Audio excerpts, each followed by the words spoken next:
Well, hello there. Yep, not a whole lot left. I got my checklist that I previously made up and running right now, and all that's left is the sports, the strategy and logic, the trivia, and the word category.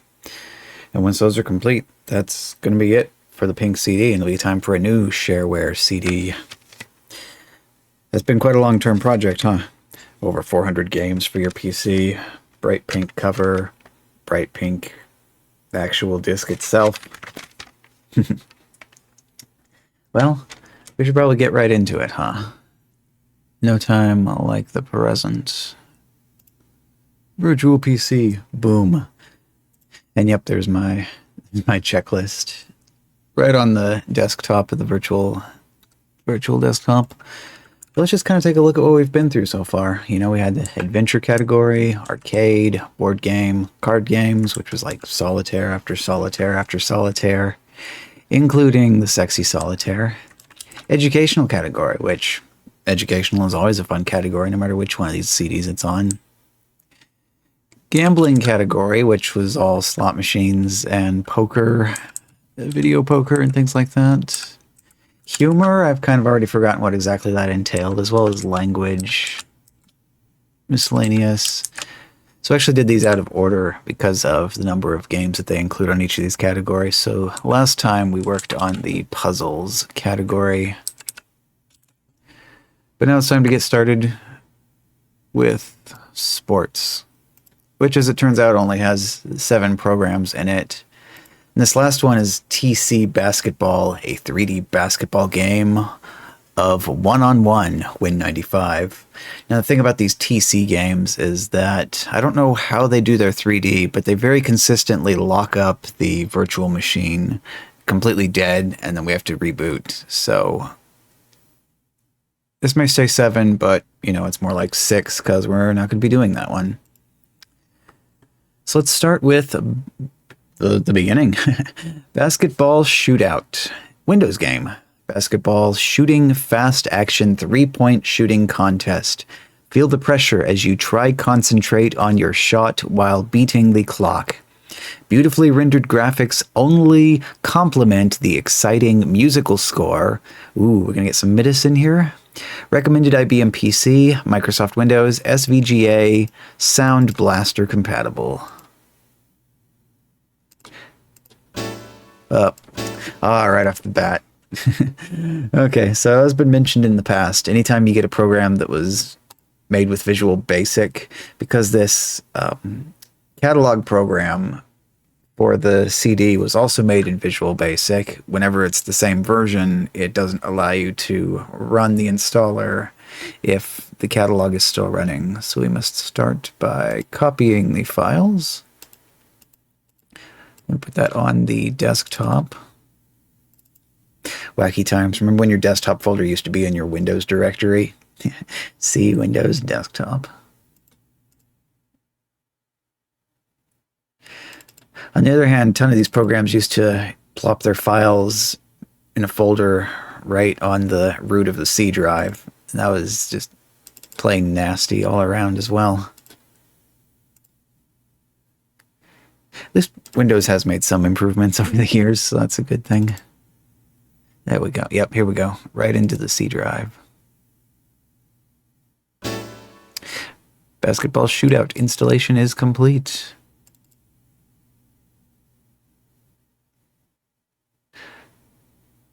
Okay. Click on it. All right, start game. Ooh, there's our music. How do we do anything? Space bar? Oh, okay.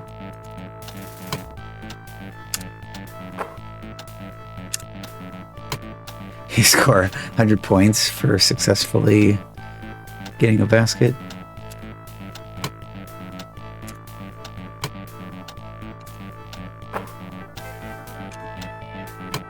Oh, game over. All right then. Play again.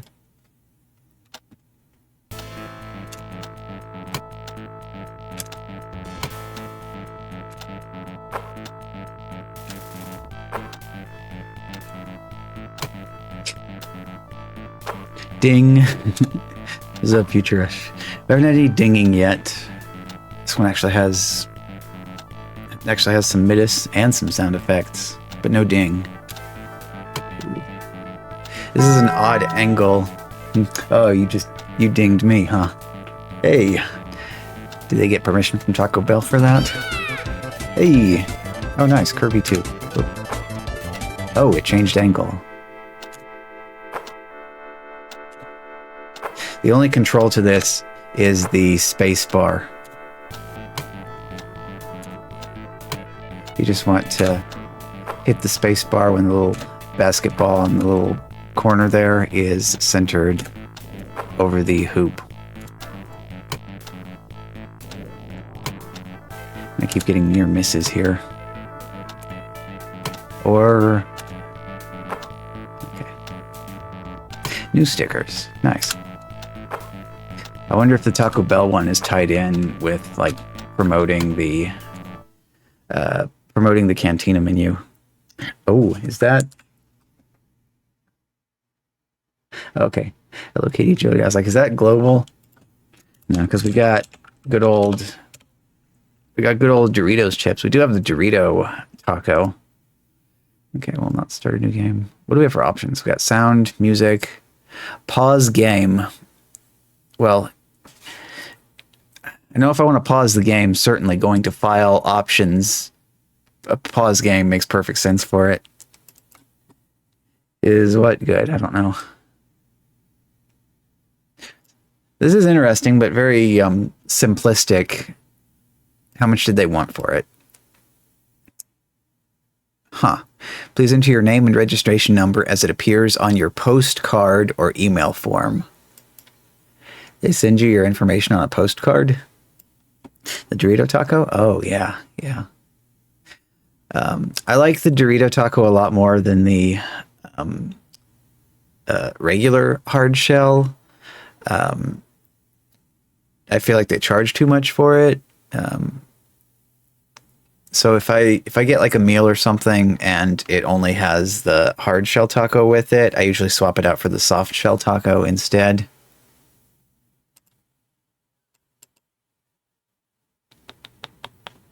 I actually used to use my reward points to get Dorito tacos, and I realized the cheesy gordita crunch would have been the better value there, because when you get enough points for the free item, you can pick anything off the list, and the thing is, they're all different prices. Oh, I never really explored the menu. I'm basically just like, I'll try everything at least once. You order 3 things.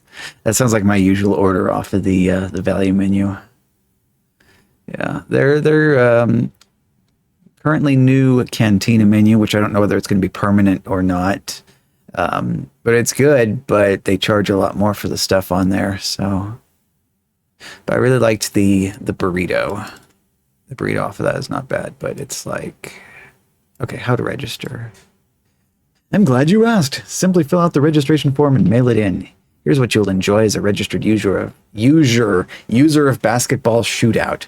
Full phone support, all 4 action-packed rounds, the ability to view and save your high scores. Oh, Basketball Shootout is shareware. It is not freeware or public domain. As such, you are required to register this software if you make continued use of it, usually longer than 30 days. There we go. It's been a while since we saw somebody talking about supporting the shareware concept. I gotta wonder what the common source is for the phrase supporting the shareware concept, because a lot of this stuff includes it in their help file. They don't say how much the registration fee is, though. All right, either chicken soft tacos or burrito supreme or Baja Gordita. They got rid of Baja sauce, so you boycotted gorditas after that. So I guess now it's the 2 things. I like the gordita more than the chalupa. There's something about the way they fry the chalupa shell that it ends up tasting very greasy.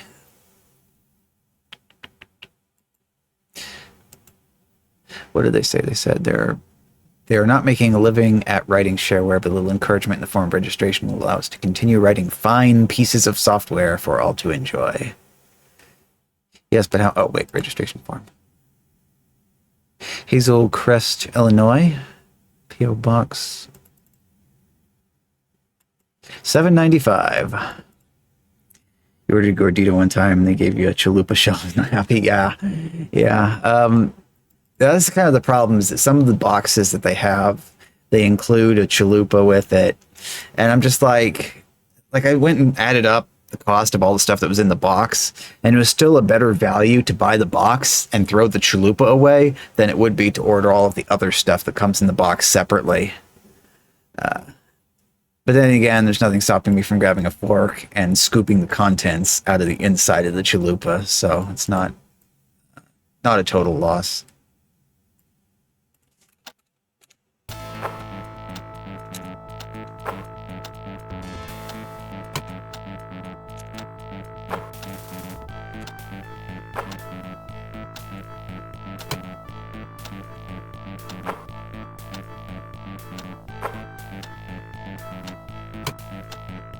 Into supreme focus mode to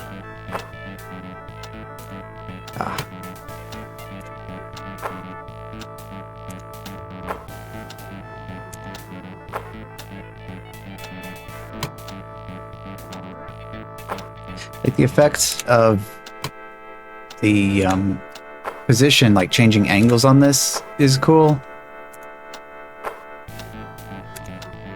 I'm not sure this is exactly a $7.95 game, but still pretty neat.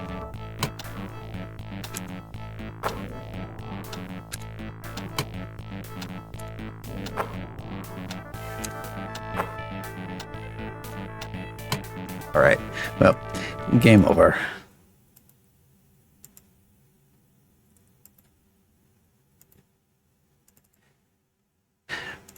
Also not too bad for being Visual Basic as well. They did put some polish into that. Oh, interesting name. Fixed it! Exclamation point. Scorebook.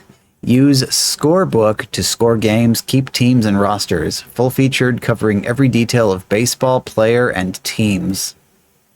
So this one's not really so much a game as it is a utility. An error occurred in creating the destination directory.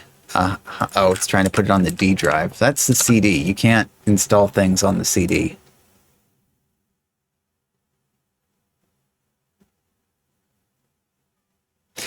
Baseball's scorebook has been successfully installed and added to the Fixed It software program group. In addition to the main program, we got baseball help and a version 1.7 game converter. Hey. Well, happy today specifically. That's amazing.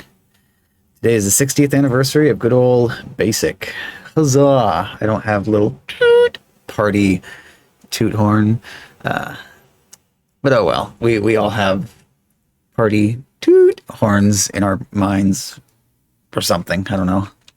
But how's it going, Swanson? Yeah, there we go. We got emotes. That's the next best thing. Thank you for trying Fixed It Software's Baseball Scorebook.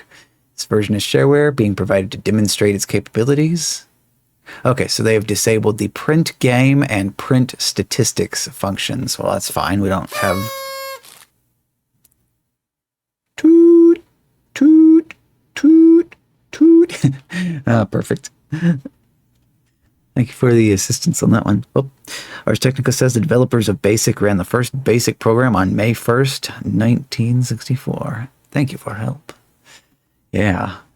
It was funny, like Visual Basic 6 was the first real programming language that I ever used. And I kind of upgraded from there to visualbasic.net, but kind of not really. Like I kind of moved from that over to C# because I was like, well, if you're working on .NET, you might as well use the actual language that was designed for it. And that did turn out to be the better decision there. Then also, of course, picked up C++ and JavaScript, Python.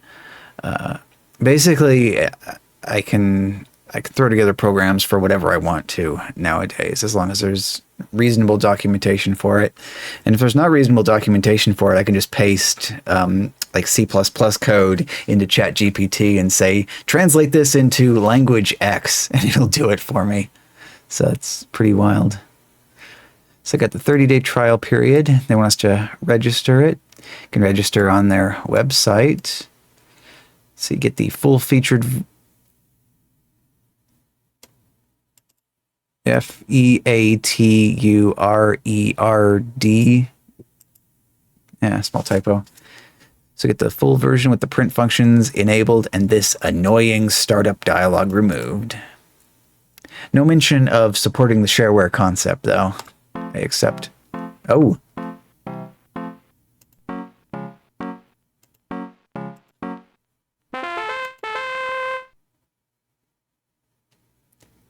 Huh. Okay. So. Charge. Yeah. So what do we have here? We have, I mean, for the most part, this just looks like a spreadsheet at first glance. We have this wallpaper, I guess, over here that doesn't really do anything. Oh, actually, I can't really interact with anything yet. Help.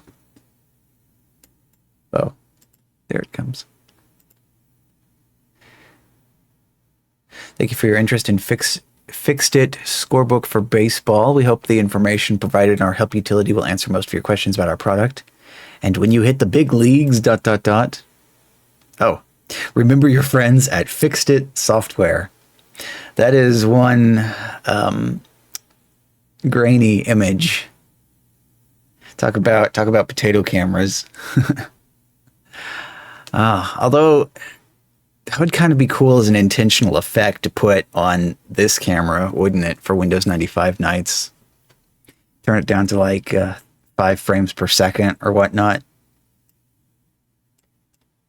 Rob and Dawn in their classic, is that Windows 3.1 on there? Probably.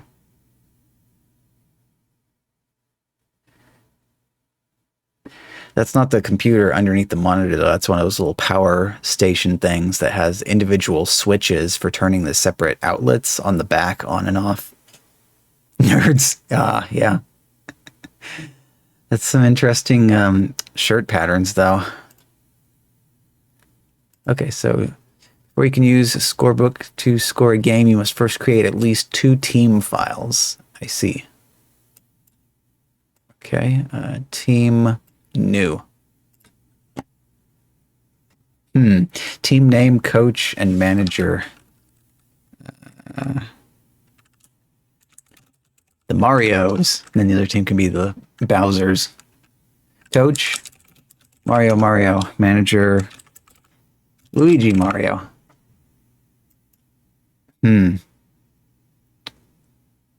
Wow. Okay, so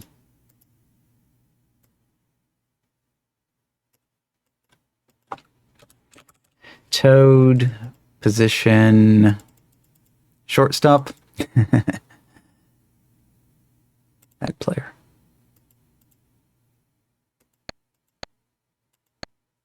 Okay, then we have these buttons that automatically change the okay, catcher, pitcher, first, second, shortstop, and third. Right field, left field, short field, center field.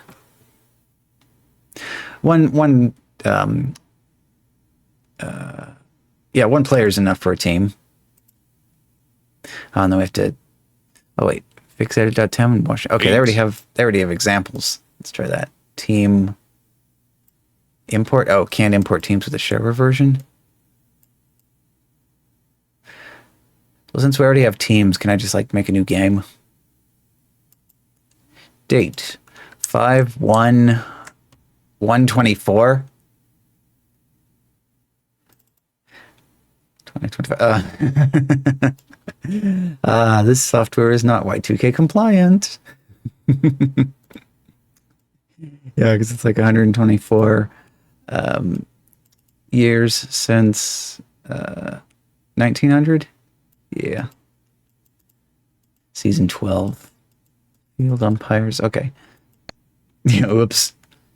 Do fix edit dot. Okay. Fixed it. Coach Don Turner. Manager Rob Cochran. Batters 9. Visiting team. The Washington Gang. Coach Congress. Manager Senate. Huh. So we have okay, start, and cancel. Oh, save game. Actually, no, I just want to load their sample game. Edit sample.gam. Okay, Field of Dreams with Larry, Mo, Curly, and Shemp as the umpires.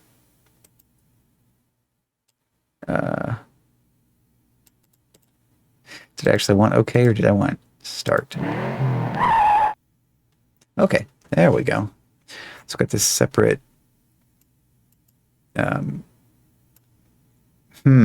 Okay, so now I see that the wallpaper actually has like different stuff written on it, including some upside down letter Ks. This seems like a lot of work. Huh.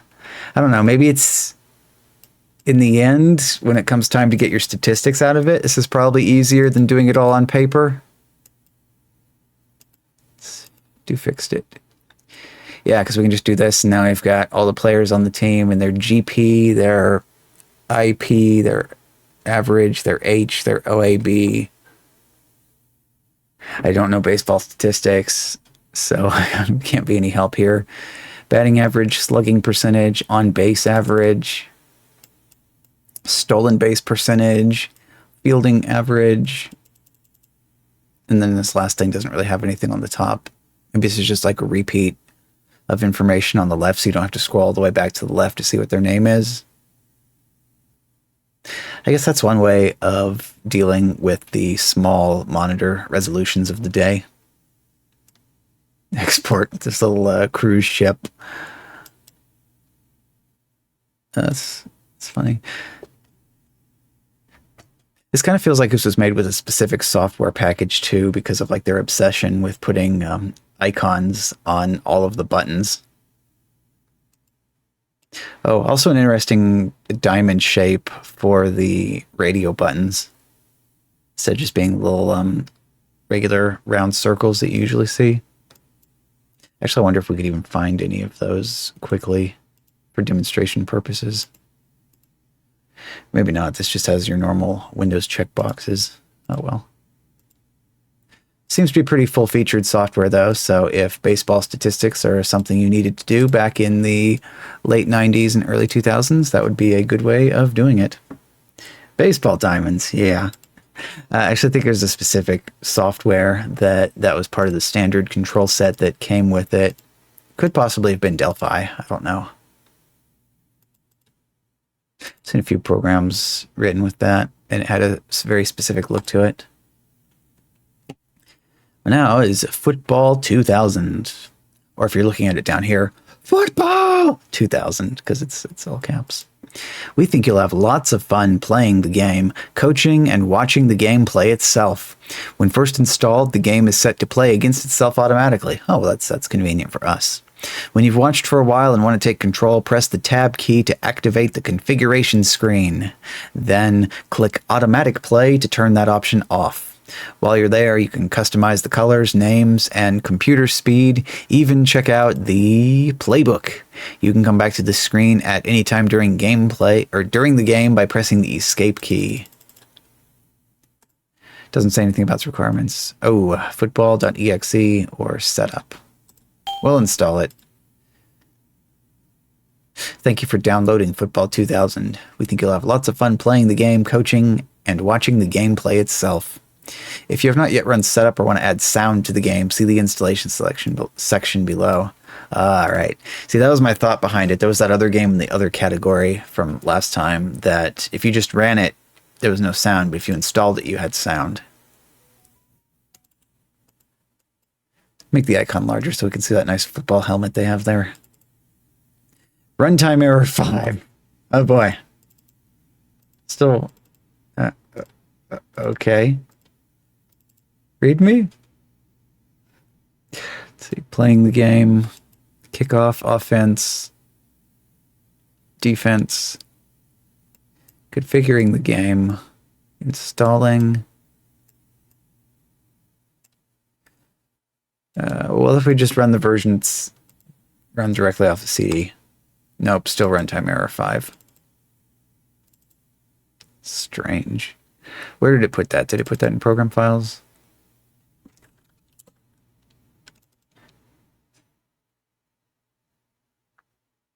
That was this. That's that. Where did it put it?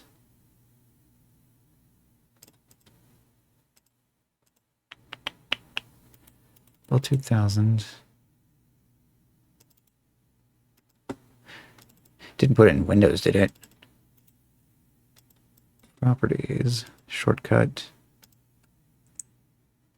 It didn't do anything. So running setup just creates a shortcut to the version that's on the CD. Okay, let's try to be clever here. We're going to go to that folder. We're going to new folder on the desktop. Copy all this stuff over to it. And unmark read only. There we go. Football 2000 action football game. Copyright 96 to 97. Easy software. Okay, there it goes.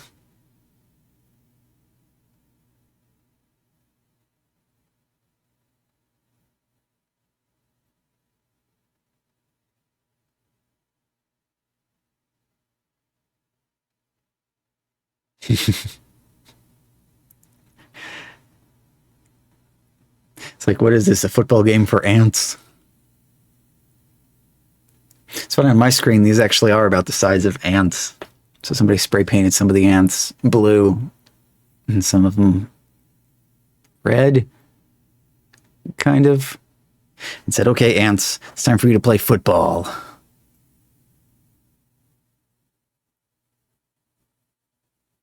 Okay, we have commentary up at the top in text form. I can't try to do a football announcer voice because it keeps changing too much.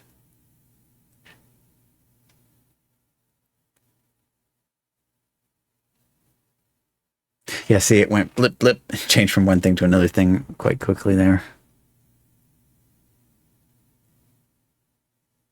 I guess it's kind of going in fast forward mode if you look at the time. It is really, it's going bip, bip, bip, bip, bip, bip, bip, bip, really going down a hurry. What did they say? Do tab. And then there was automatic play. There's automatic play. We turn that off. Okay.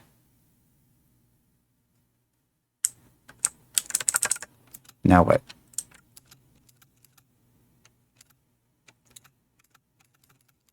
Okay, so spacebar is like cycling between different offense toast. Enter? Are you sure you want this play? I guess so.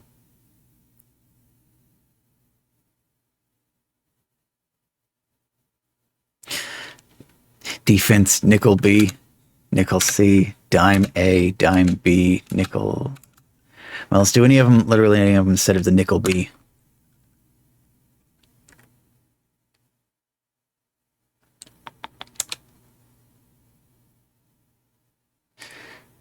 So that's it, huh? You just choose what play you want. Whoop, and then press enter. Oh, there's a screensaver mode, so you can password protect your screensaver. Okay, customizable. Yeah, I think it did say that in the README, didn't it? So choose your own color for home and visitors. 3 different options for color of the field. Name of the home team, custom name for visitors, custom name for the field. Minutes per quarter, difficulty. Okay, so speed option is currently on 100. I guess that's the fastest one. Oh, use sound. Wait, use joystick? Okay, coach mode. Ding.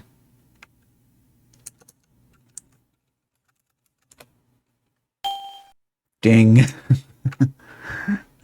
When it said sound, was that what it meant? Or is it dinging because it can't find the actual sounds that it's supposed to be using? Int program sounds good to me. So we got a zip file here, but, you know, we don't have any way to deal with zip files at the moment. That would be complicated because I'd need to download like an ISO that has a vintage copy of WinZip on it. Then I could mount that as a CD and install WinZip. Or maybe for the full effect, we could download a vintage copy of WinRAR and then have it say unregistered WinRAR on like day 750 of our trial. But what did that README say for if you want sound? Installation section. Where is installation? We have search on this, don't we? Find installation. There it is. So installation is create a directory on your hard drive. Let's assume it to be FB2000 and move all the files from fb2000.zip into it. Then run the program setup.exe, now found in the zip file. Setup will automatically create a new Football 2000 program group or folder, create icons for the game and for the README file, and move the screensaver to the Windows directory. Well, we got to take a look at that, right? Football 2000 screensaver. Preview. Oh.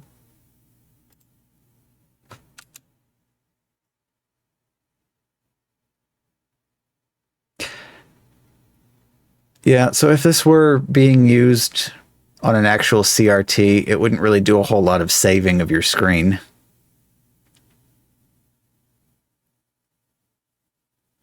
In fact, it's not even really doing a whole lot of anything. Like all the little football ants are jumping around, but this game isn't exactly running itself.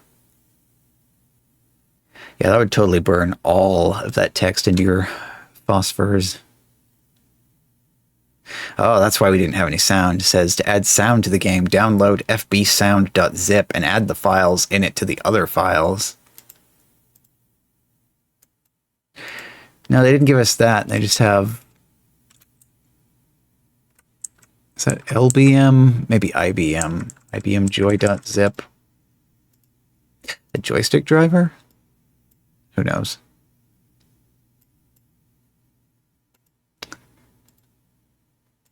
That was something. Another scorekeeping program. So now it's Golf Scorecard V3 ASP. User can enter rounds of golf and view statistics/graphs, which will hopefully improve their game. Up to 99 players, details can be stored. View rounds with all hole scores, pars, shots. Zoom in on each hole for best/ I guess average, although they put AVE instead of AVG, and worst stats for strokes, putts, and Grrrr. I don't know golf, so I don't know what Grrrr is. View last 8 times. Yes, 8 times played this hole with graph. View any player career record, including averages and all birdies/pars, etc., and more. Golf setup. You can run the uninstall. Or if you run the uninstaller when it's not even installed. Path file access error. Probably trying to uninstall the game off of the CD. That would end well. Okay. Please enter the drive or path containing the golf scorecard source files. Well, it's definitely not the floppy drive. Okay, I guess we're just going to run it as is then and hope it works. Path file access error, or not. Copy files to the desktop. Golf drive, yeah. Put it on the desktop. At least if it's on the desktop, we might stand a better chance. Okay, golf CD 31. Or will it just run now? Okay, it ran, no problem. Copyright QSoft. Or CU Soft, I don't know. 97. Golf Scorecard is a shareware program and may be freely distributed to anyone. This copy will allow up to 10 rounds to be entered and saved. Should you wish to enter any more than 10 rounds into the program, you need to register Golf Scorecard. Registration costs just $20. They accept check, spelled CHEQUE, credit card, or via software reg on CompuServe. Details can be found on the next screen under the registered menu. Once you've registered, you will be sent a password which will allow you to enter an unlimited number of rounds of golf. Enigma.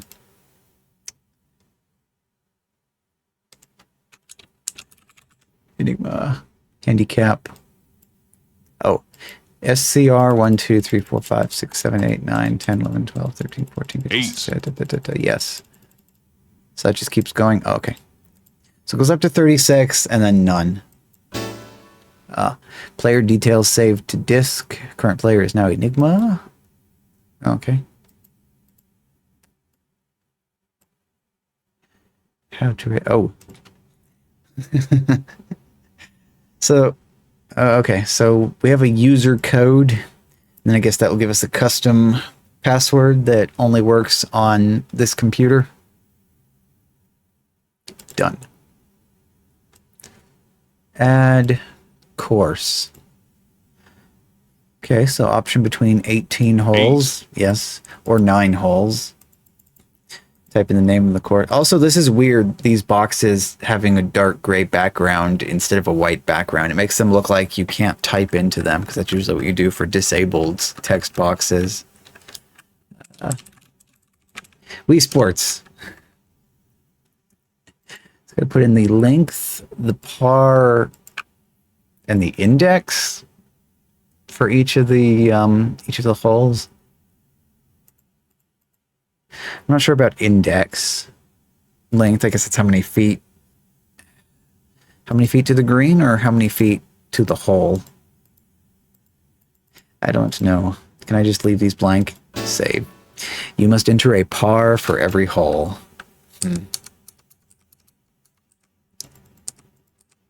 Go with 3.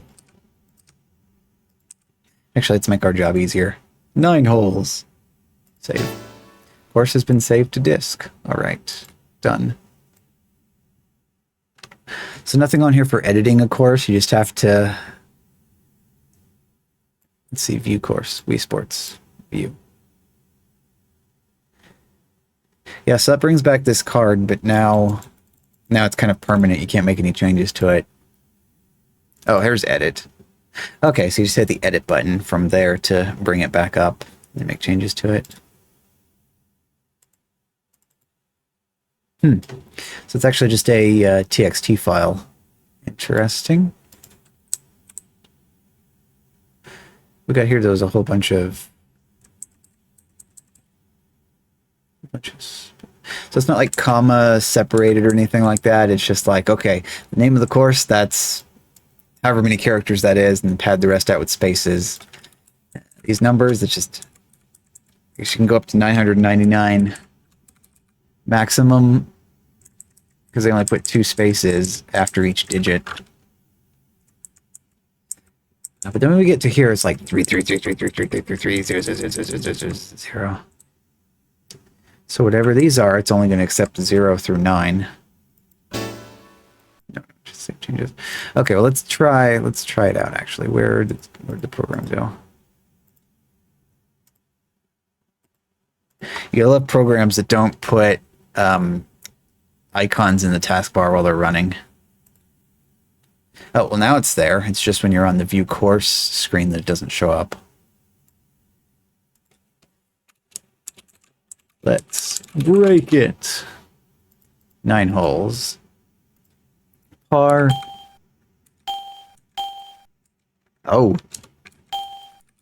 Oh, actually it's worse than that. You're not even allowed to have... 5 is the maximum par allowed. Okay, then what about the index? Index will let you go all the way up to 99. Yep, and 3 digits for the length. Okay. So I guess if you got a if you have a really big golf course, then you're not allowed to put it on here. Although I suppose it wouldn't really make sense to have a golf course that's too large in real life. Done. No, do not save it. Okay, so if I do add round, okay, drop down list for selecting the course. This awful monstrosity for putting in the date. Starts at 1994. Unfortunately, this software is going to expire in 2050. So after 31st December 2050, that's it.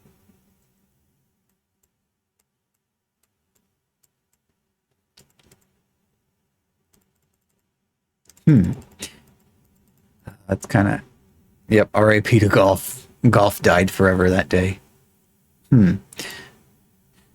So all of this starts out at the par, and if you want to change your number, your stroke count for each hole, you have to use... Well, you're allowed to suck. You can do 20 strokes for a single hole, but it won't go any higher than that. You use left. You can't just type in the numbers here. You have to use... I think this is actually just a scroll bar, but it's so small that the little handle in the middle can't be displayed. So it just has left and right buttons. See, it's trying, but it gets confused. See, on more, though, you can be a little more sophisticated because you can choose how many shots to the green and then how many putts taken.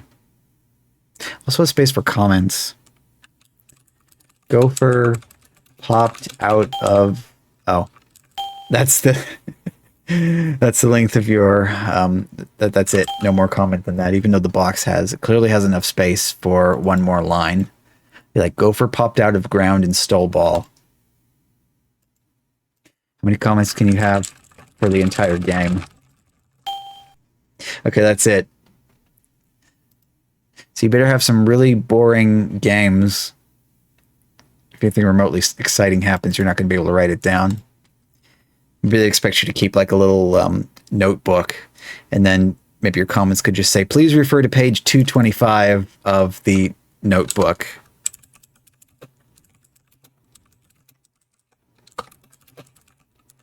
Yeah, please read page 225 of notebook. Save.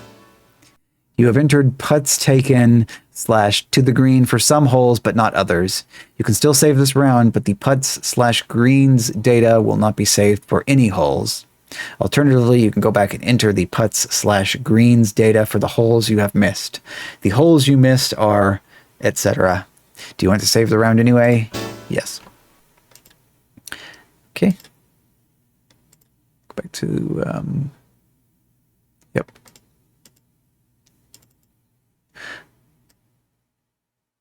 It's got user.txt here. Rounds 1. Okay, that has all your information for that. Just turn on word wrap.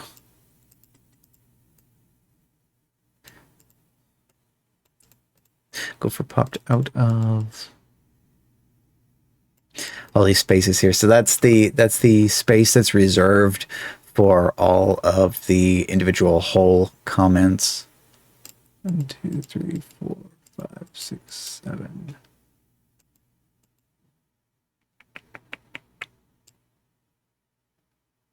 $12.31.20. Wait, $12.31.20. Hold on. Where? Come back to me, golf program. Come back to me. All right. Let's try another game. 96. Save. Yes.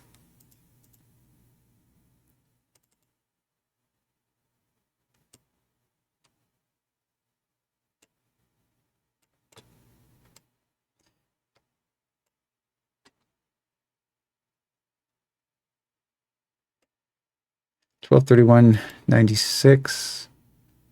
$12.31.20. All right, continue with our old software science. Let's just try 2000, right? 2000.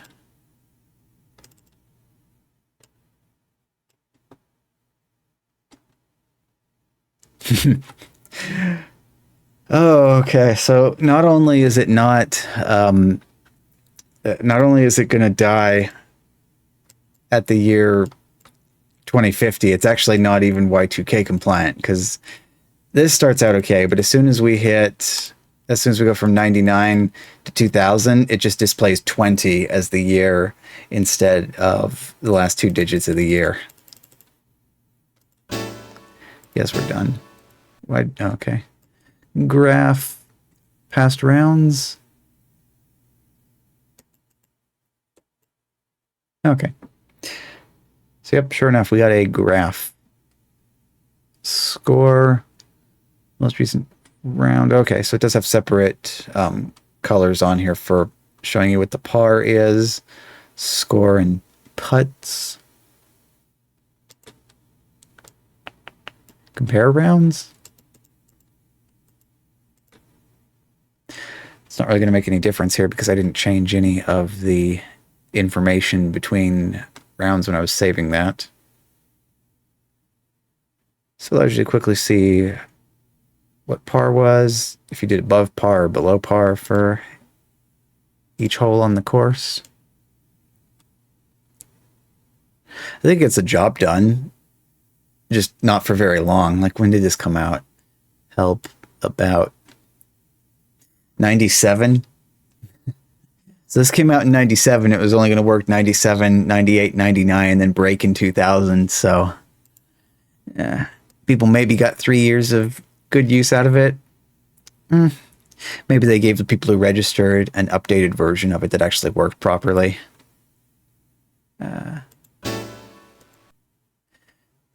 So that one was $20 for registration. Oh, that's right. We saw the screen already. Yeah, I need to get some sound clips of Billy Mays doing the "but wait, there's more" and "here's how to order," so I can put that on the soundboard. I can just poke "here's how to order" when we do the registration screens. Y2K is 3 years away and people are still doing 2-digit years. Wonderful. I mean, it's it could have just displayed the last 2 digits of the year, but for some reason it's okay with like 97, 98 and so on, but as soon as it hits 2000, the last 2 digits are gone and it displays the first 2. I don't even understand what the logic would look like for that, because like if you took the date and you subtracted 1900 from it, then you end up with the situation where it, like it did in the other program, where it did like 98, 99, 100 and so on. But for this to jump from the right side of the year to the left side, I don't know. Maybe they're trying to program it on purpose. They're like, okay, the year 2000's just around the corner, so let's try to program this so it works right. But then they didn't actually nail it. Yeah, it's bizarre. Oh, but now we have another basketball. Horse basketball. The traditional game of horse brought to the computer. Yeah, confusion. Much confusion. Traditional game of horse brought to the computer requires Windows 3.1 or Windows 95. Developed by Arthur Crump. We've seen Arthur Crump on this CD. Go ahead and install that. Oh, great. Not again. More Visual Basic. Put it on. Nope, no, not the floppy drive. Windows desktop subdirectory copy. Okay. C:\\horse. Perfect directory for software. Oh, okay. Click on New Game to start. Right down here in the corner. Click on the basketball to shoot. Try again.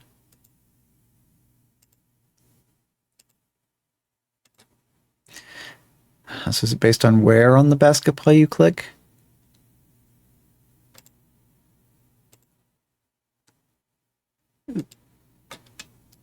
And change the DPI on the mouse for a second.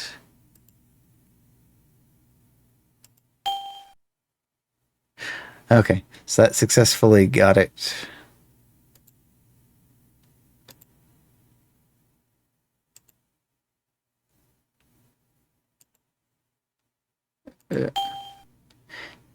And here we go. Yep, it dings at you. Ding.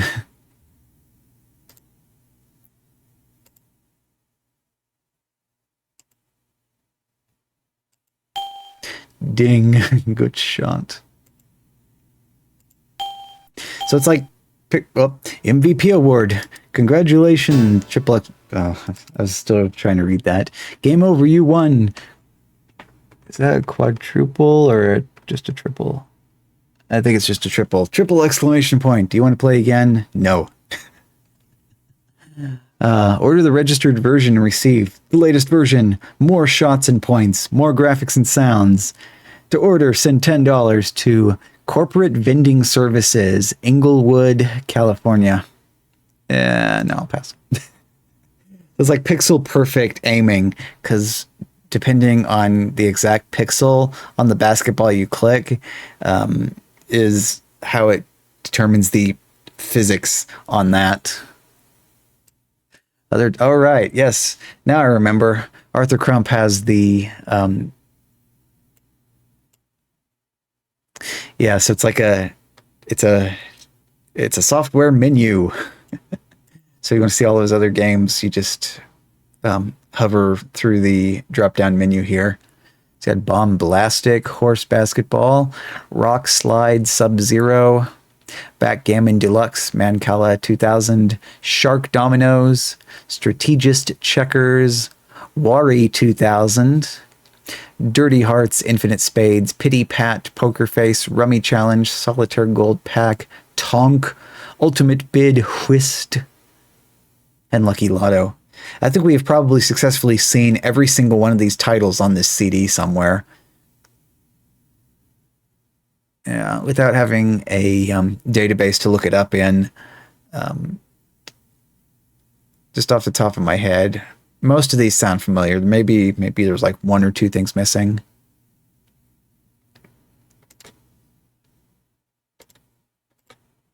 But now I gotta bring back the catalog. Sports. Oh, and technically not really the last one, but this is going to freeze, so might as well call this the last one. League Manager 2.0, AFAS.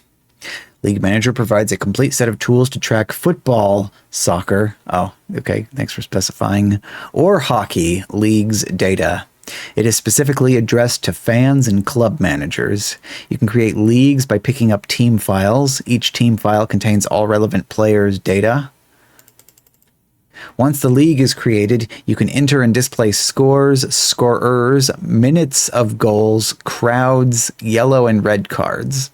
League Manager can generate up to 30 types of league tables, graphs, and mini statistics. It also generates result forecasts, predictions, and comments on the last games played by each team. League Manager gives both overviews and close analysis on every type of data, leagues, teams, and players. Nearly all of the tables and statistics can be printed and or exported to HTML format. Wow. World Wide Web support! League Manager can be easily configurable and does not require reading the help file to be up and running. Well, that's good. Sample teams and league files are included for the major European football, soccer leagues. League Manager supports 3 languages, English, French, and Spanish. Shareware version is fully functional, registration $30 by credit card. Enables creating bigger leagues. Another one we got to install. Yep, straight to the C drive once again. Oh, now see, this one's Visual Basic, but it's apparently, I guess it's because they're not using Visual Basic's default installer.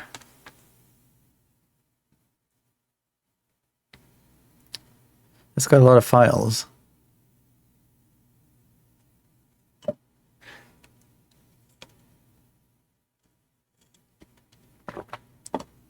There we go. Interesting. So right off the front we get author, address, oh, from Netherlands. Phone number, email address, download leagues, Dutch translation credit, beta testing. Not registered though. Activate registered version. Oh, wow. Blah, blah, blah, blah, blah, blah. I wonder whether or not that registration key box stays red forever, or if it actually turns green once you've successfully put in the correct registration key. Not expecting Netherlands with that name, looks hella French. I mean, people can pack up their stuff and move, so that's always a possibility. Christophe Buscant. Yeah. Well, professional leagues. Registered version enables you to have access to the data of the major European leagues. Updates are posted to the website. Probably not anymore. 8. What's up, Shadow? Oh, so I can't. Okay, that's what I want. Oh, another crunchy photograph of the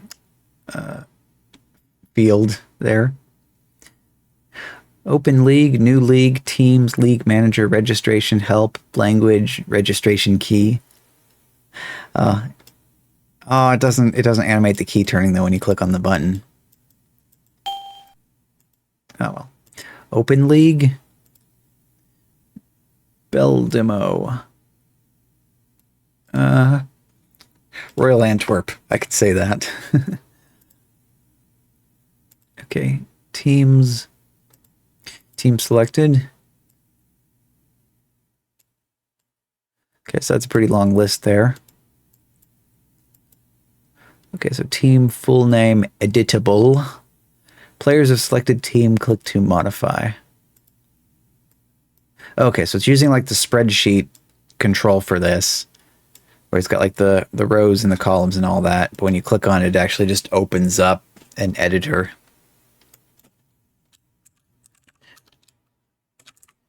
Dude guy, age, I don't know, 23. Oh, removed from the team. Defender. It's just a icon, doesn't do anything. Okay, save. Yep. Dude guy.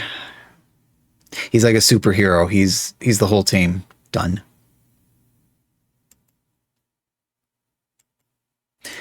League manager doesn't do anything because that's a registered feature apparently. Okay, fixtures/tables. View fixtures, league tables, and search matches.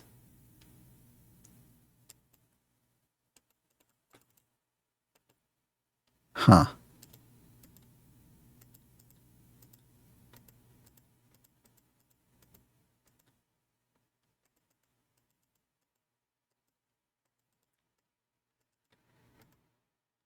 Okay, well that's strange.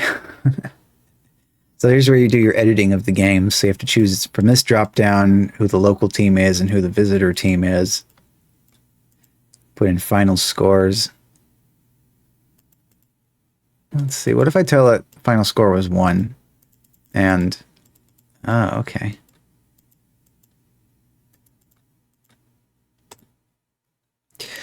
So you use this complicated thing to add each player and what minute of the game they scored.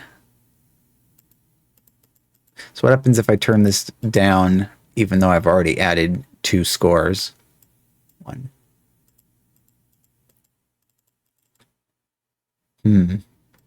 Crowd. Drunk. I assume that's accurate.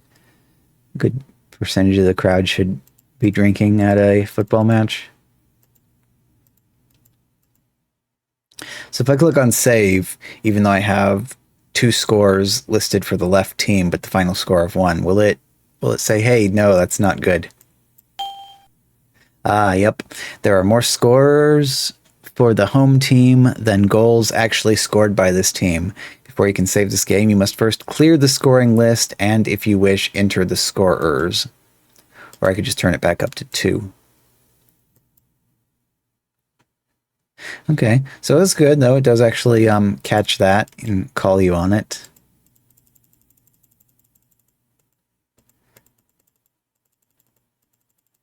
So supports up to 26 days worth of games.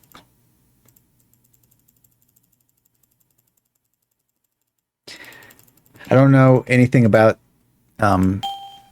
their leagues or anything like that, so I don't really know if this is just like off a single month or the entire season. I guess each one of these could represent like Saturday or Friday or whichever day it is that they play on. I have no idea. Find. Okay, so if you want to find games, you use this and you select who each of the two teams were, and then it'll find all the games where those two teams matched up against each other. Whoop, whoop. I tried to uncheck wins and it yelled at me.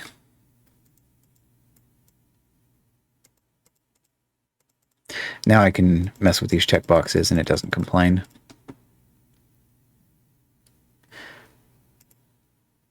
So yeah, it looks like this would totally get the job done if you happen to be into sport in question. Gives you all of the relevant information.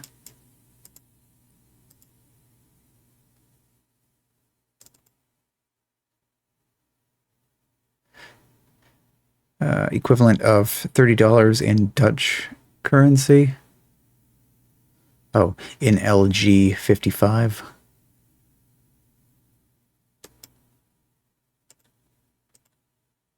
Seems like the more specialized programs do tend to be higher priced, huh? And lastly, I'll at least mention it. TC Basketball, 3D basketball game of one-on-one WIN95.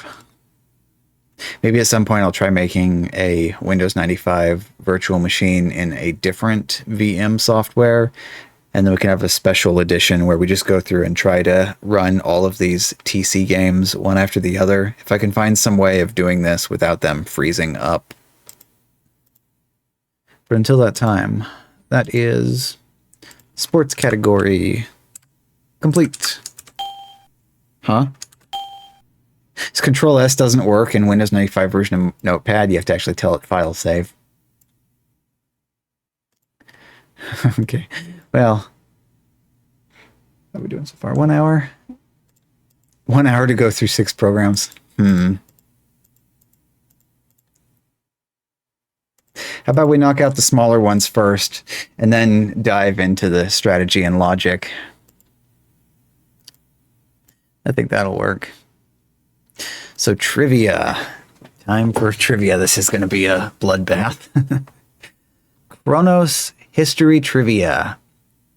Who was born first, Michelangelo or Cortez? What countries were involved in the Opium War? Was Nietzsche a famous Danish composer? With Chronos history trivia game, you'll find out. 12 different categories. D, hundreds of people and events. The game will never be the same twice.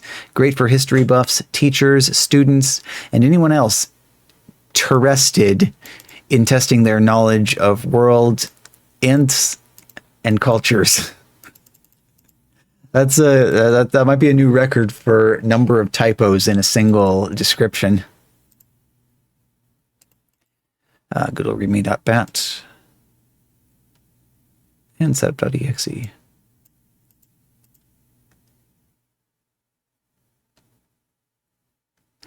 It's a nice installation wallpaper.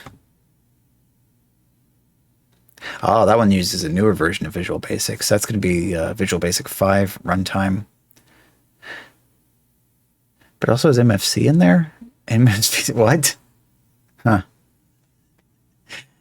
They might have been linking some DLLs that were written in C++. So you gotta have that's a mess. You gotta have the C++ and the Visual Basic runtime libraries. Did it give us a shortcut?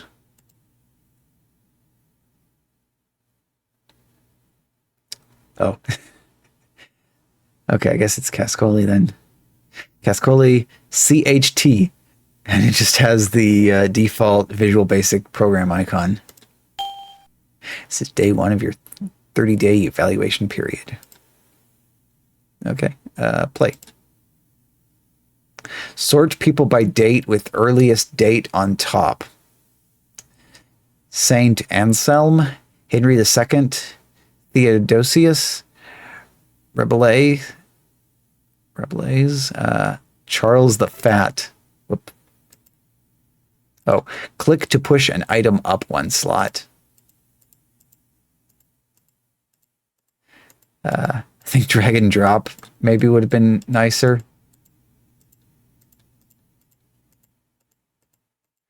On the other hand, they could have had this set up with like up and down buttons. So you'd click to select, like highlight one, and then you'd have to press up and down to move it up and down. Charles the Fat is Sansa's cat, so bottom of the list. Yeah. Yeah, I don't... Like, I just don't know any of these. Help. Oh, that's just telling me what to do. Done. Results for sorting people by date. Current score, 6 of 20, 30%. Okay, and then this results page has the, 3 of 10 correct? What do you mean by 10? There was like, how many items were there in that list? At least we could see that Charles the well, actually this doesn't specify whether that's BC or AD either. I mean, I assume those are the years. So we like a 1483, a 1033, a 379. Okay. Oh man, these colors.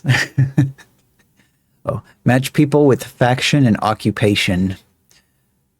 Charles I, Thomas Aquinas, Johannes Vermeer, Giovanni Gabrieli, St. Patrick.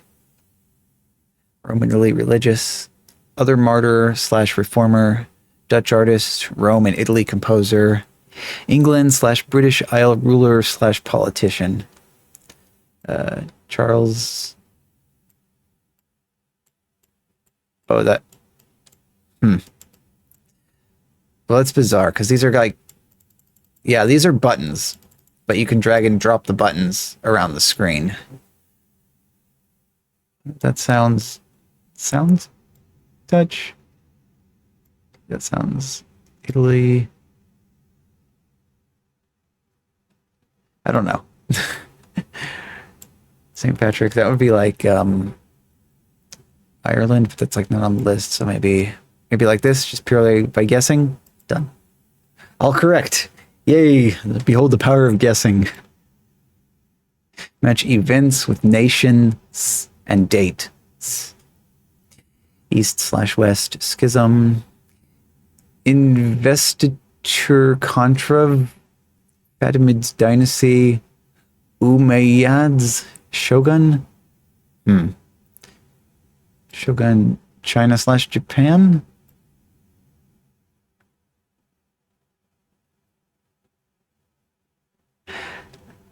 I don't know. Skip. Another sort people by date with earliest on top. Nah. How do you get out? Do you just go like this? Okay. Scored 43 out of 65, 66%. All right. Chronos History Trivia. When you register, you receive the following additional features. Ancients, Egyptians to Greeks. Classic, Greeks and Roman Empire. Modern, from 1492 to present. Many more question categories. Order form? So $20 plus $4 shipping.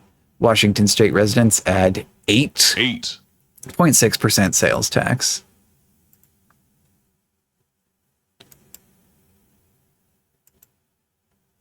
I can understand why they don't put that in the educational category, because it kind of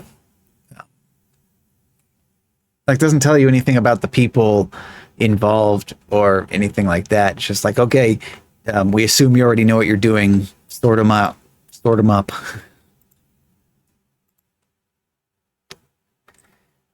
Well, next is Create a Quiz. Allows you to generate your own on-screen interactive quizzes. The program supports multiple choice and fill-in-the-blank style tests. Quizzes can also be printed out for conventional paper and pencil tests. If you have ever wanted to create your own trivia games or perform computer assisted learning and testing, Create a Quiz makes your job easier. A great program for homeschooling parents also. Nice. Quiz 420.exe. Ooh. Okay, it's just an installer.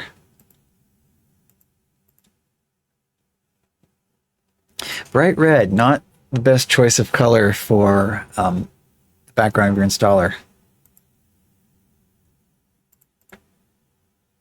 Thank you for taking the time to evaluate Create a Quiz.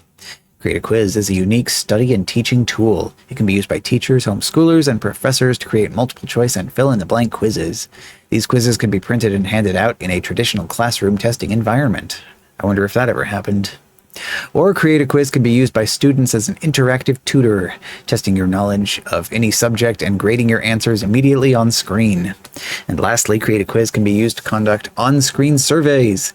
Input and responses entered by a user as a result of the questions displayed can be stored to a log file on disk for later retrieval and analysis. We believe that you will enjoy using this versatile program. So let's not delay any longer. Click Continue to remove this screen. Yes, if you wish to remove this introduction window permanently, simply delete the quiz.hi file found in the current directory. All right. Begin quiz session. Demo quizzes: Animal Sounds, Auto Mechanics 101, Math Problems, the 10 Commandments, Things of Nature, U.S. State Capitals. What is shareware? Just a little reminder. All right. Oh, please enter your name below. Enigma. Does shareware mean free software? I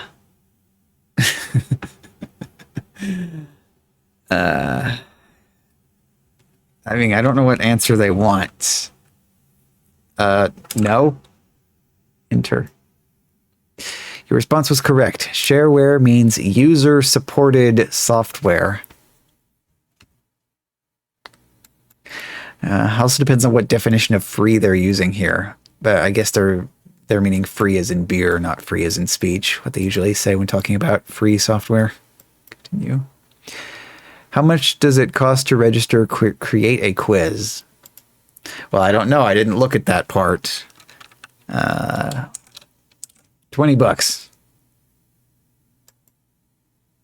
Nope. Oh, the correct answer is $37.95. Are site licenses required for businesses, organizations, and schools? Yes. Response correct. Contact author for details. Where can you find such a great program like Create a Quiz for only $37.95? Nowhere or on every street corner. I guess street corner? Oh, sorry, this is not correct and worth every penny. What's up, Axiom? Yep, we're working on the good old pink CD. So this is a quiz creating program, and they want $37.95 for it. And it's apparently available nowhere, not on every street corner. What incentive is there to register Create a Quiz with the author? Is this like select? Let's see. Registered versions have no delays or reminder notes. Registered versions are personalized. Registrants can influence future enhancements. Registrants receive the latest version of the program. All the above are incentives to encourage you to register. Maybe if this program specifically. Your mileage may vary. Yep, that was correct. Can shareware vendors distribute Create a Quiz? Yes, but with author approval first. Well, the shareware version, you should be allowed to copy as much as you want. Yep, it's correct. Address. Virginia. If I do not like Create a Quiz and do not plan to use it in the future, then I need not register it. False. You should always pay for useless software. True. Only register if you use it repeatedly. That's correct. Registration details in the help file. Oh. Who is the author of this fine shareware program? You. No, it was this person. Philip Capusta. Continue. Can I make copies of this disc and pass them on to my friends? How do you obtain full version of shareware programs today? Yeah, it's interesting. I don't think I've seen anything that was really shareware in a very long time. I mean, I assume you just go to their website, click on the PayPal link, maybe. So yes, as long as you do not sell this program to them, or no, you must bury this disc under your house. under the house. So like below the foundation and everything. But that's the whole point of shareware. Yes, you share it and then you register it if you won't like it. Yep, correct answer. Does the registered version of Create a Quiz have all those pesky registration reminders and delays? Oh, yes, and even more. Hundreds and thousands of reminders. No, there are no delays or pesky reminders. That's correct. No more reminders to register. Where do I mail my registration? Santa Claus or to Philip? To Philip. That's correct. Please use a printed registration form. Oh, you can play with the buttons all you want after you've entered your answer. It doesn't do anything. Why should I register Create a Quiz with the author? Because my hair will fall out if I don't. Or because shareware means user-supported software. Yeah. Or like they all say, you've got to support the shareware concept. Oh, you have reached the last question. We've got an overview. Continue. Oh, keeps track of your score history. Interesting. Continue. So what does it look like to create a quiz? File name. Yes, very Windows 3.1 centric. It gives you exactly eight empty spaces to put in the name of the file. Test. Quiz title. Shitpost description. Memes. Allow simultaneous display of images and questions. Save QZ file in ASCII format, no encryption. Okay. So enter question here. Answers fill in the blank or multiple choice. Reference. File name, help context number. How to display the reference. Begin line, end line, notes. Images, graphic image file. Engine.bmp. Oh, okay. How to display the image. Manually via a button before the question, manually via button after the question, manually before and after the question, automatically before the question, automatically after the question. Multimedia. Option of the sound file. Animation. That's empty, so I have no idea what exactly that would be. Sound files, those are waves. Image, they have BMP. No idea if it supports JPEG, PNG, etc. Maybe the help file says.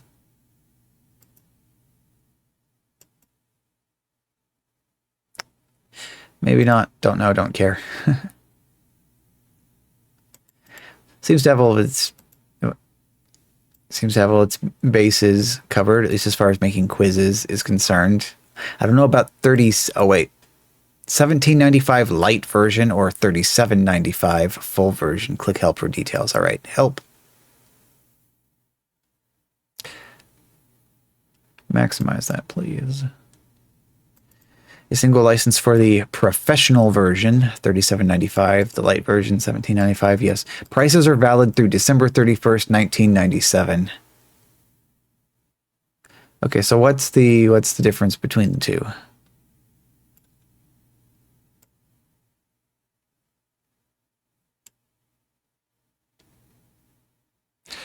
Professional version for use on one PC. Although you own all rights to the quizzes that you create, the program itself is the property, etc. It's being licensed to you for use on one computer. You are not permitted to redistribute the licensed version of Create a Quiz that you purchased, nor are you permitted to sell it.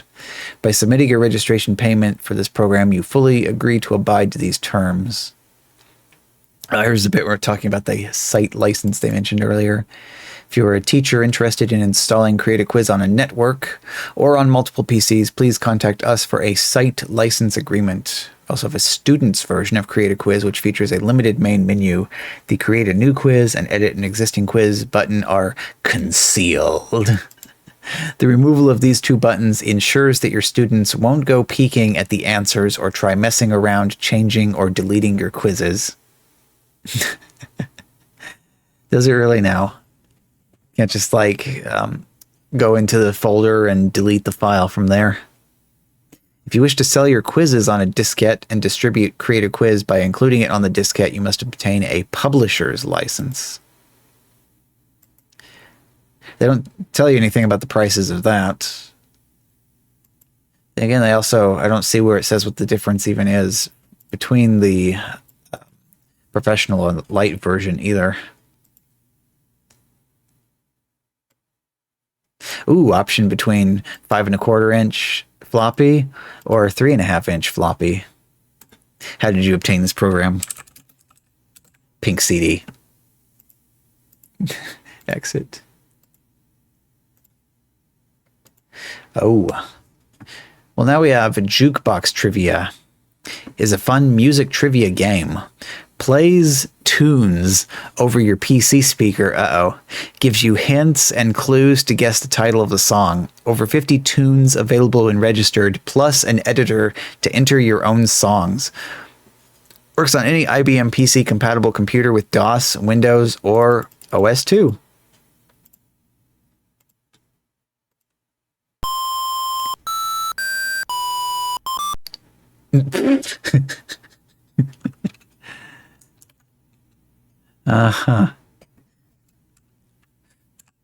Edit music file. Play Jukebox Trivia. Okay, Enigma. Path, file, access, error, and module JT at address hex. Hidden a key to return system.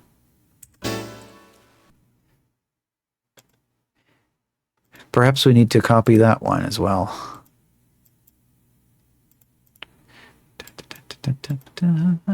Windows desktop. Oh, did I forget to check the box to create a folder? Oh, music.dat. Can we open that in Notepad?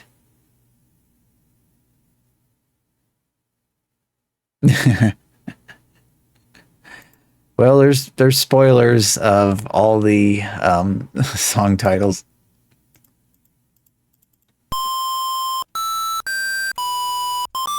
That's all you get. All right.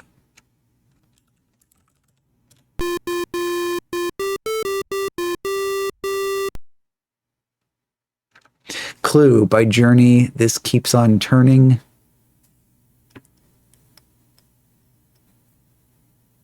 I was expecting the PC speaker to cause problems, but it managed to beep at us with no problem.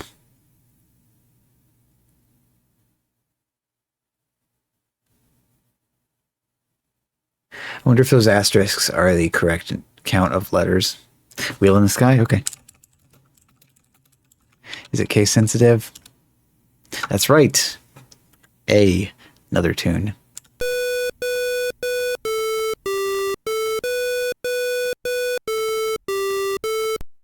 By John Cafferty, or is it Gafferty or Cafferty? I don't know. Eddie's Flip Side.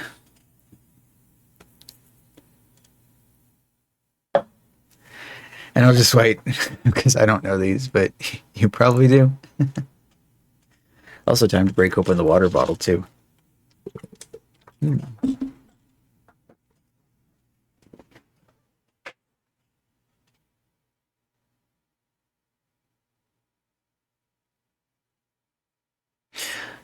I just look at that letter count and I think, in the blank blank.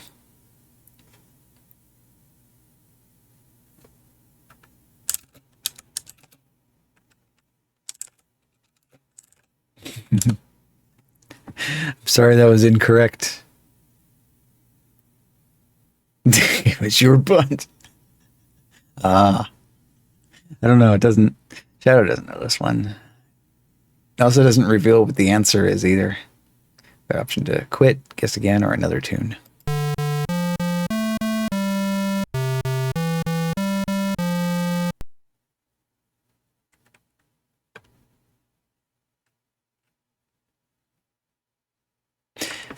I don't know the name of the song.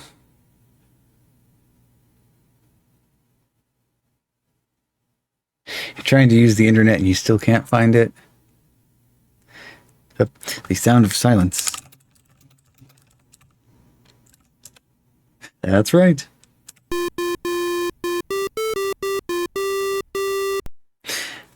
It repeated.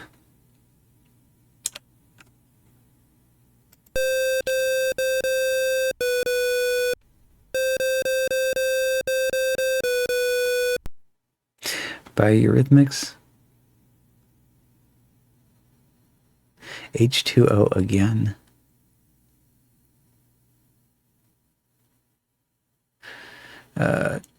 Yeah, Sweet Dreams Are Made of This is Eurythmics, isn't it? That's like going to be their only song I know. Here Comes the Rain again? Okay. That's right.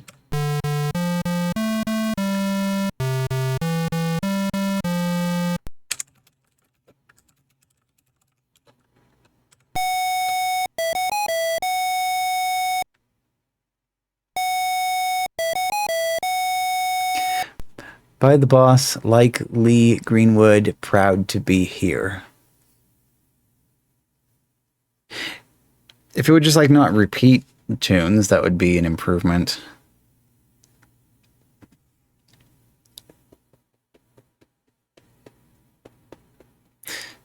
Ah, Born in the USA? Okay. No. Oh. U period. S period, A period. Yeah, that's right. Yeah. Counting, I was like, okay, yep. Really wants those periods, trying to be tricky.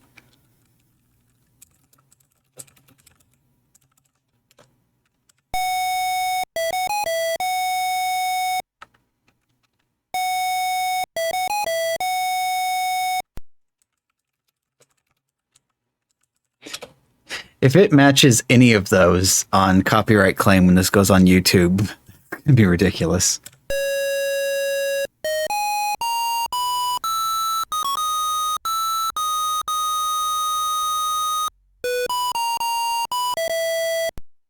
By Foreigner, this one not Song by Paul McCartney.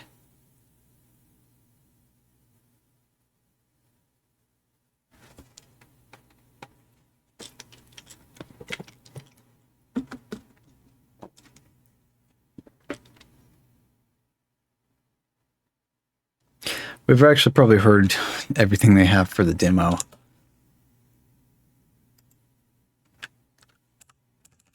Yeah. Edit music file doesn't do anything. Help. Oh, you need to hear it again. Yeah. It's kind of too late now. We're done. Jukebox Trivia and its accompanying files are copyrighted works protected by U.S. international copyright law. You may not use Jukebox Trivia past the period of 60 days in shareware/unregistered mode. I mean, I think you get tired of it pretty quickly with the number of demo songs it actually comes with. How much is registration?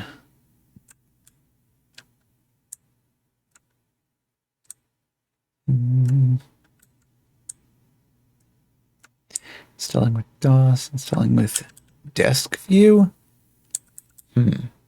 Installing with Windows 3.1. Installing with Windows 95.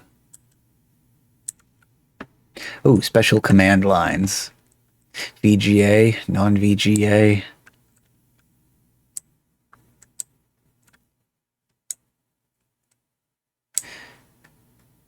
Commands for programming your own songs. They didn't even mention registration in there. How about this? Oh, $5. Okay. I'd say that's about a $5 game. What'd they say, 50 songs though that come with the final version?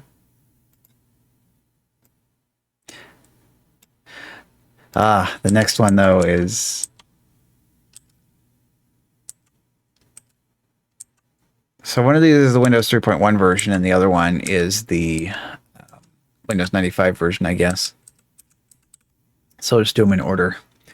Slots of Trivia 95 v1.3. A Windows 95 slot machine / trivia game. It's both a slot machine game and a trivia game. Answer questions to collect your winning spins. Also has a slot-only mode. Great graphics and sounds. Includes general, sports, and movie trivia games. Requires Visual Basic runtime DLL, not in zip file. Well, hopefully they include it somewhere.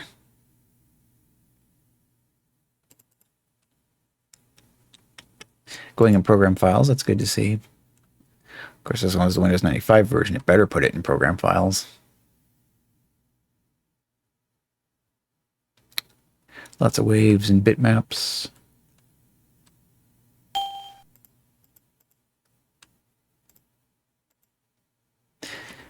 Kind of interesting though that this one ends up going in their trivia category instead of going in their gambling category. Oh, blah, blah, blah, etc. There are several slots of trivia versions available. The first version you buy is $20, and each additional version is only $5 each. Each version contains a whole new set of questions and slot wheel graphics. There are slots of trivia versions for general knowledge, sports, baseball, movies, and many other categories. Also, this has the I-beam cursor. Does that mean that I can... Oh, yep. There we go. New terms of service, butts lol. And enter just made it skip. Okay. Click here to place a bet. All right, $1 and spin.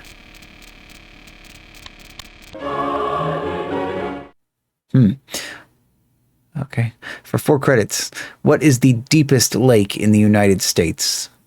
Lake Michigan, Lake Mead, Crater Lake, Lake Champlain? I don't know. Lake Michigan? No.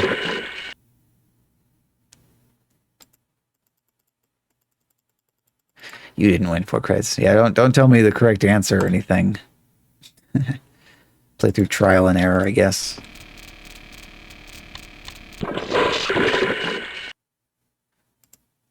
Well, it's one of those, why would I ever need to actually know the depths of all of the lakes in the United States?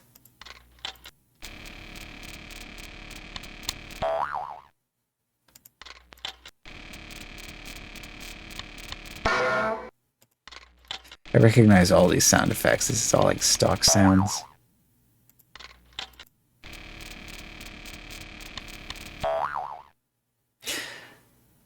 Also, it looks like they just kind of ripped off the A&E logo, or at least the old one. Wild sports history. Politics history, A&E.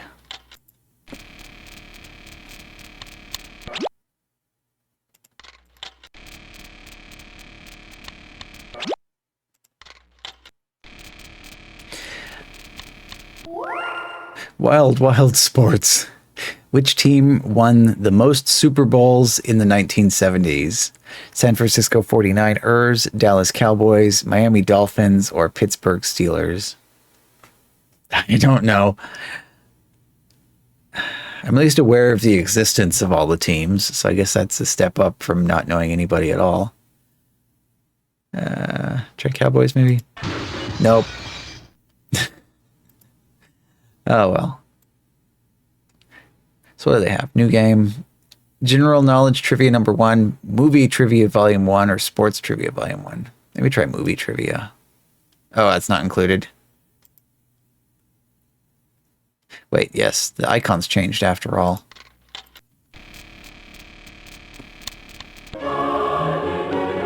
Wild Wild, admit one. Okay. Mr. Smith Goes to Washington starred who? Jack Lemmon, Paul Newman, Mickey Rooney, James Stewart. I've never watched that movie. I don't know. I know Mickey Rooney and I know James Stewart. I don't really know Jack Lemmon or Paul Newman. James Stewart, why not? Hey, successful guess.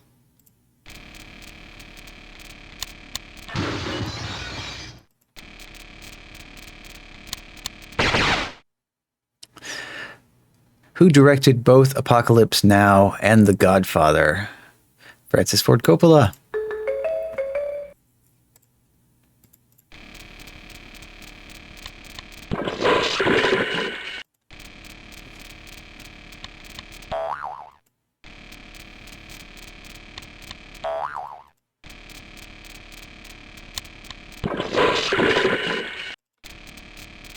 One more question, we'll close this and look at the other version. Tora Tora Tora was a true story about what event? Vietnam War, bullfighting, Japanese baseball, bombing of Pearl Harbor. Bullfighting? No. Oh well. Never seen that one. Let's compare this with the Windows 3.1 version and see if it's exactly the same thing.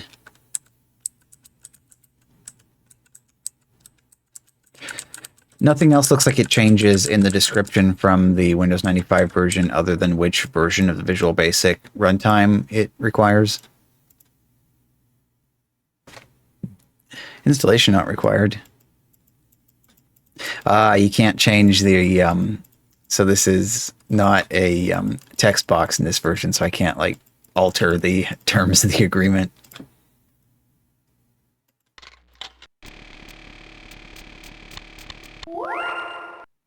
Sports. Oh no. In what year did the Winter Olympic Games start?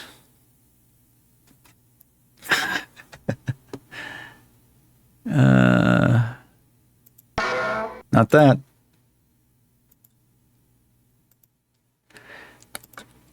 All right. Well, like most trivia, as long as you know your trivia, you'll do pretty good with it. The last one in trivia category, Wit 2.1. How old was Paul Revere when he wrote into Story? How many years separated Cortez and Michelangelo? You decide which people and events to include. Sort and select by individual people and events or groups and factions. Modify or expand the data sets. Wit is used by history and art students, teachers, genealogists.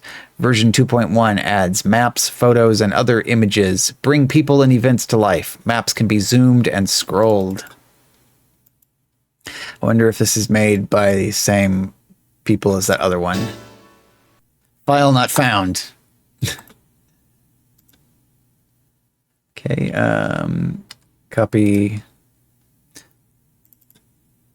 Try popping this one on the desktop as well.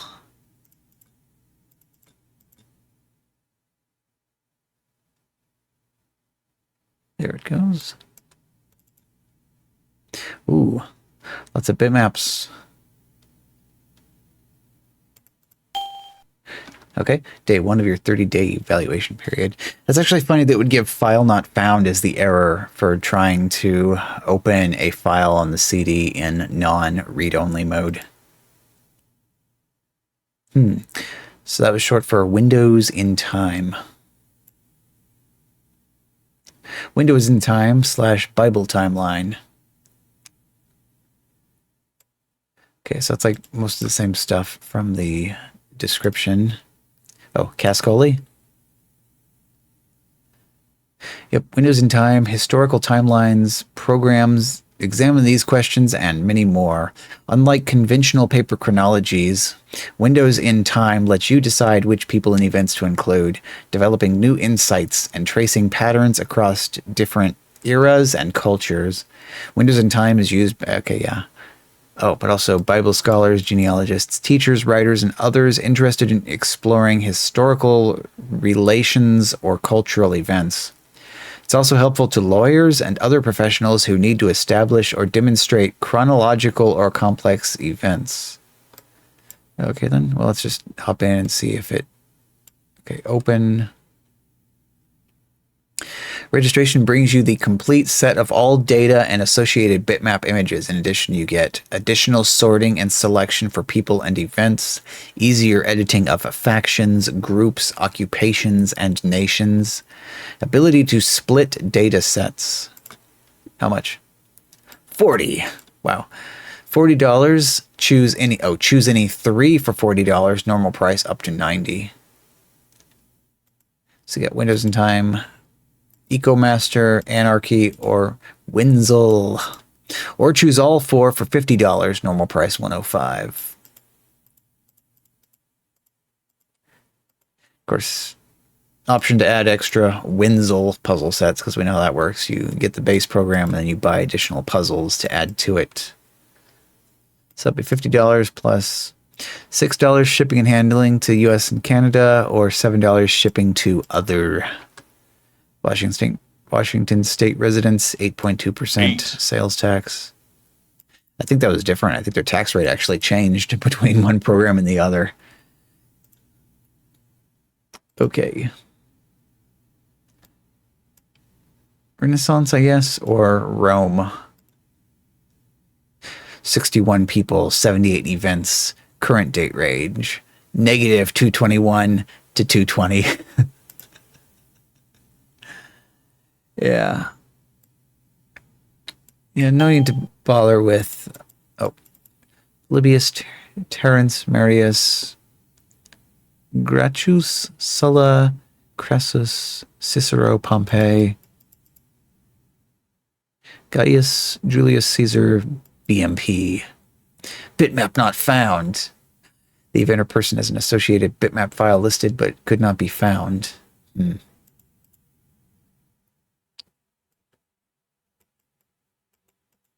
Okay, so this is like how you make changes to the people in the database, huh? Date 1, type known, approx, or reign. Date 2, known, approx, or reign. So I guess it only gets years, though. It doesn't give like exact dates or anything. Okay, so this thing that just looks like an ordinary text box, has no label or anything like that, actually opens up the drop-down with all of the bitmaps on it. I would say, why does it not have the little drop-down button at the corner of it? Maybe it's because you can type in whatever you want for the file name instead of picking... Does it do this, though? Does it? Oh. Well, if you try to type in anything, it just pops up the thing and yells at you, because it tries to load the image after every single character.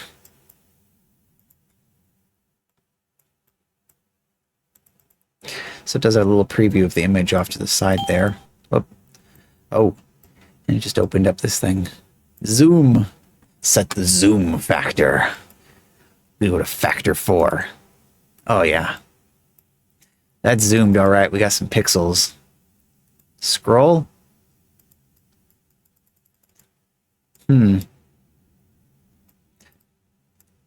is a scroll menu item that just goes back to the top corner.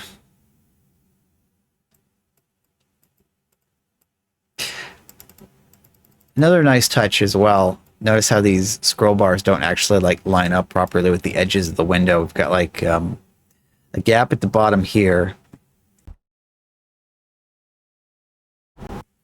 Yeah, gap at the bottom here.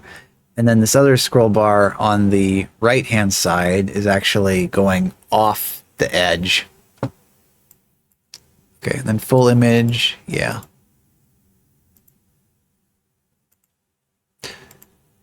So clicking full image just stretches the image to fit the box.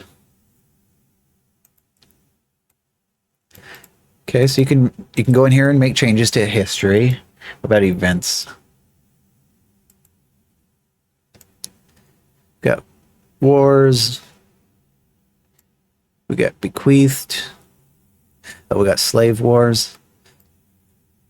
Well, I guess if you want to know when they happened, that's useful historical information. New Testament at 200. New Testament fixed. Okay.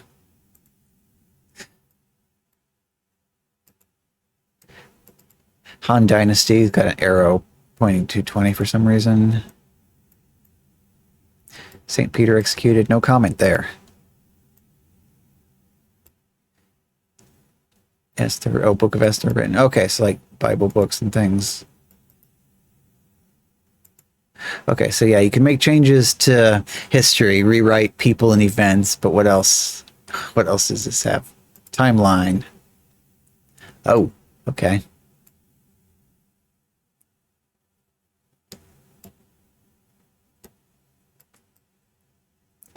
I see. So this lines everything up.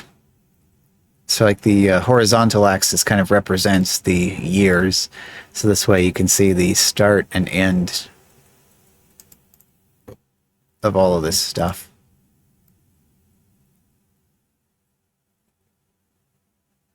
That is kind of interesting.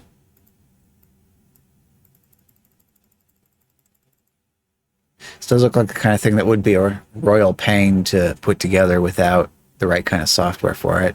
I'm not sure what software people really use nowadays for making timelines like for making timelines like this.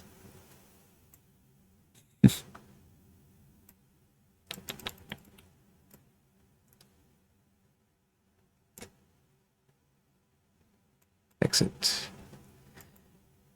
Then what do you have for reports? Groupings, factions?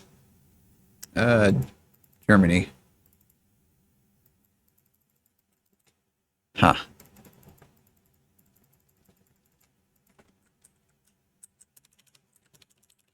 So these don't actually...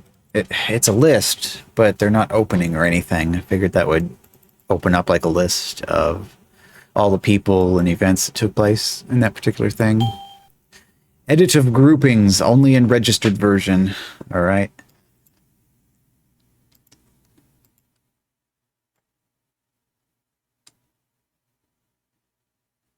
I don't know if this qualifies at all for trivia, just based off of what we see here.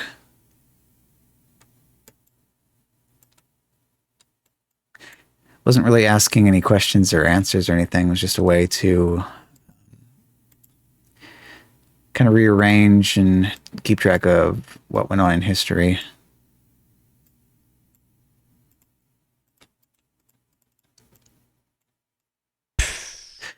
This got very confused here for which mouse button was what. I was using the left mouse button and it was popping open the right click menu.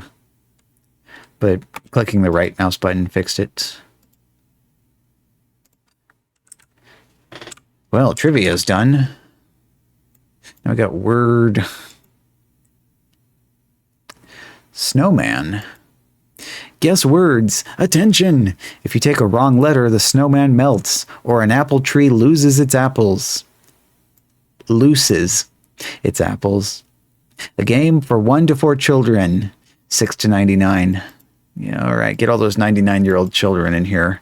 Hints and sound support. Oh, WinZip extractor.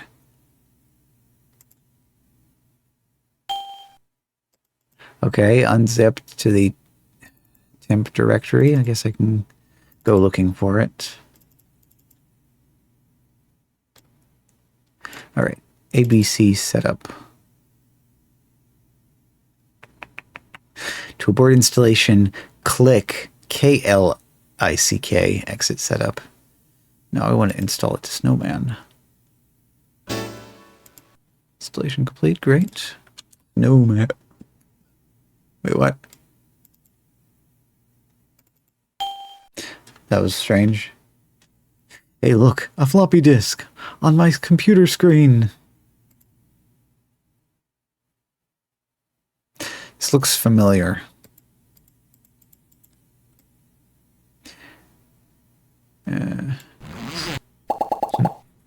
Okay. E. Oh. Blank. EE. Blank. Blank. E. This will follow a standard R. Nope. S. T. Look at that. Clouds slowly disappear and the sun comes out. Snowman's starting to not look so healthy. He's missing an eye already. L? In needle. What's that? A snowball? Next word.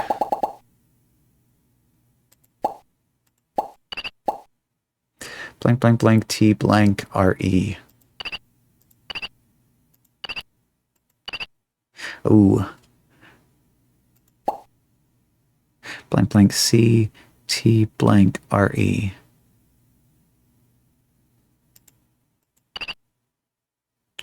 Oh my. It's already kind of turned into the nightmare fuel snowman with that many incorrect guesses.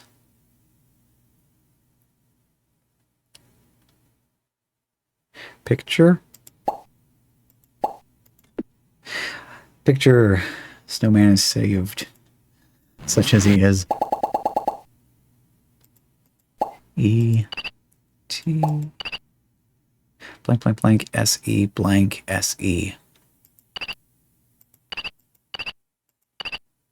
Uh-oh. Oh no. The snowman has turned into a scarecrow. Oh. I guess that still counts as a win. Nonsense.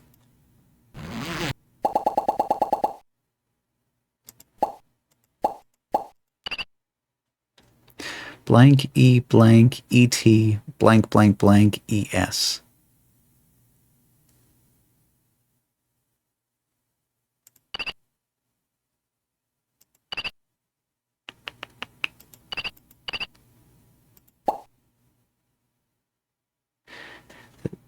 Tossed a B in there.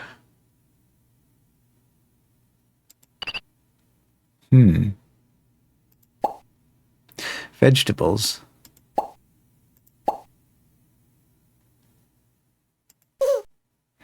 Okay.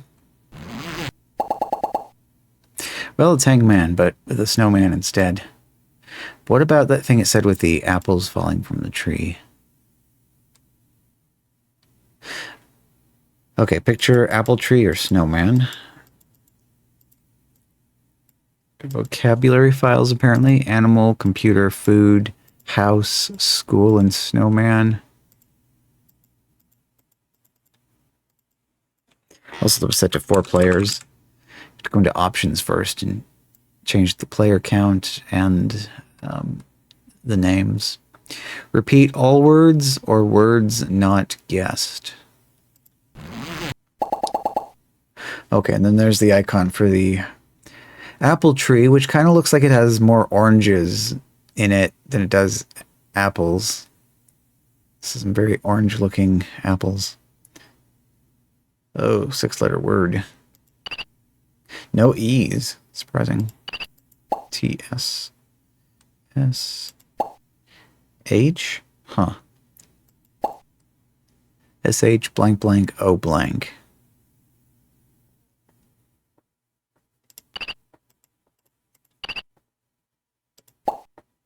S-H-A blank O blank.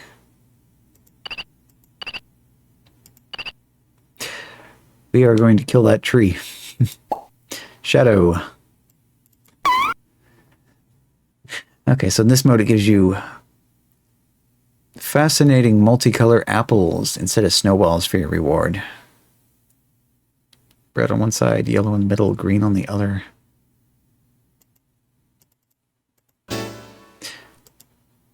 So the traffic light starts a new game. Okay, I guess the hand is your hint. But since the game was already over, I didn't do anything.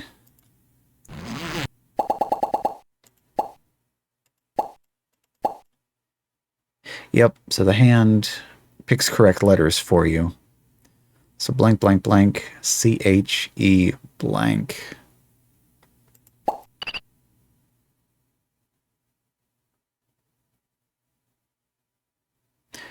T-C-H-E blank. Huh. Kitchen? Yep. All right, let's take our 2 apples and run for it. How much is registration? Doesn't tell me. Enter your name, city, and registration code you got with your registration. Capitals and blanks are significant. Either we've seen this before on one of the other CDs, or we've seen something else from ABCware. Yeah, like that. So instead of just having a code that's tied to your name, you got to put your city in there as well. For the extra level of doxing you if you were to go online and share your name, city, and code with everybody.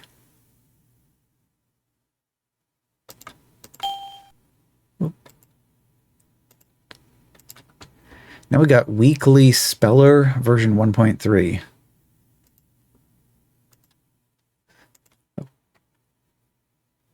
For Windows 3.1. 1.3 on 3.1. An excellent way to encourage children to practice weekly spelling lists. Provides an easy mechanism to quickly input spelling lists that can immediately be used for spelling practice or games. Printed reports allow parents/teachers to monitor progress. Optional password protection can be enabled on the spelling list editor. Makes spelling lessons fun for children or adults.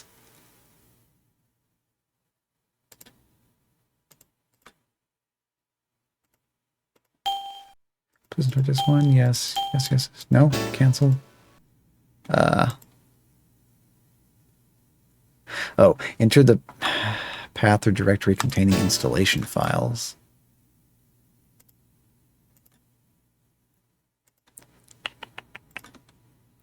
It's be easier to just copy Windows Desktop subdirectory. Yes. Did it do it? Yep, sure did.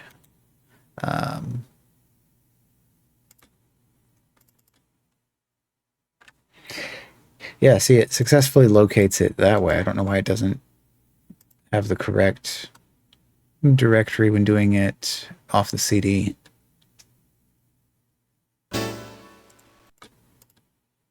Actually, everything in this category is feeling familiar. I wonder what the odds are that we already looked at the stuff in this category previously. Spell. Anyway, $9.95 registration on this one. Oh, it goes to Ontario, Canada. Name, please. Enigma. Go. Let's do this week's spelling lesson. Too much echo on that. Don't think so. Scramble. Word Scramble. Word assembly game. Games are not available in the shareware version. They are an added bonus for registered users. To allow evaluation, this game will run in sample mode with a predefined spelling list which cannot be altered. The registered version uses your spelling lists to play this game. Thanks for taking the time to evaluate the software. Okay, sample spelling list. Please register and obtain the fully functional version of this option for only $9.95.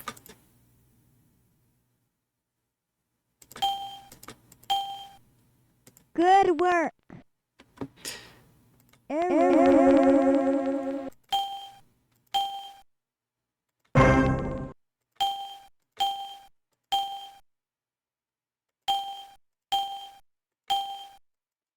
Awesome. Congratulations.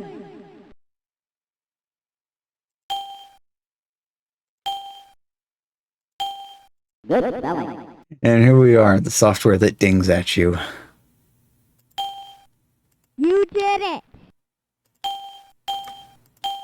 You did it. So the word scramble consists of just all the letters in the word being randomly thrown around on the screen. You have to click on all of them in the correct order.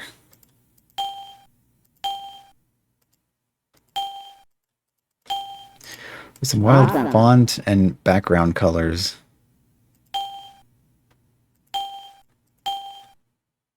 That's correct. That's enough. Exit. Sentence. I get a ride to school on the bus. Congratulations. The lake is full of water. He asked for one of my cookies. The truck drove past our house. Let's walk to school. The pigs were rolling in the muck. I started to walk when I was a young baby. The two friends parted company. Please rake the leaves. The dog darted across the street.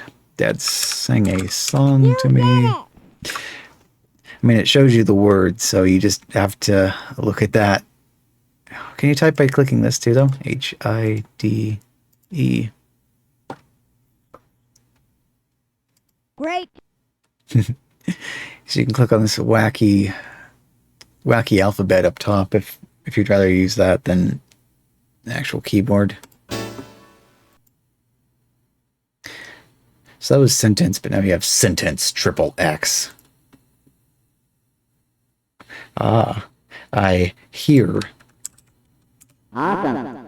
a pain in my side. Congratulations. A mile is a long way to walk. Super.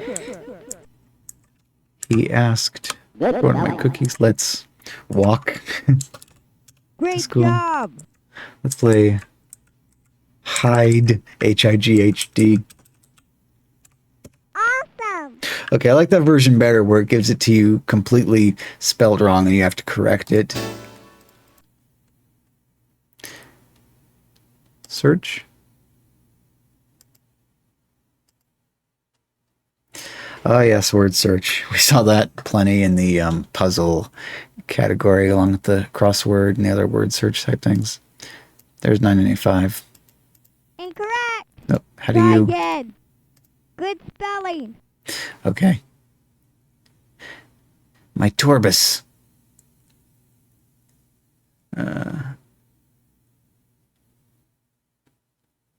Splet. S-P-L-E-H-T. That's right. But the number of different possible ways people implemented their word search controls is kind of fascinating. So in this variation, you click on the first letter of the word, and then you click on the final letter of the word. On some of these things, though, you press the mouse button on the first letter, drag the mouse to the final letter, and then release. And then on some of these, every single one of these is its own separate button, so you have to actually go click, click, click, click, click, and click every single letter to highlight them one by one. HinFam. Oh, functional. Super. Yes, please. Exit. And exit. 995, not too bad. Maybe your kid could learn a little bit of spelling off of that. Word Search Construction Kit V2.0B. Features the unique ability to make puzzles in fun shapes with over 25 predefined puzzle shapes, circles, apples, hearts, etc., with the ability to create unlimited new shapes, up to 30 by 30 in size. Print options include upper and lower case, grid, answer key, font selection, meta files, and more. Teachers, students, publishers, and fans, put more flair and pizzas into your puzzles. Pizzazz. Or pizzas. I think more puzzles need to have pizzas in them. Setup. Yes. Okay. Yes. Okay. Yes. Okay. Yes. How many times do I have to say yes and okay before it installs? We got it.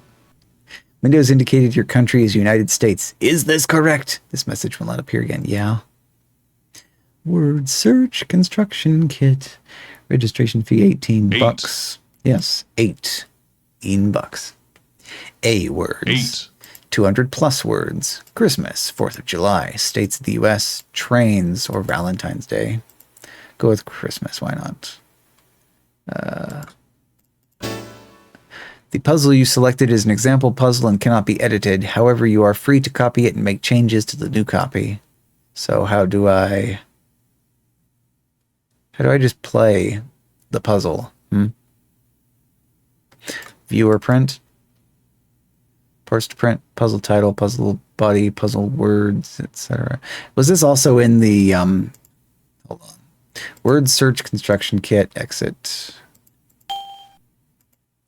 Go up to the puzzle category. Scroll down. No. Well, okay then. I was like, wasn't that one also in the puzzles category, but maybe not? Oops. No, not you. Come back to me. Word search, construction, whatever. Continue. Christmas. View print. View. Oh, okay. So the Christmas word search is actually shaped like a Christmas tree.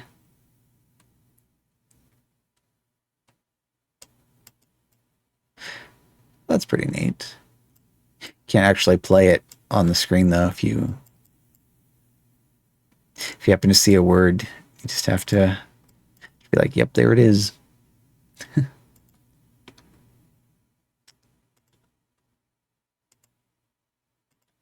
Get rid of this mess of stuff that I opened up here. Exit.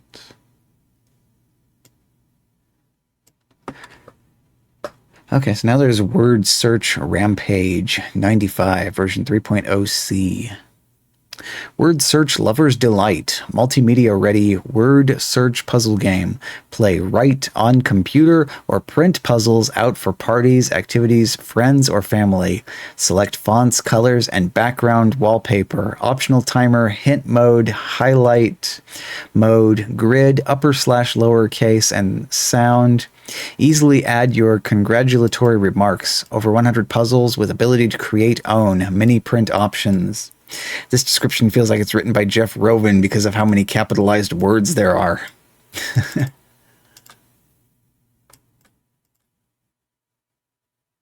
Another one from Insight Software Solutions, Inc.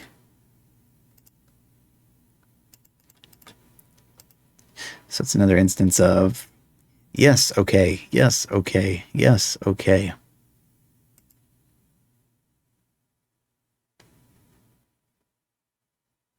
Word Search Rampage 95.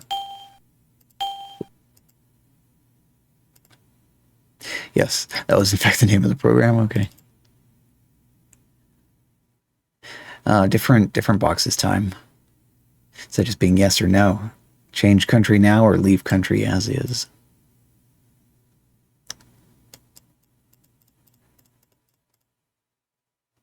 So a lot of categories here, a lot of puzzles. Science, computer parts.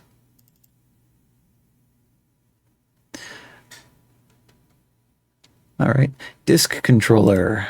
How's this? Okay.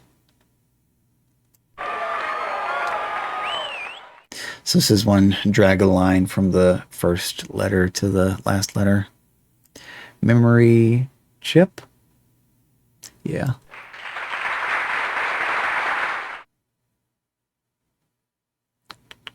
CPU is in here somewhere.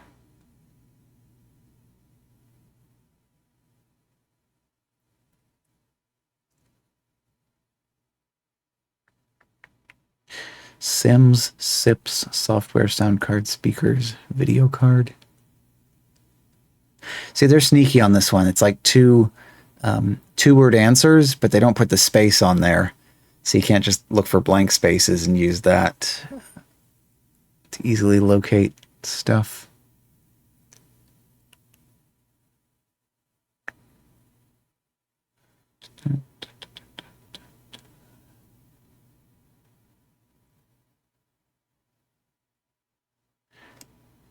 RAM? No. Wait, RAM, yes. RAM. RAM. RAM is over here. RAM must be on here in more than one place. So they weren't expecting this one down here. They only want you to pick the correct copy of it. A game, yeah. You see?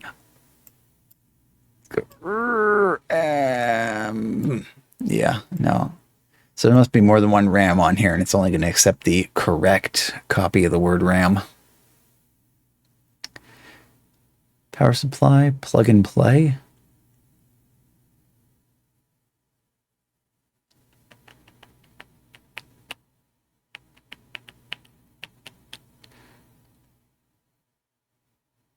Plelorap. Latest and greatest piece of hardware. What, you're telling me your computer doesn't have a Plelorap yet? There is plug and play.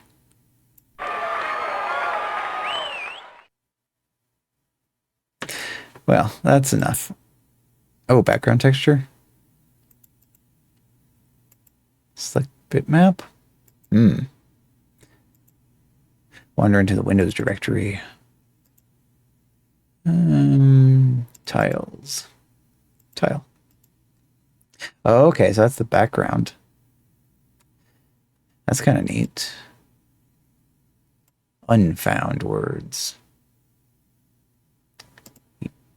Yellow. That's nice and customizable. Timer. There we go. Green. So options for sound, timer, grid.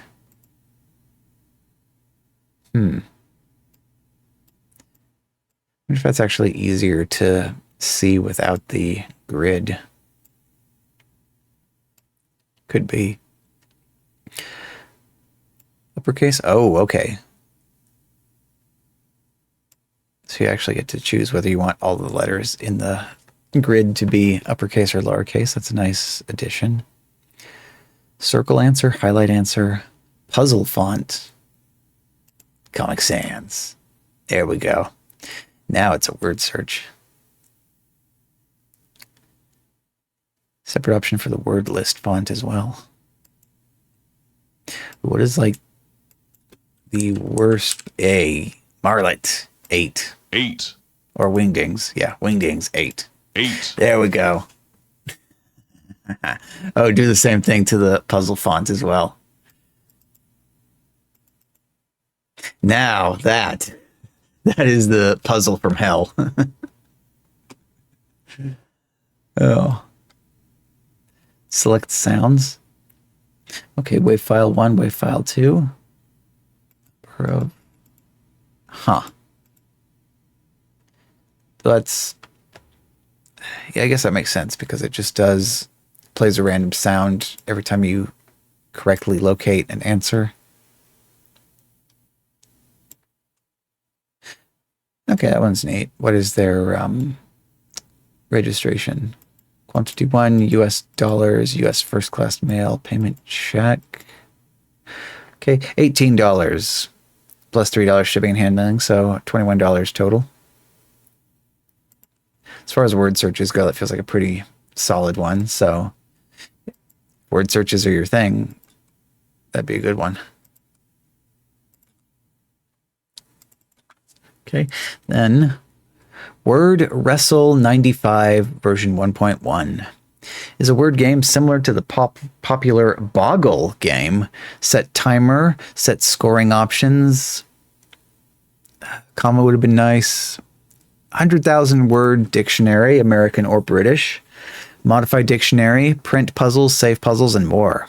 Generate puzzles in various sizes, bitmaps, and fonts. Improve your spelling and word recognition. Teachers and parents can design puzzles to include the words you want. Oh, this Insight Software Solutions has really got the lockdown on the word category.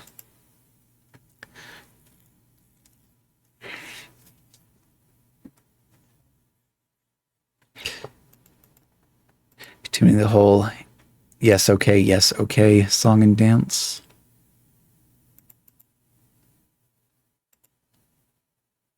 Yep, sure enough, even with the 4x4 scramble.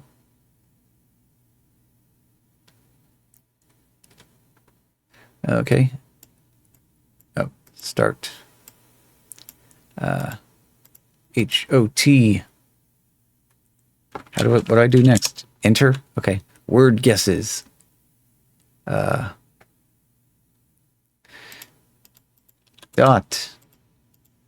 Not. Don't.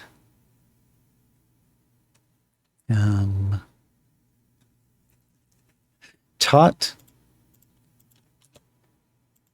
Hot. Oh, duplicate. Okay, that was the first one I did.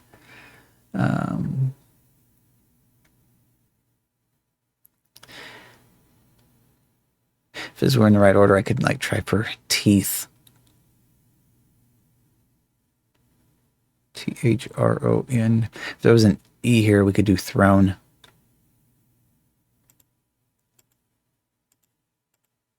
Actually. Oh, actually, you don't have to. Oh. So it doesn't matter. You don't have to like the letters don't have to be adjacent to each other.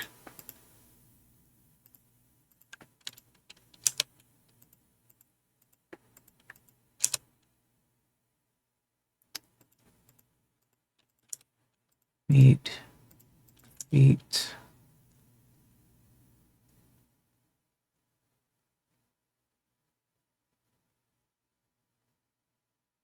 N-O-R-T-H. No. N-O-R-T-H. North.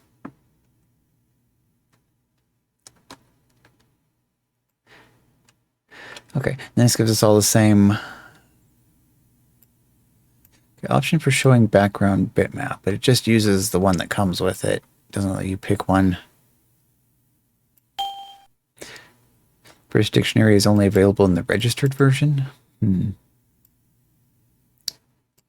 Puzzle font. Comic Sans. Background. Oh. Okay, well, ooh. This is kind of neat, though. Choose your own custom background bitmap for the letters, as well as the font. Timer options. Okay, so specify minutes and seconds. Time allowed to find words. Time's up announcement. Sound dialog box. Dialog box only. Sound only.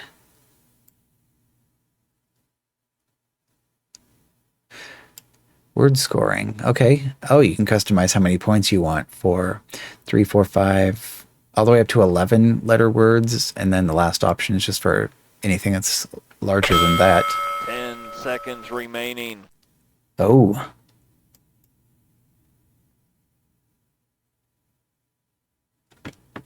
Time's up.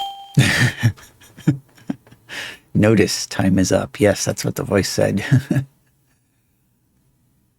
Oh, other products. Zip Express 95 and Zip Express. Zip code lookup, auto paste into programs. Keyboard Express 95, keyboard macro, auto paste and capture. Crossword construction kit, build crossword puzzles in fun shapes.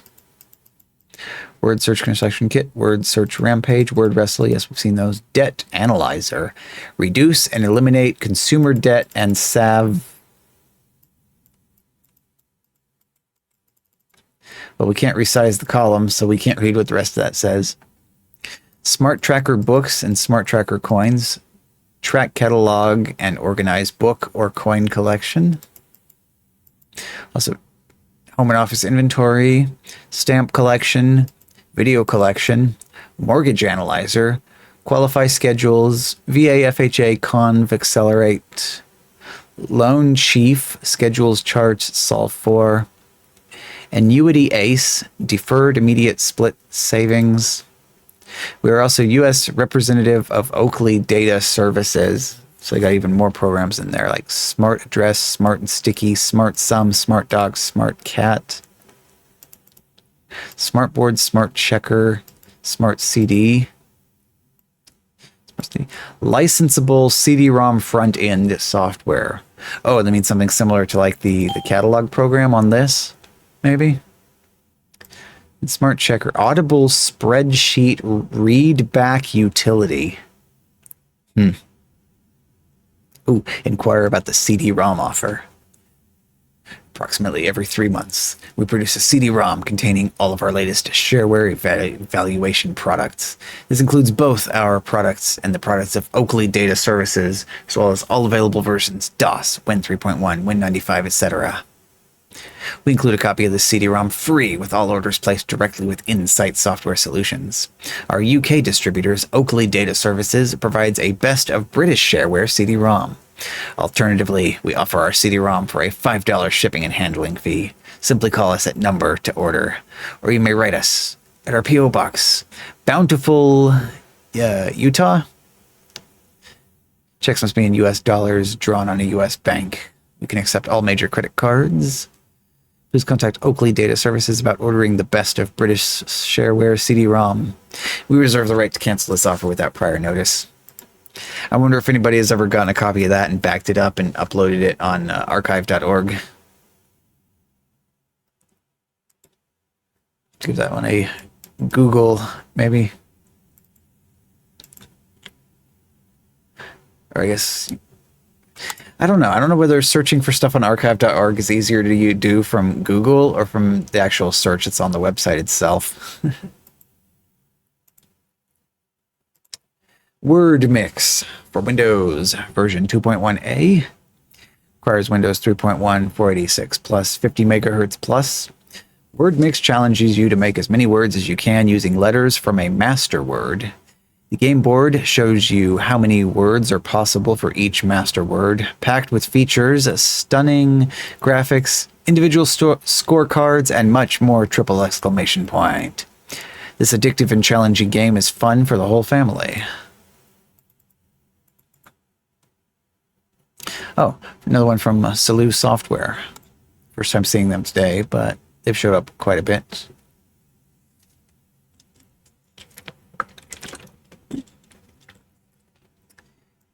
Shortcut? Yes, please. I guess Steve Moroff didn't get into the word business. He didn't have any games for the word category. Wordmix. Please stand by while loading game. Oh.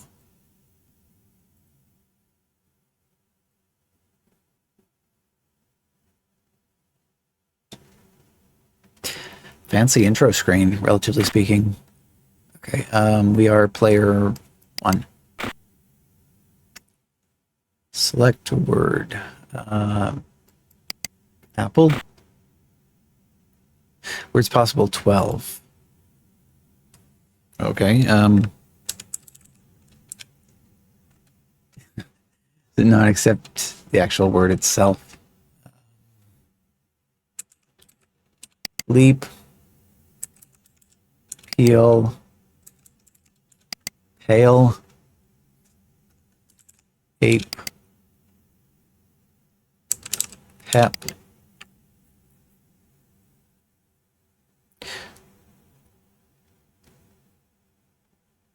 Oh, there's one more 4-letter word.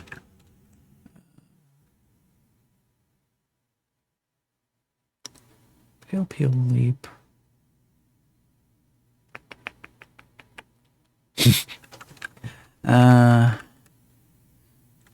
Which are 3-letter words? Ale. Okay. Plea, of course. All right. So that's all of those, and then there's a whole bunch of exactly 8 3-letter words.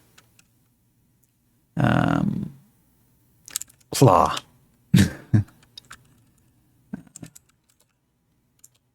Lay. Lap. Up. Pal. Pal. App. No. Did you do pep yet? Did do pep. Elp. Alp.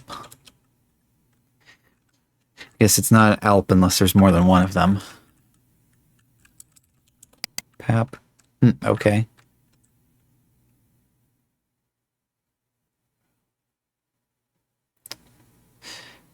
Yeah, I don't like keep the thing in alphabetical. P. Oh, yeah. I like peas too. Those are tasty. So they don't like alphabetize the word list or anything as you do this. That would be useful. So basically, this is like prehistoric words on stream. Did it say what year this was?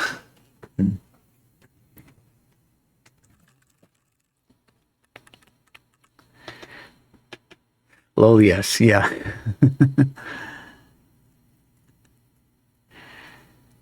And this is easier or harder by not having the letters shuffling around all the time. Although I think that's usually what happens is somebody figures out the word that uses all of the letters first, and then everybody just goes off of that. I guess it is easier than if you don't have the letters shuffling around, but sometimes it just kind of hands answers to you. I think we already tried most of the combinations of things that made sense.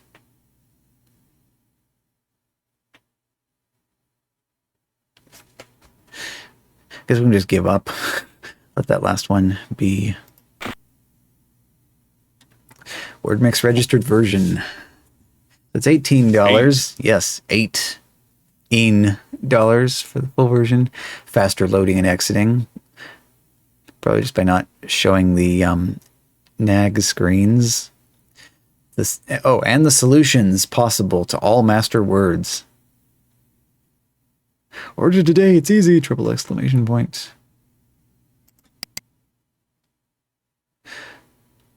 Okay, download all our games from our websites, salou.com or logicgames.com. Axium Adventures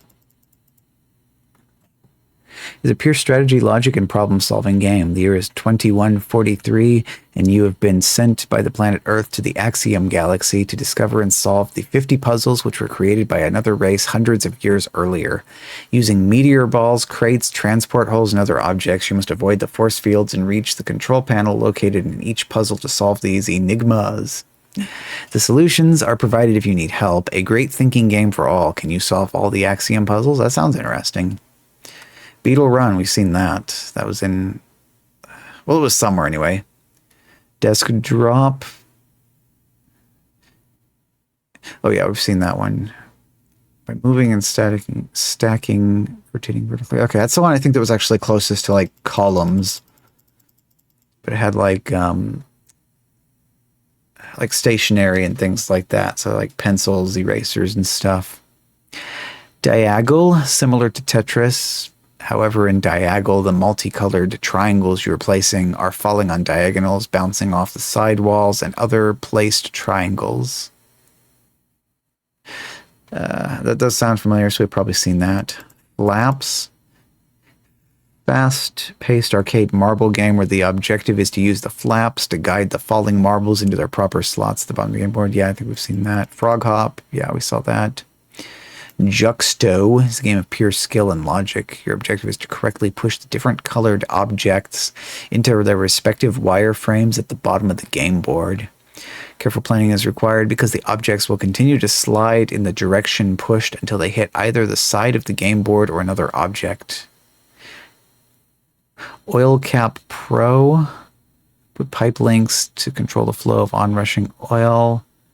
I think that one was similar to Pipe Dream. Quarry, Rollum, Ronnie's Resort. Mind-bending puzzle game where the objective is to get Ronnie from the hotel to the beach. Using various objects like beach balls, trampolines, chairs, shuffleboards, and more. He must use his logic skills and creativity to solve each of the 30 puzzles, animated graphics, and funny Ronnie dialogue and sounds.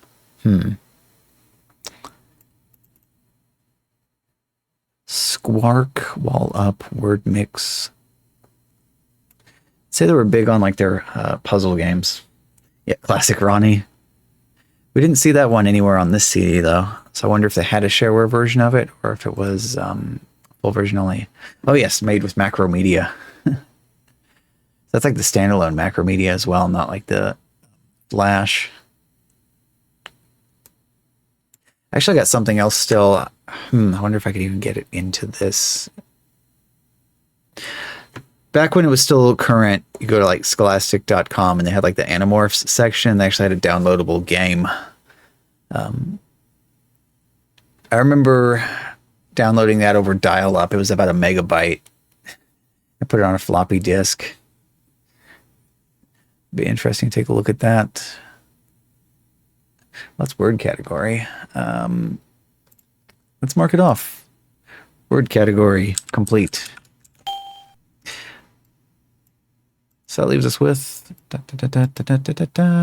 26 programs in the strategy and logic category. Oh, hey, there's Axium Adventures. We just heard that mentioned a second ago. There's Ronnie Resort. Okay. Well, nice. We'll shortly get to see all this stuff that we have just read about. But I like this first one's name, at least. Arrrgh. The Pirate Game is a fantasy strategy game for Windows 3.1, Windows NT, and Windows 95. You control a fleet of ships, hiring fierce pirates, buying deadly mines, and sending your troops out to conquer islands. There's plenty of action since some of the islands have islanders who may or may not like your species, and of course, there are always the other players to worry about. On top of all of that, there are always pesky random events to worry about like storms, faulty mines, troops deserting, etc. Luckily, each player has a collection of magic spells, some of which help them, and some of which are designed to harass and destroy the other players. Sounds complicated. Visual Basic again.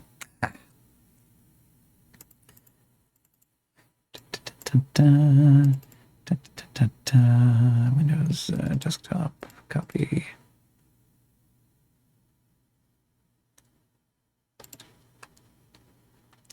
Minimize. There we go. There's our Arrrgh.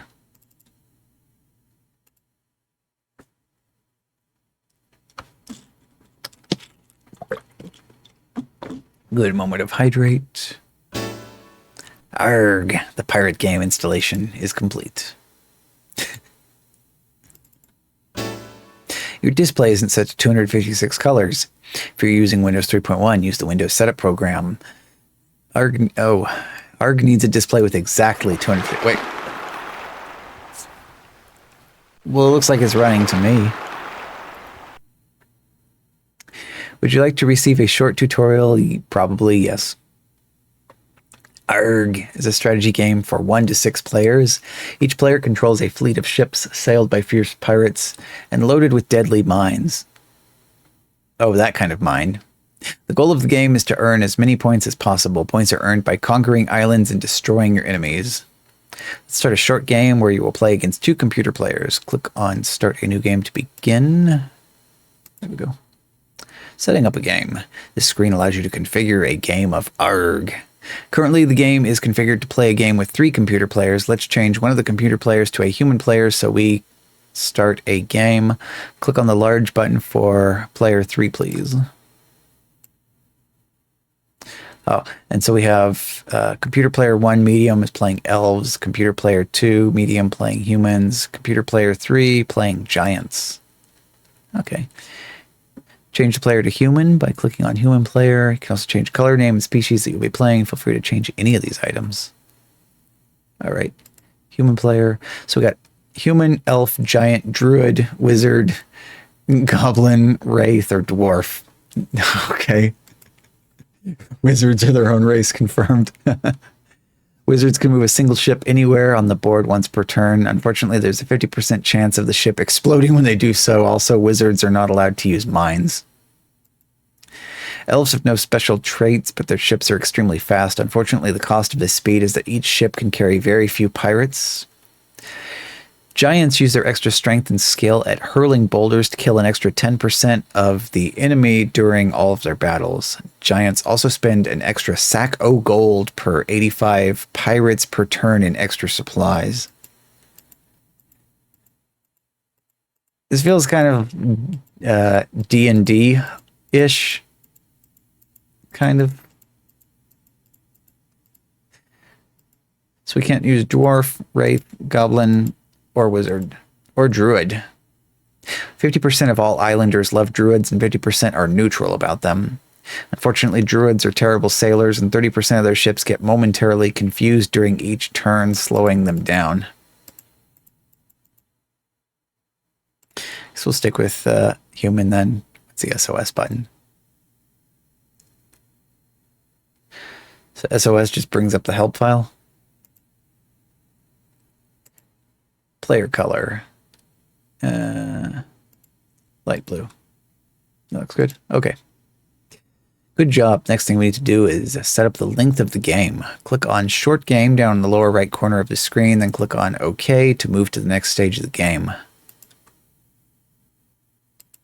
Okay. Arrrgh can be played on a wide variety of maps, each with its own distinct island layouts, populations, gold distributions, and reef placement. However, since this is the evaluation version of the game, you are allowed to play only on the first map listed. All right. Got default, edgy. Oh, edgy puts all the islands on the edge of the hexagon. Makes sense. Multi-line. Oh, that's strange. All ports. Channel. Shoots. Circles. Symmetry. Ain't it grand? Divided. Edgy 2. Same as edgy, except it forces you into the other player. Best played with 2 players. Especially good if both are wizards. Enemies, funnel, groups, high val.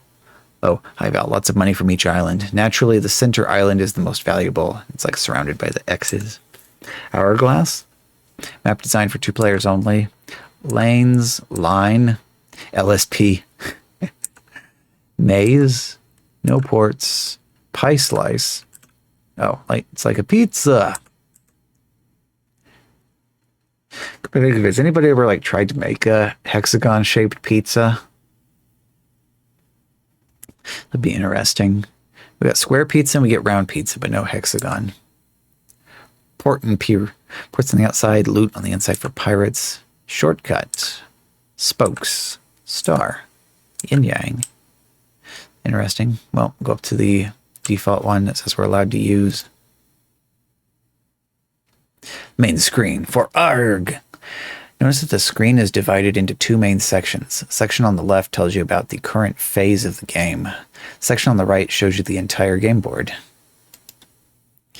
You feel like it would be hard to get sharp corners on a hexagonal pizza. I mean, you'd have to like shape the dough, and then when it kind of expands in the oven, you'd have to like cut the edges off of it. Because like if you're cutting your crust off and throwing it away, then that would be feasible. Let's see. Top section on the left always shows what phase we're in. It would take a lot of pizza sitting. Who player is, species are playing, their score. Double click on the player number to see a quick game summary. On the phase title. I guess that was from the game. 8. 8. Yeah. Middle section changes from phase to phase. Right now it's just playing information about buy and play, since that's the first phase you will play. On the bottom of the section on the left, there are 3 buttons. Click on Done when you're done with a phase. Click on Scrolls when you wish to examine your scroll collection, and click on Undo to undo the last thing you did. Right is the map, and zoom in and out. Yeah. Okay, well, let's try it. Oh, your turn. Now that computer players have played, it's your turn to buy new ships or hire pirates to sail them. As you can see the middle. Yeah, this is actually, there's a lot to this. Ship. You can only play ships, pirates, or mines in a selected cell. So these. Good job. As you can see from the summary information on the left, you now have an empty ship. Notice that the ship cost a certain amount of money, which was removed from the 70 sacks of gold you started the game with. Okay, so this is actually like a really complicated game. Lots of stuff to it. Mine. Dropping expensive mines into the sea isn't fiscally responsible.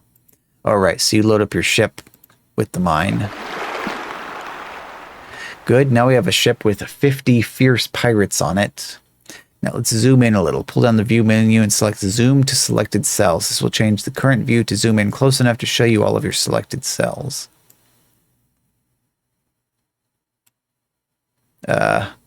It didn't zoom very much. Excellent. Now continue to buy and place ships into your selected cells. You can load the ships with any number of pirates, but for now stick to around 50 to 70 per ship and no mines. Once you're completely done, click done. Done. Moving on. Okay, now that everyone has finished buying and placing, the next phase is movement planning. Let's go ahead and let the computer players take their turns. Are you sure? Yes.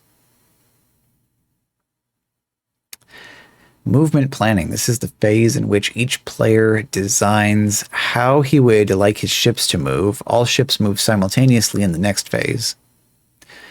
During this phase, you earned 3 movement points since you had 1 ship, which give you 3 points each. You can distribute your movement points over as many of your ships as you would like.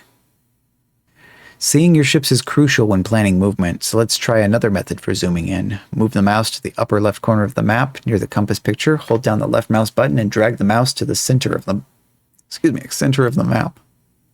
Like that. Okay. Good. Now to move a ship, click on it. Then click on the destination for the ship. Yeah, get up. Click, click, click. And that's it. That's all your movement points. Okay. Done. Movement rollout. Now that you and the other players have finished planning your movement, all of the ships will move simultaneously. If any of the ships run into each other, there will be a fight to the death. There will be a history of the movement in the text box on the left. Be sure to click on Done when you are done examining the history.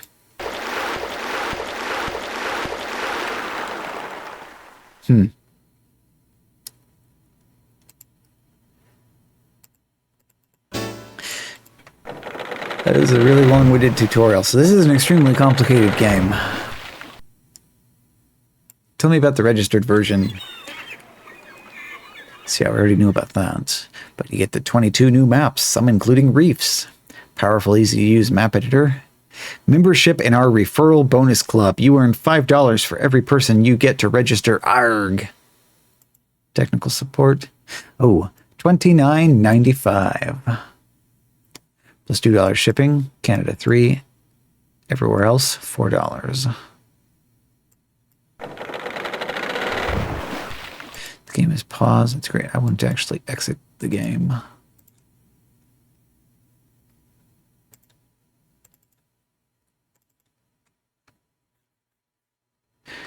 Basically, like a...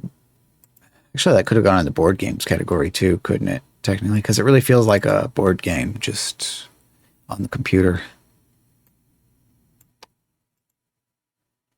Well, now we have Aworld. Okay. Table game Metropolis. Yes. The philosophy of this game is simple. Of this games is simple. To win, you must ruin all yours adversaries.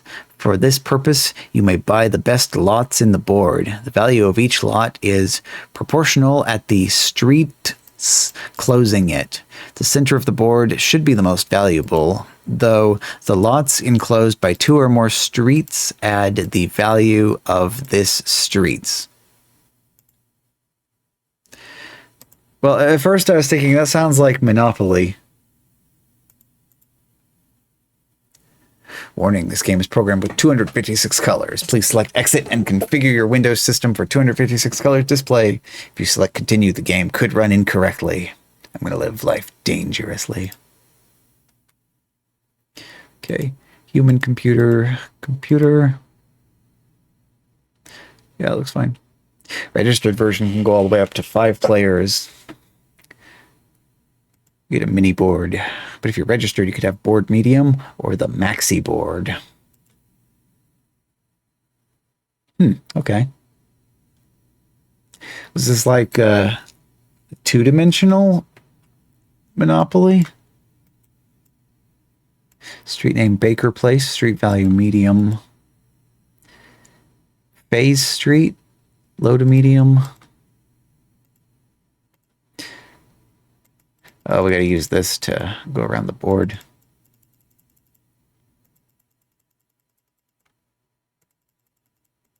This also kind of feels, with this isometric view, it kind of gives me a SimCity 2000 feel. This game takes place on weeks, apparently. It's currently Sunday. Play. Computer, player 2, no properties.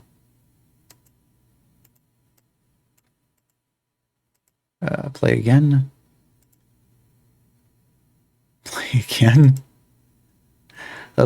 Pay $750 to player 3. Okay.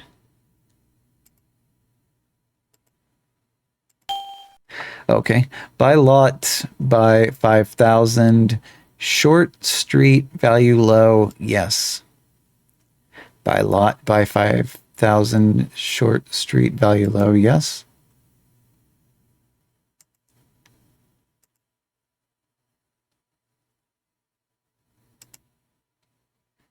Pay $625 to player 2.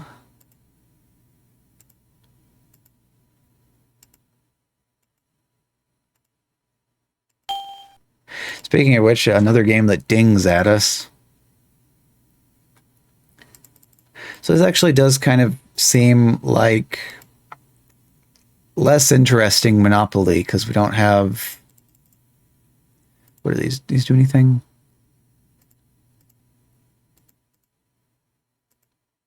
Maybe if you like land on the arrow, it sends you in a different direction.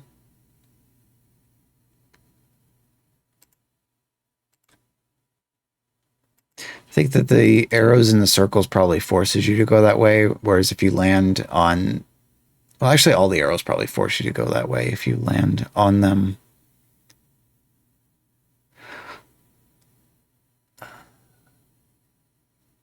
Yeah, because here it... I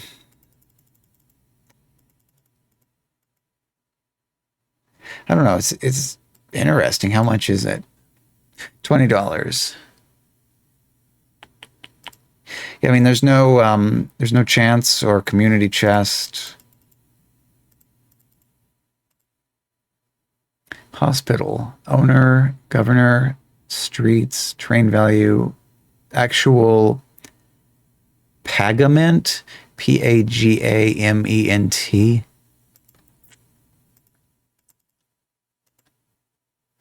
Lot owner. So I don't know if you can like build houses and hotels or anything like that on this or not.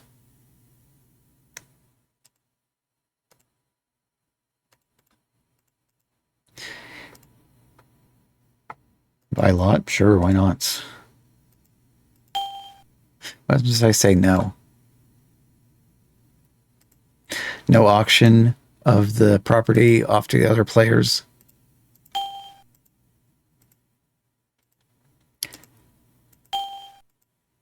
Put in prison, out in 6 turns.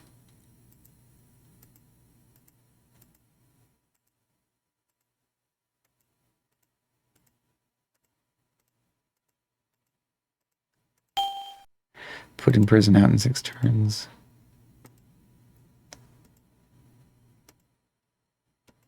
Mortgages. Oh, SNS, this is spelled proprieties. Propierties.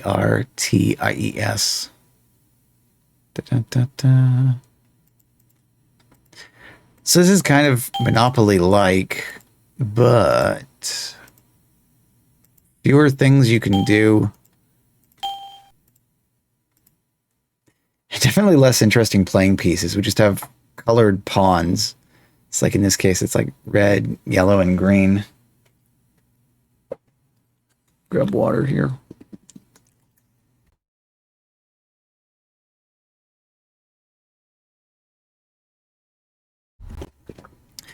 Yeah, I do not think this is a $20 game. Definitely not.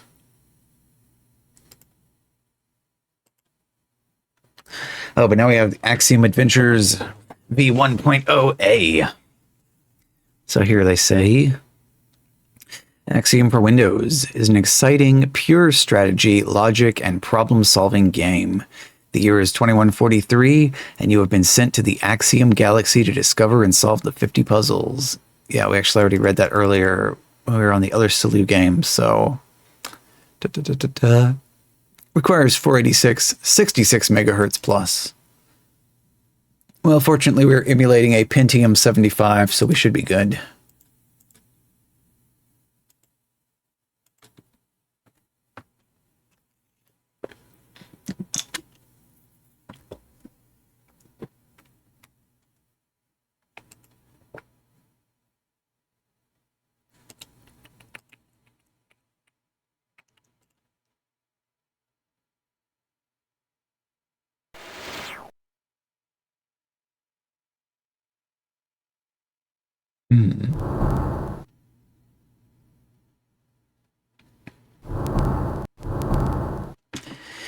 In the year 2143, a spaceship was launched from the planet Earth to explore the uncharted Axium galaxy.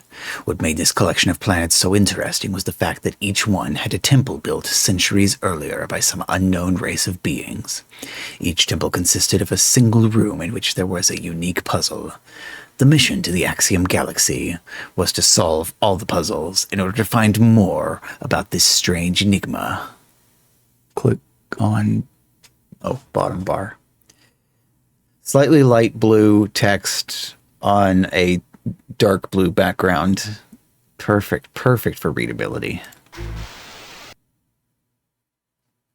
Okay.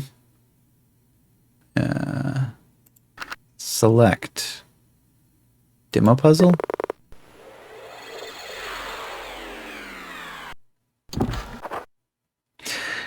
Welcome to the Axium Adventures demonstration puzzle. This puzzle will introduce you to the basic objective of the game and also to the objects that make up the Axiom puzzles. The objective of the game is to get the yellow key and reach the red control panel in each puzzle. When you play the other puzzles, you will move your man using your arrow keys. In this demonstration, however, you only need to press any key or click your mouse. First, you must locate the first objective, which is the yellow key. The key is next to a transport hole surrounded by walls, and the only way to reach it is by locating the other hole and jumping into it. Press any key or click your mouse to start your man. Oh, yep. Notice the light grill that is in front of him. If he steps over this, the grill will rise out of the floor and he will not be able to pass back over it. Therefore, before he crosses over, he will roll the meteor ball next to him out onto the puzzle floor because he might need it later. Yep. See how the meteor ball was stopped by the green cone? That's a cone? I guess a perfectly top-down view of a cone. These cones stick out of the floor and can be removed only by reaching the green button, which is to his right on the other side of the hole. Sometimes you need the cones in places, and other times you want them removed. Okay, see what I mean about the grills? Notice the other transport hole is blocked by a laser force field. Your man cannot pass through these. He must use the meteor balls or crates to block them. Watch him block the force field. So he pushed the ball out of the way and then pushed the box over. With the force field blocked by the crate, he can now enter the transport hole in order to reach the yellow key. The only thing in his way to the hole is the green button, which eliminates the green cones from the board. Watch what happens as he gets the key.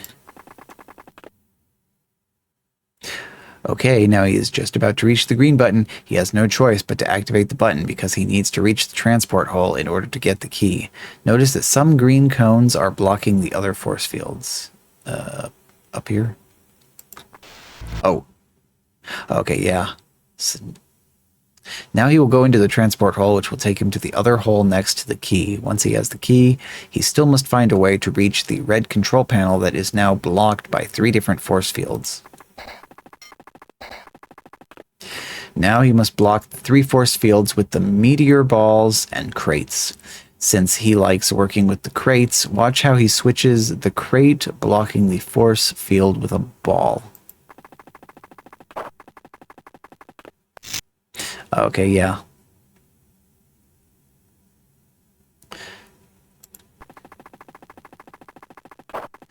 Don't really need to read that any further. You just does the thing.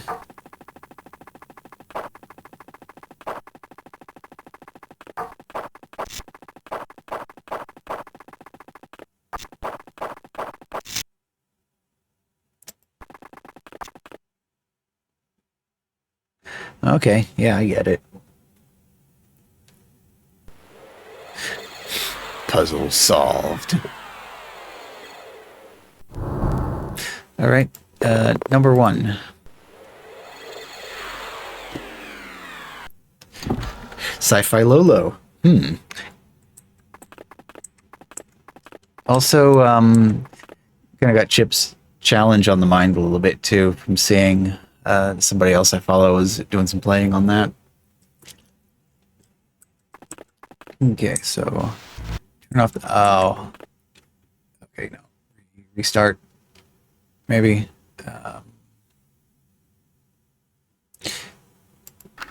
Yeah, restart. I think I want to go over and get the key first. Yes.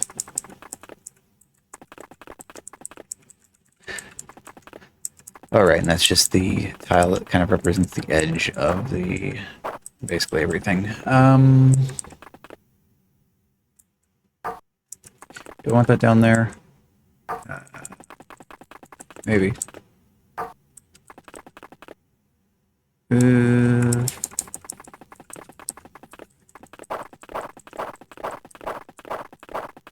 Whoops.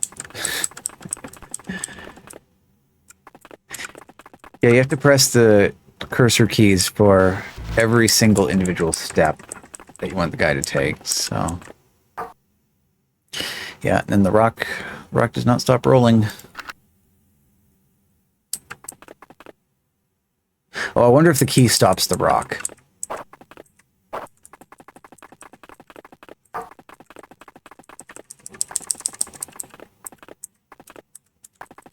If the key stops the rock, then... Okay, yeah. Yeah, there we go. Unlock the control panel.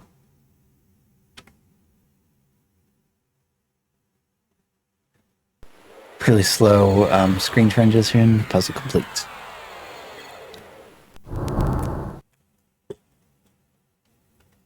Well, now I want to play all 10 of the sample puzzles, so... I guess that's what we're doing. Okay, so this category might actually get split off into one more video after all. I was thinking, oh, there's not much left. We can just go through and get everything taken care of. Let's see. Let's get the crate out of the way.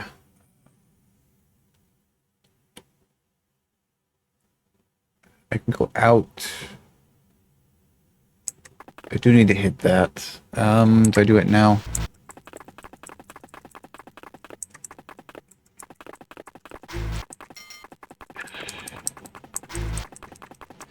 So do all that, but now the crate is not in a good position. Oh, I think I get it. Maybe. Reload. Yeah, that works. See, so now it's away from the wall.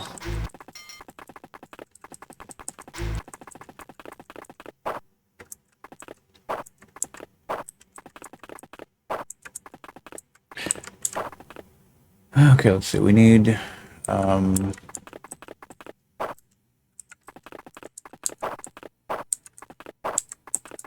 think we might actually want the other ball over here first.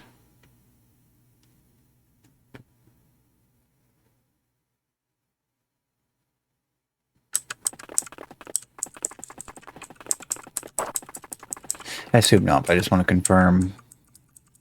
Yeah, so pushing an object against another object does not cause both objects to move. So that's confirmed.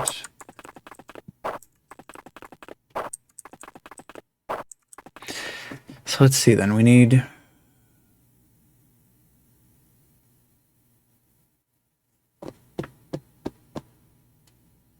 I guess we have to push this into the first laser, but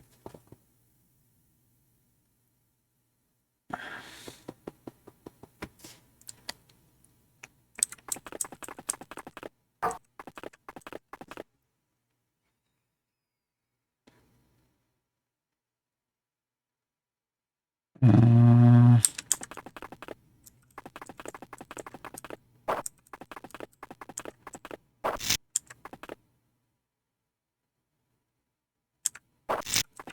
oh, I can actually do that to get the first two.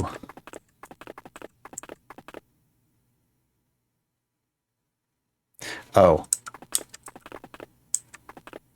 I think I see it now, but it's too late to... Yeah, too late to do anything about it, because this actually needs to be up in line with this. I can push that out of the way. And push the second rock and stop against that.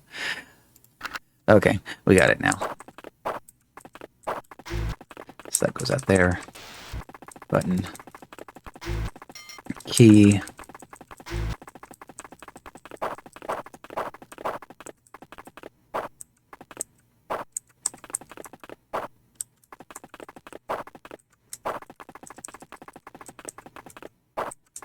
Let's get these lined up.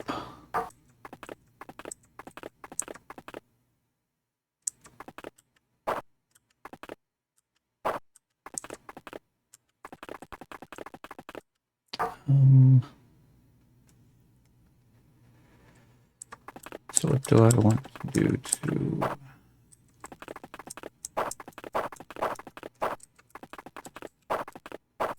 Yeah, I just want both of the rocks lined up horizontally.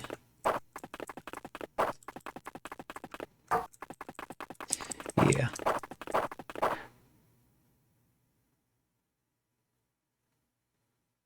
Yeah, that'll do it.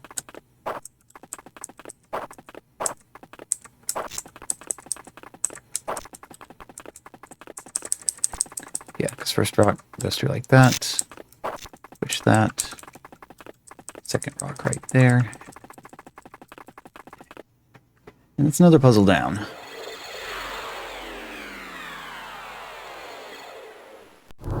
Perfect. Number 3.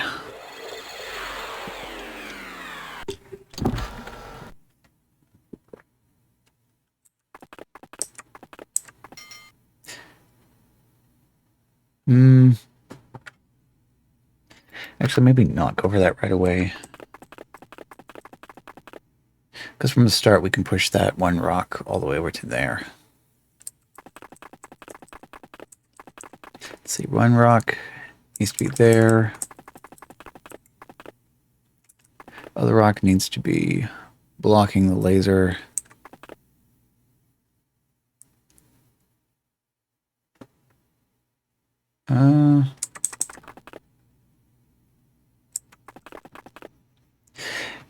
If a rock rolls through the laser and hits the button, does it push the button, or can only I push the button?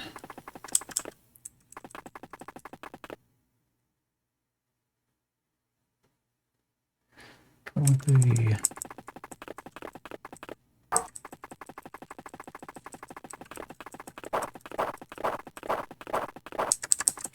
Let's start with this.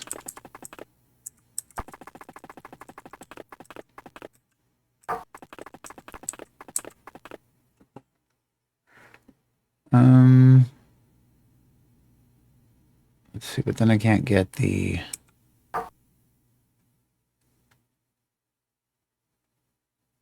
Alright, well... Button does stop the rock. Does my guy die if I step into the laser? No, it's... So it does actually just behave like a force field, like they said. So I just don't step into it.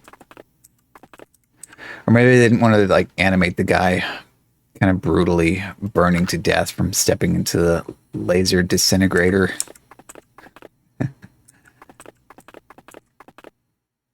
Let's see, so the rock could alternatively go up here, over to here, and then down to here.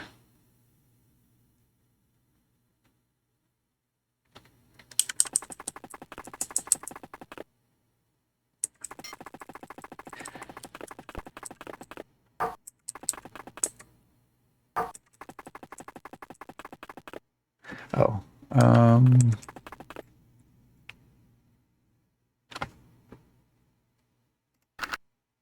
what I visualized in my head for that movement made more sense a second ago. Maybe I was thinking of kicking that all the way over to here and then kicking it down so it could be moved into place right here. So it'll block the laser after the cones are gone.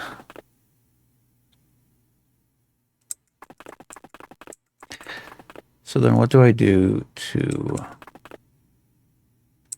block that? Just like normal Sokoban rules, you cannot move the crate away from the wall. That's its home for life. You can just kind of slide it along, but you can't pull it. So I can push that into the force field and then through it, but that doesn't really gain me anything because I need it to be farther up so that it stops the force field.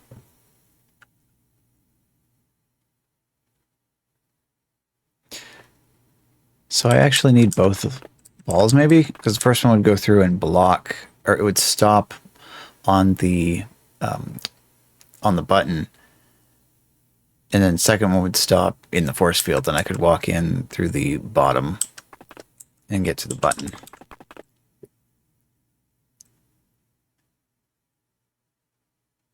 So this kind of means that once, let's see,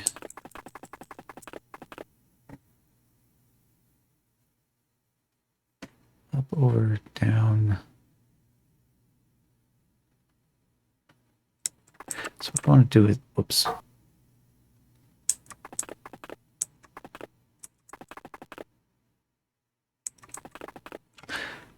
Restart.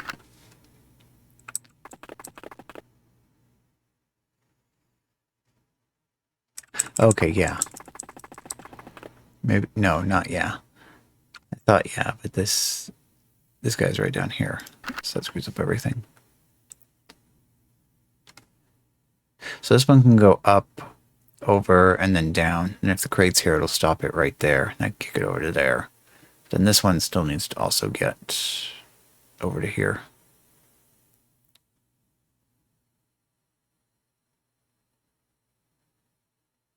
If I kick that over to there, that's almost okay, except not. Because I gotta get underneath it. So I can't get... Wait, yes, I can actually get that one out of the way. Whoop. Nope.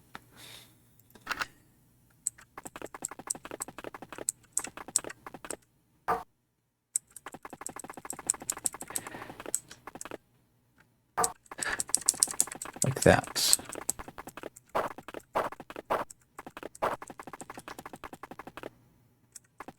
No, back over one. Yeah.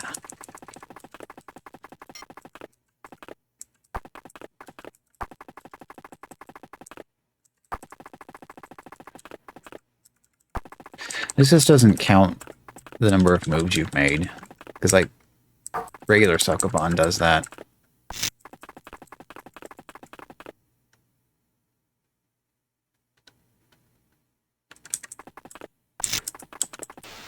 Yes. No. I see, that would have worked fine while the cones were still there.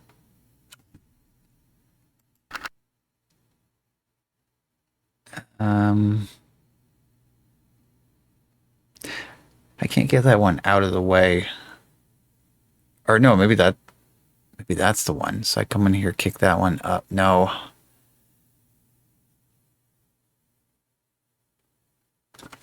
This gets hard quickly. I wonder what the final puzzle is like.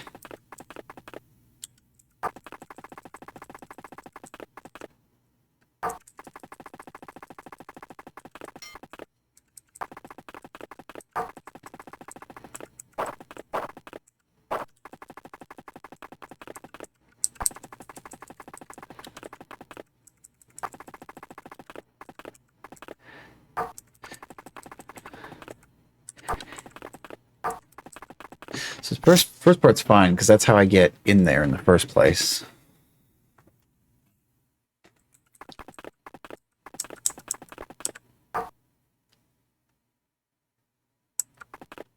Oh, okay, wait. Maybe it's just that. Yeah, that's it.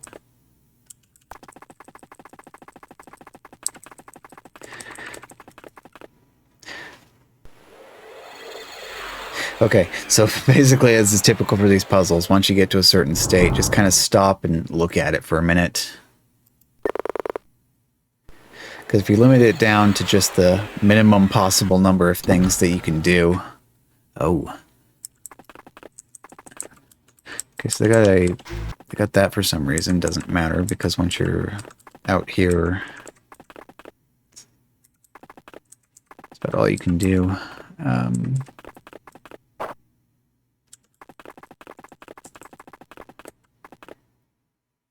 What's the deal? Do I want that? Oh, teleport. Yeah.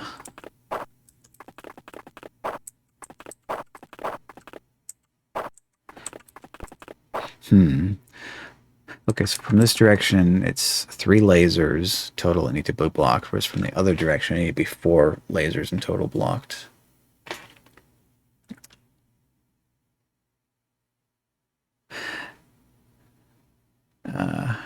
I can't move this rock down. Can't get above it and push it. So I could push this crate into here and block the first laser, and I could kick this, and it would stop at the crate here, and that would block the second laser. Then I would need one more blocked right here, which if I kick that down against the crate, it's... Okay, let's see.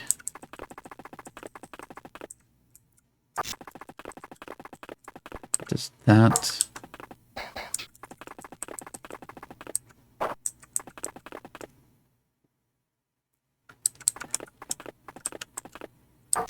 Like that.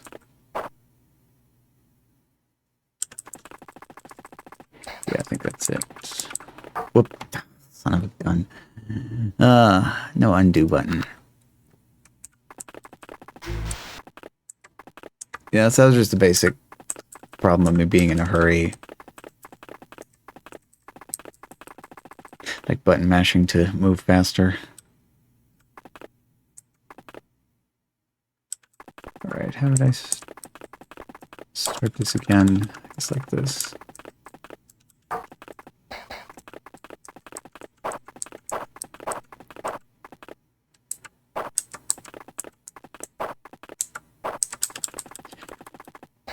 What was a better idea to use like the bottom one for the bottom one?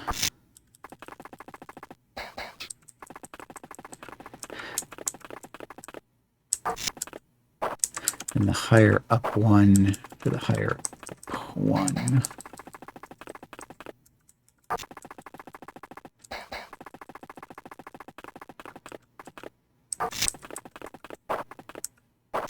That's got it. Puzzle solved. Magical slider that moves on its own while your guys just place his hands beside it. He's got force powers and he's like, whoom. I don't know. Puzzle 5.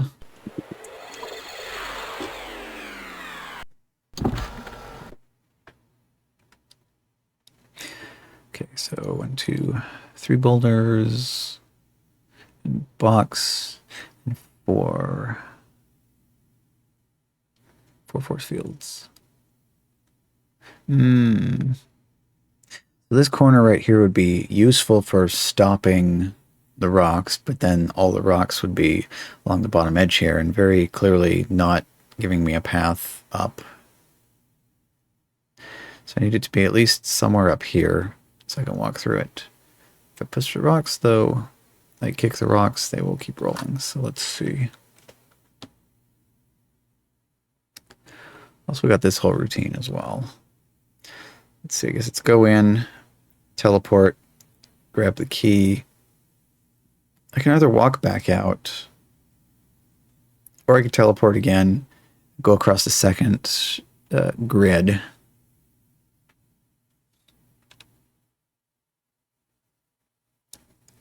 So what's the purpose of that then? Maybe it must mean that I'm supposed to like push the box all the way down to like somewhere down here, and then have the ability to go from the inside and push it back out again.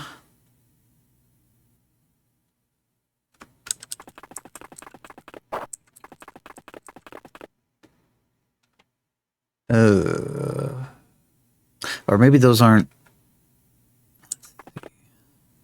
useful here. Okay, so that does need to be done.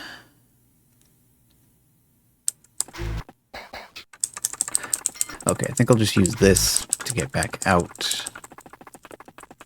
And I can get this one out. Let's just step off. So now I have that, and I have those.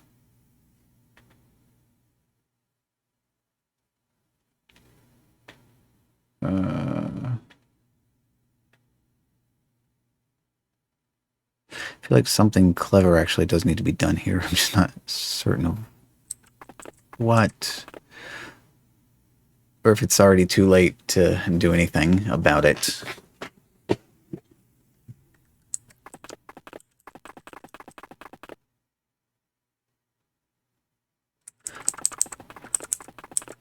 No, this might be fine.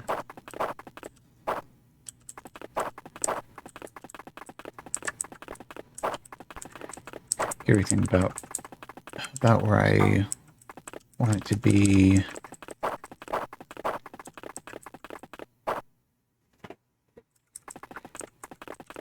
I think I want all the rocks to be lined up and ready to go. Oh no, it moved. One extra move.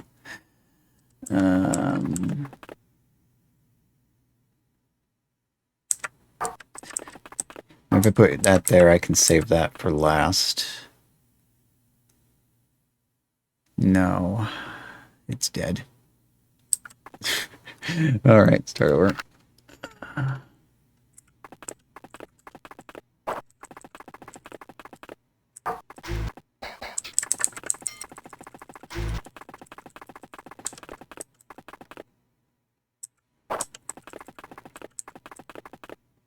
No, not like that.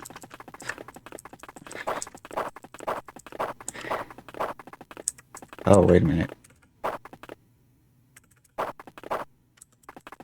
Oh, it actually remembers how many times you press the arrow keys. Hang on, does it buffer this?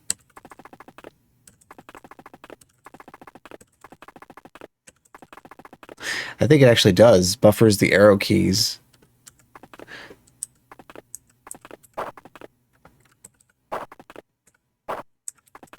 Okay, so I could actually count the number of moves I make here. The only issue is that first press against an object pushes it, and the second press steps into the space where the object was.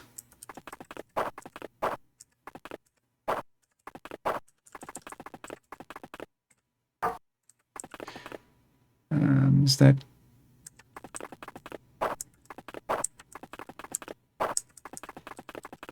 Move that one further away.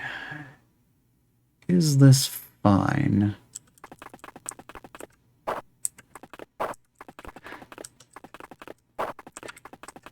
think I want to line these up. Just do it down here. Still have enough safe buffer space everywhere. Okay, so empty space, space.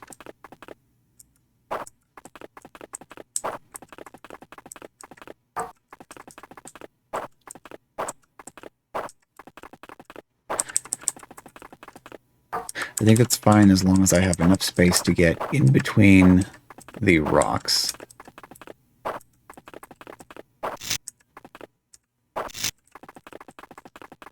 Okay, there was the first one.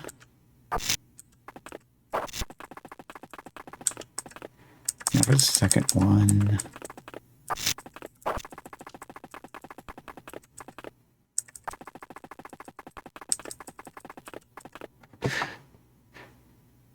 Maybe that would have been more satisfying if I'd gone ahead and pushed the last rock up to the top and the crate as well.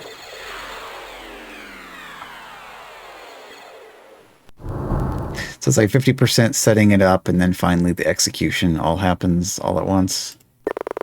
All right, number 6.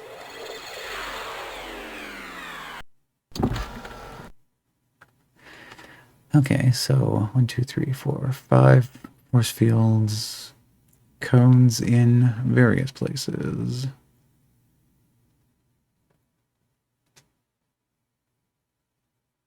I want all 3 of these to be blocked off then. This crate is just stuck forever.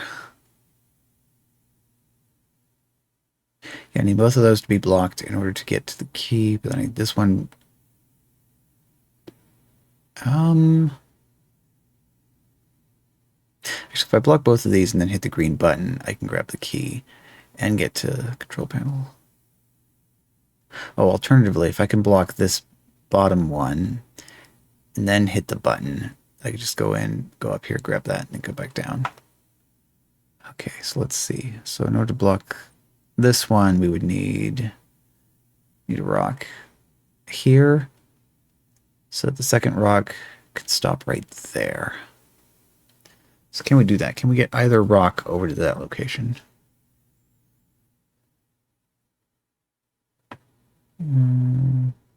So I can go down, over, down. That one can get over there.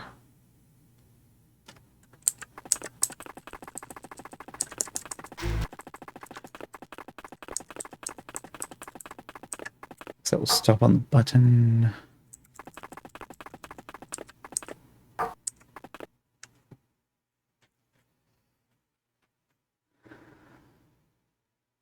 Yeah.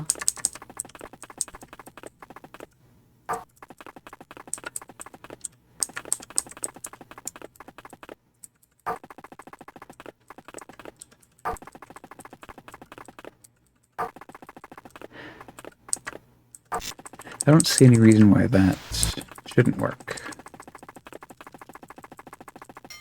Perfect. So I wonder if that puzzle had an alternate solution that involved blocking the 2 top lasers instead of going the bottom route. Thinking... No, I don't think so. Yeah, so this had to have been... 8. Oh, thank you for 8. 8. Which puzzle are we on right now? We're on puzzle 6. A couple more puzzles until we hit 8. 8. Yeah, top is a definite... Well, I'm going to solve the puzzle first and then take another look at it.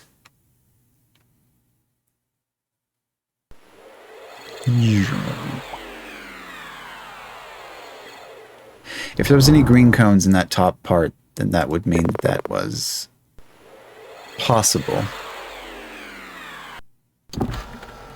There is not. Okay, yeah. So bottom route was the only route. Because any rock that went up here would stop here. Well, let's see. Actually, if we were to put first rock kind of down here somewhere, then I could kick second rock and third rock, and then kick them up. And so they would land here and here. And so I could go around the top path of the rock that's against the wall to get to that, and then back out and around, and then back down. So it's possible. Or plausible. I don't know if it's actually possible. Maybe I'll just do the thing where I say maybe I'll take a look at that later and see if the alternate solution exists, and then not actually do it. Okay, guy needs to go down here and get the key, and then over here to the control panel. So this force field right here, but I wonder if I can access the control panel from the side, meaning that this one doesn't actually matter. 2, 4 rocks. And can pass through in and out here exactly one time.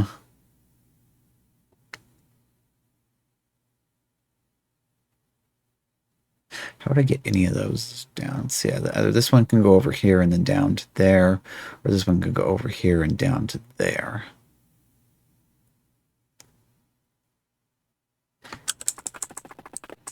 Maybe this one over to here and then down to here.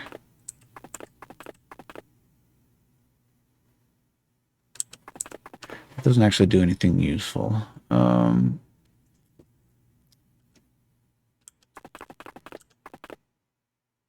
Nothing I could do with this other than maybe I could push it over here and kick it down to the corner, but that's... It's down here, that's not helpful.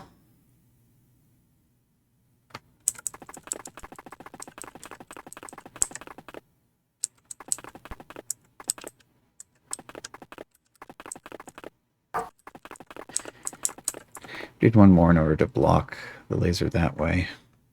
Restart. Let's go the other way. Kick over to there and then over to there. That doesn't do anything useful. Oh, maybe it's... No, I can't get in there. Well, I can't. If I kick that, I'm going to be trapped.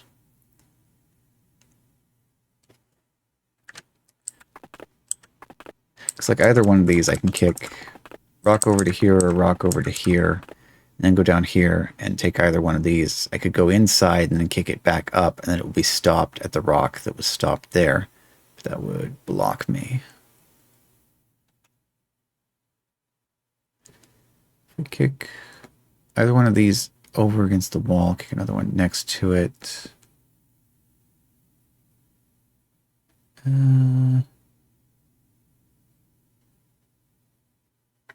If I do this over to here first, then I could kick that down to there. I can block this laser, not in a particularly useful way because I can't get in around it. What I was thinking here is that if I were to send this over to here, and send that one down, then that one over, then that one can go down the rest of the way and go over as well, and then that would be there, there, and there. So that would block these two sections, but that doesn't help me.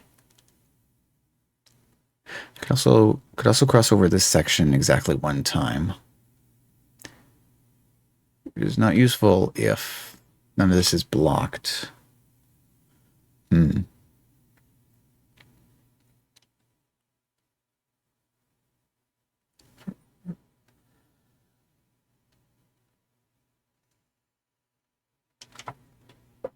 Anything weird I can do involving moving something over temporarily and then moving it back out of the way again?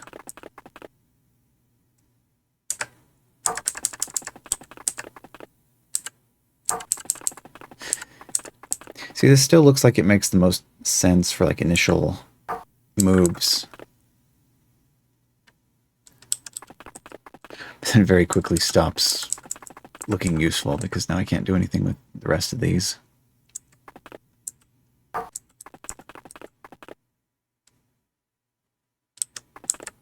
Oh, should I kick that up instead? That could go over to there. Yeah, I can block that. Okay, let's see. What do I need to do for this alternate reality that I have suddenly devised for this? The only thing that went wrong last time was...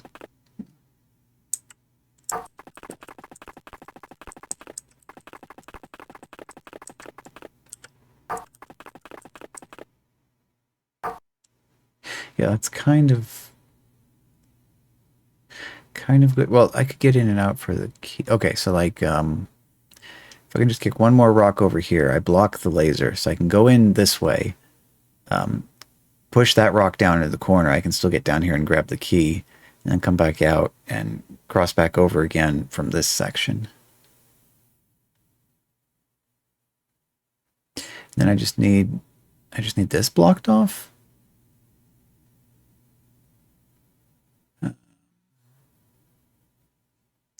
Can't get anything else over to there. These just need to like not be right next to the holes here.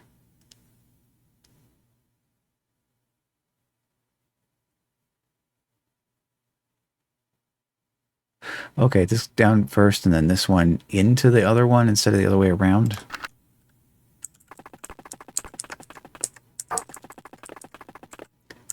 That, and that. Okay.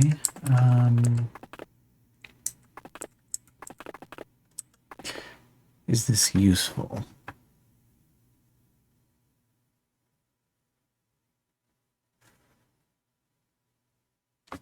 If I push this down to... That does not help, because if I push that out of the way, that is actually not blocking anything, so...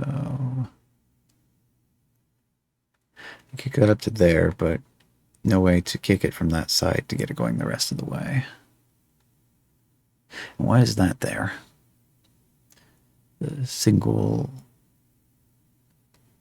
Or maybe that's supposed to be the path to the exit. Maybe they're saying I can somehow block this one, and so I go do all this stuff over here, and then finally...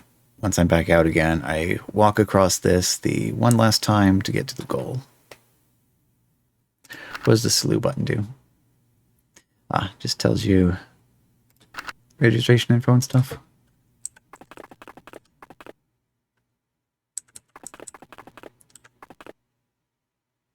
Move that over. Move that. That doesn't do anything useful.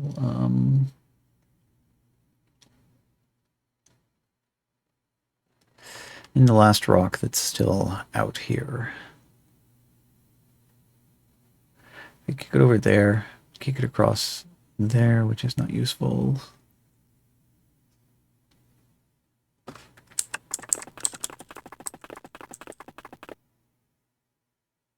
This is one of those ones that starts out looking like it's not as complicated as it really is. Not that many parts.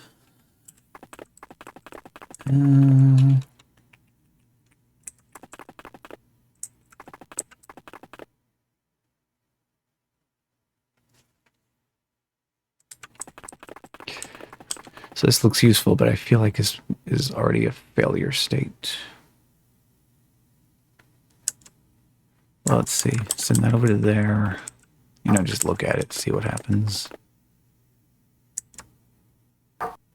Even if it is extremely wrong. All right, restart. If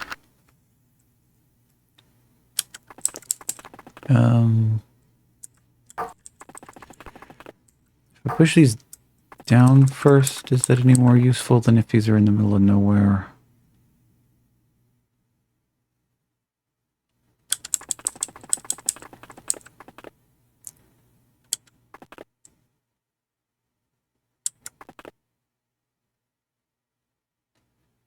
Tricky blueberries indeed. Yeah. So these against the... Actually, these being against the wall actually doesn't change anything. It doesn't matter whether they're out in the middle of the room or elsewhere.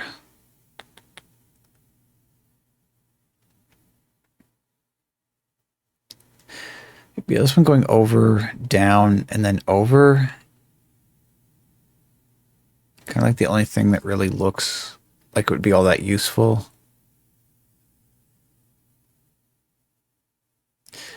Haven't figured out any way yet to make both of the ones on the top useful, because basically it's like either one works for stopping the other one, but then once that's out of there, it's no longer able to do...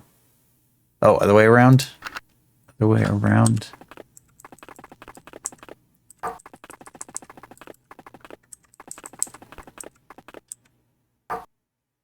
Right, I thought about that earlier, didn't I? And I was like, oh wait, yeah, that's right.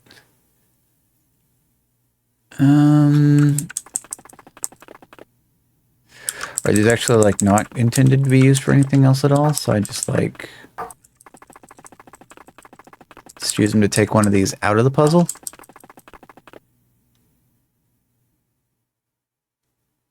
No, that's not useful at all unless... No, it's just plain not useful. I need to keep at least 3 of these things in play. So basically wind up like sacrificing one of them to do anything else.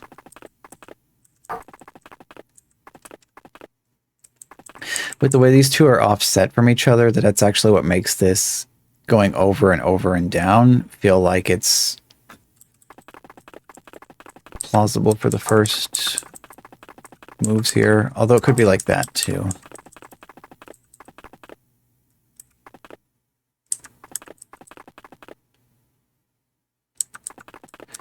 Now we got all of these.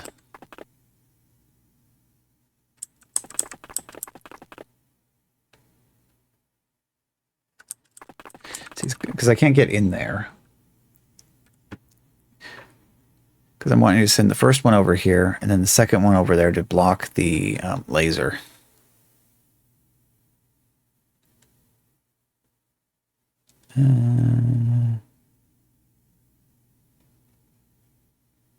Oh, send one over here. Then this one can go down there and stop. Okay, maybe. Maybe.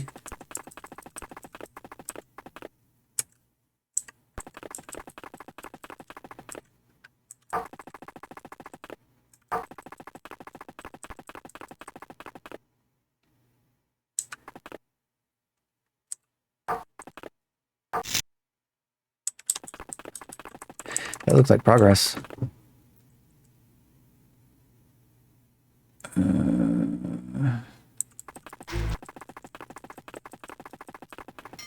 I have touched the key at least, so that's a step in the right direction.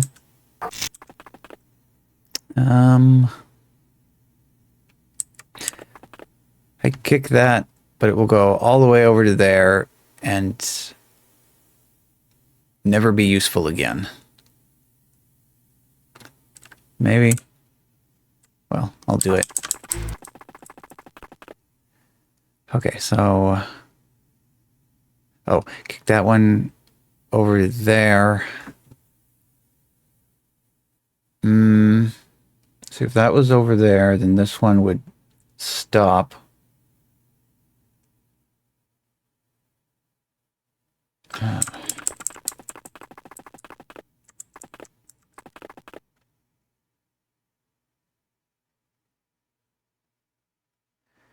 Yeah, that's all I can do is this can go over here, that can go down there.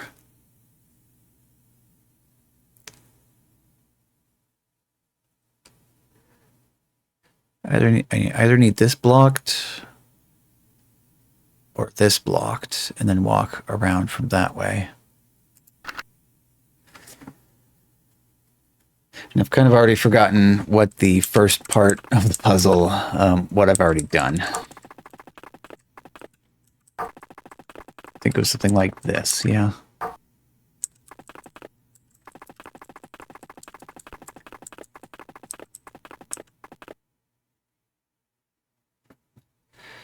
Okay, so is there a more useful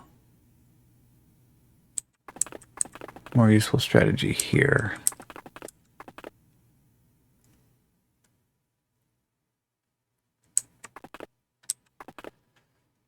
So I can push this one up to the top.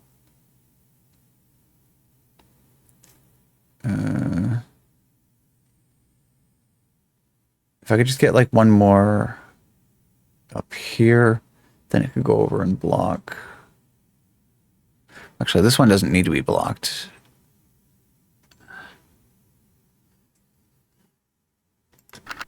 Quick peek from the top. Is there any way to get this one blocked? That goes down there.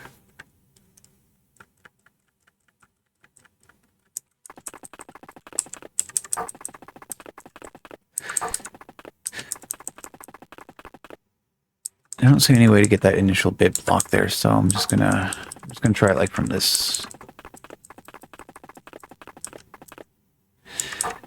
Try it one more time from right here.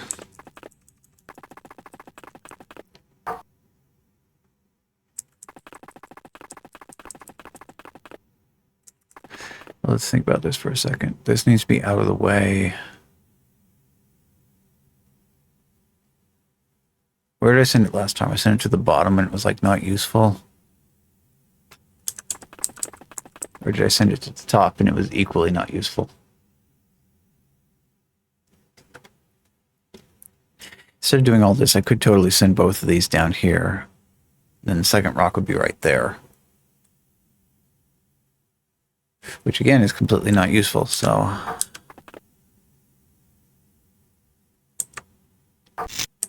Think about this from the perspective of what has the potential to be useful.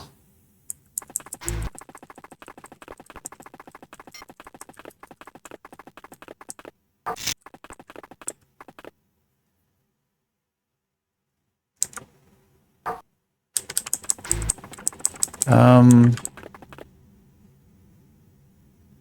think this is a different state than what it was the last time I came out from here.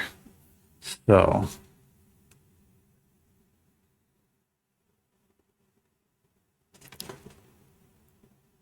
that. Well, I need to grab an unhydration real quick. So BRB.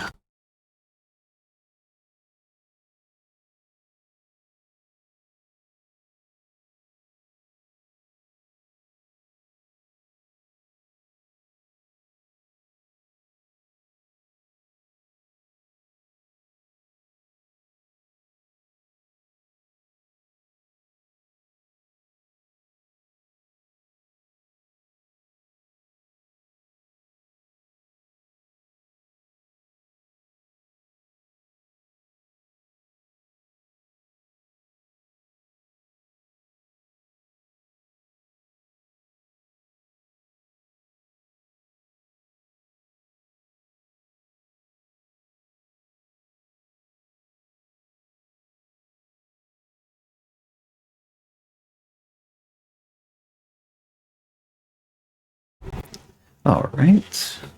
So that there. I'm thinking like maybe having these two rocks sacrificed against this wall isn't actually the best course of action for this, but beyond that...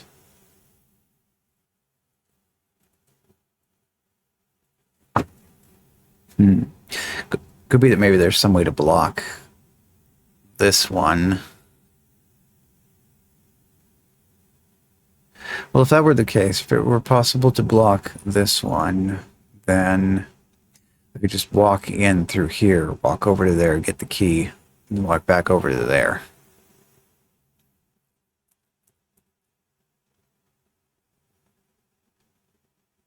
At the moment, if I push that one down to there, then I could push both of those over to there, which is not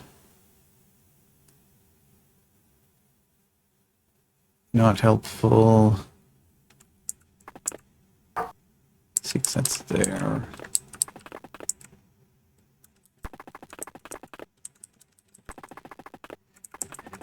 Because that just results in me being trapped. I can't get these horizontally in line with each other, because then I could push that one out of the way and get through here, but that doesn't help, because that needs to be blocked.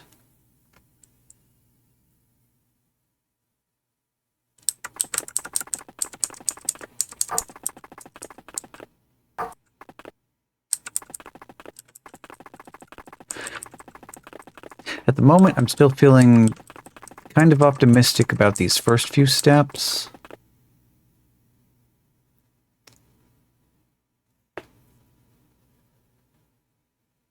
Last couple of times I pushed that.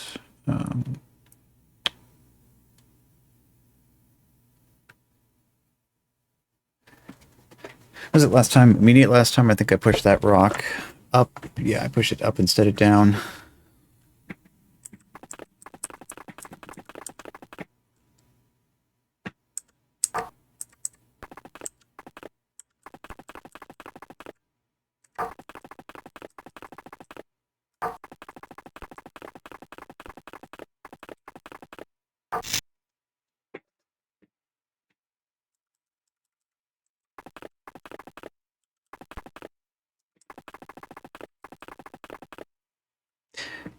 To be right here, so I can just go yoink, push the other rock over.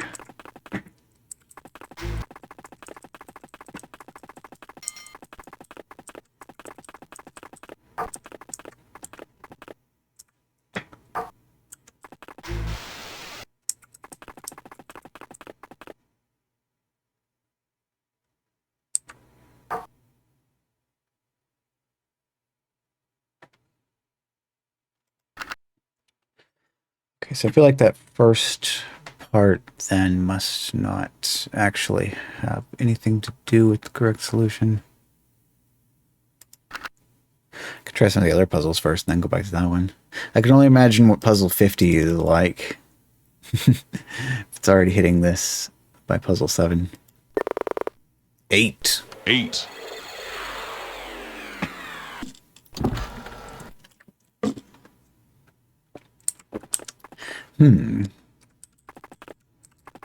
All right. Not sure about these horizontal blue lines. Maybe they're just for decoration. So after the switch is hit, the path to the control panel becomes unlocked. Actually, I have to hit that first because I can't even get to the key in the first place. So over here, I can teleport to there, which is dead end. Push the rock. Now I'm just going to go over here and push the button. Okay.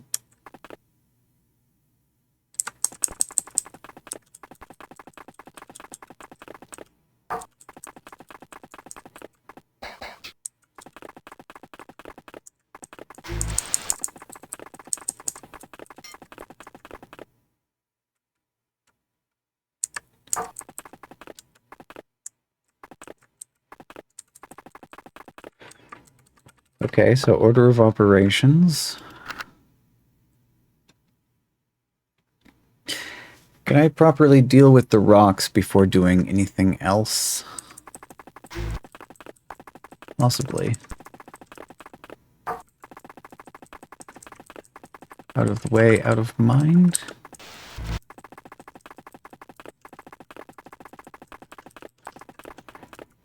That's over there.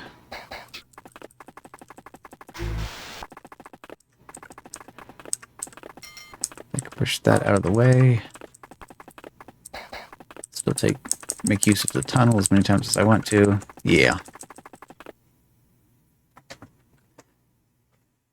I wonder if there's either something extremely obvious about puzzle 7 that I'm not seeing, or if they're just really bad at arranging their puzzles in order of difficulty. 9.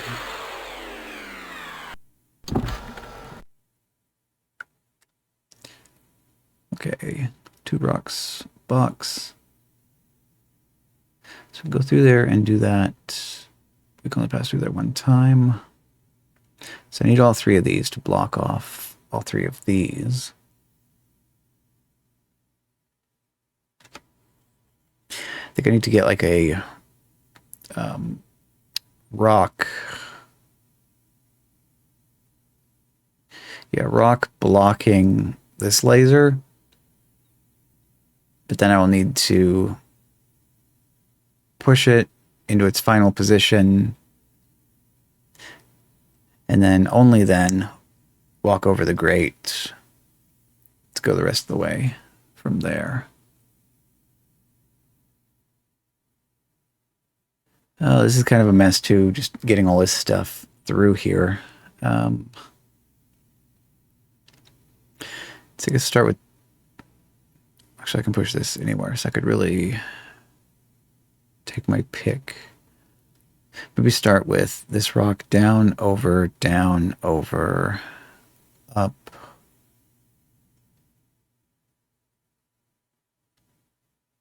Then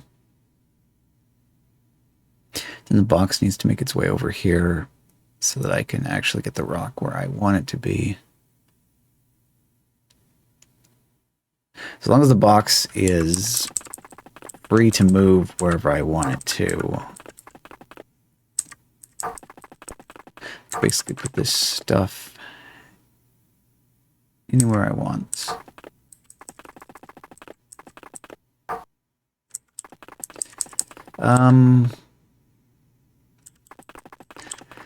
Let's see, so maybe I need the box up here, so that way the rock can stop right here.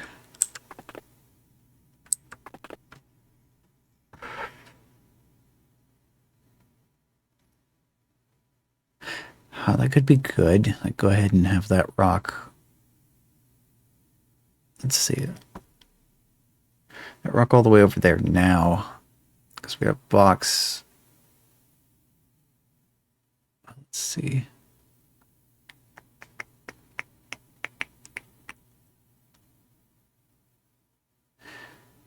Where? I guess it doesn't matter. We can have, because box needs to be over here first, so it really doesn't matter whether this is like it can't be box is the final thing, because we have to have rock blocking this.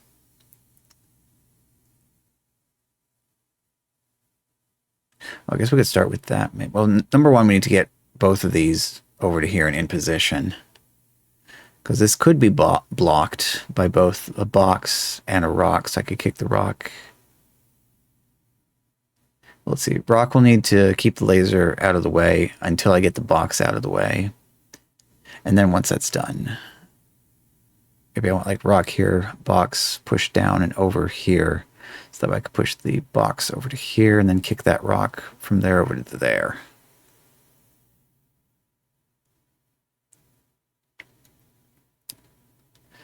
So is it fine if I have this rock all the way over here right now? As long as I can block these two off, I can go in from the bottom and kick it all the way up to here. Might as well try it.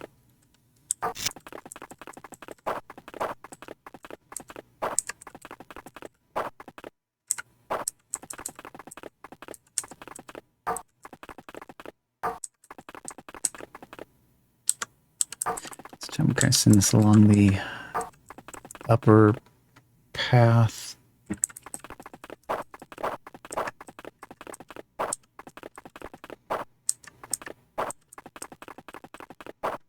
The box to be down there, so the rock will still be pushable.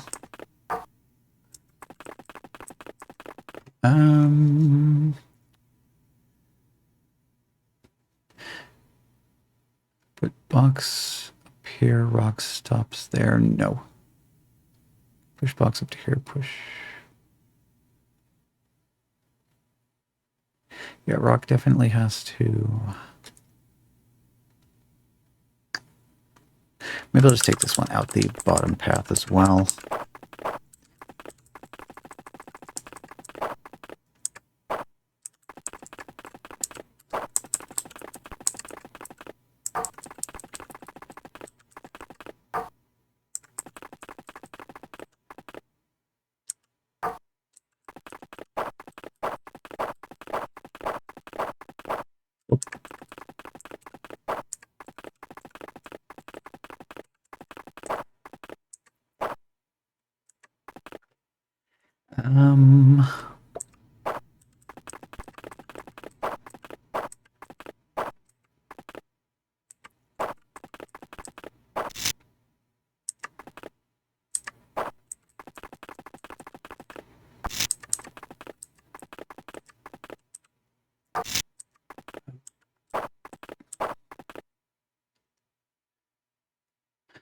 Oh.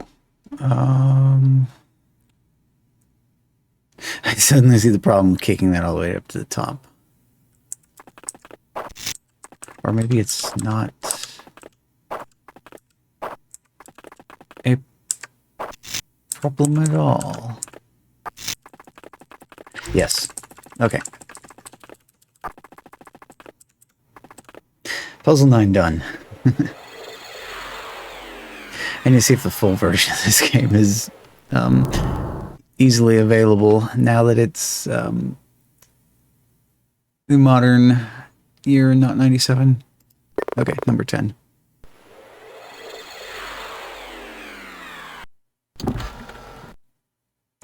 All right.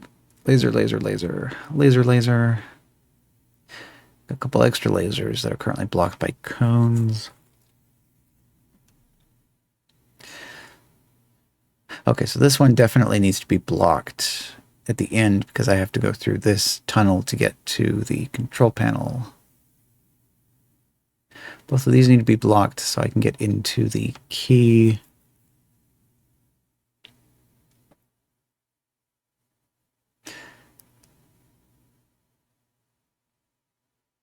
Oh, I have to get down here and press that button as well, which means this also has to be...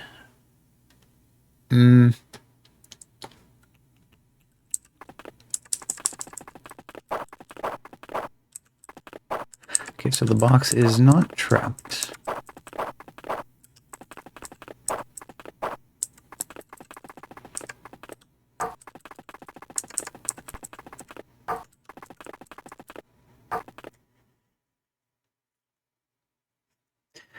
Let's think about this for a second. So if I push the box in here, and push it to there, then I can push the rock in to block that.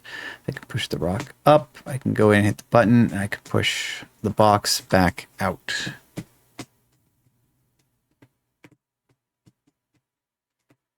Although I think I want to get the box back out first.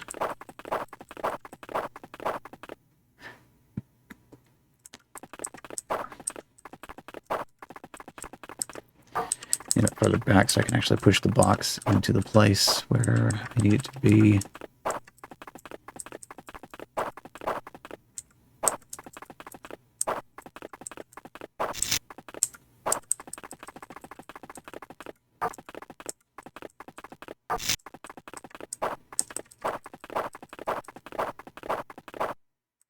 Okay, I think the button part is ready to go. So now I need...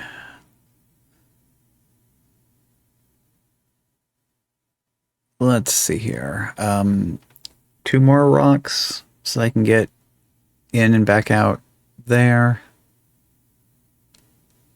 Then we've got 2 rocks for both of these. And then the box. Could go over here and block that.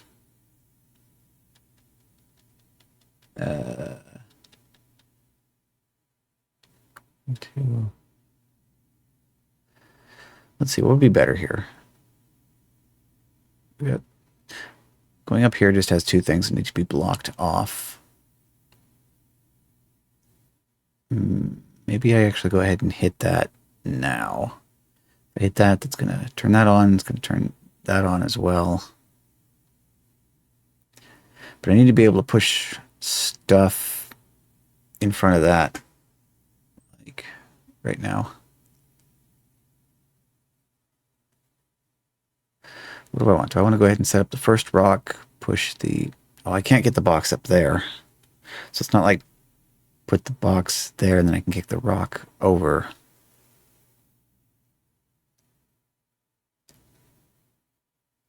If this is blocked off and I have the rock down here, I can kick the rock up.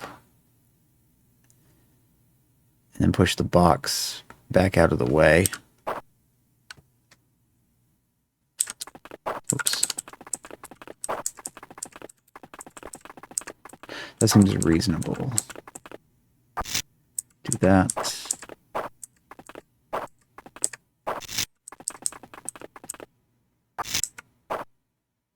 Nope.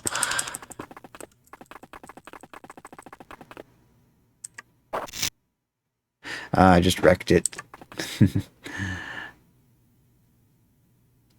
No, I can still go around. Yes.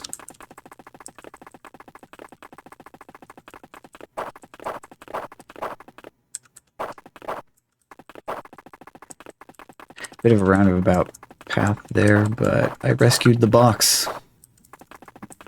This box is now my companion cube. Okay, next.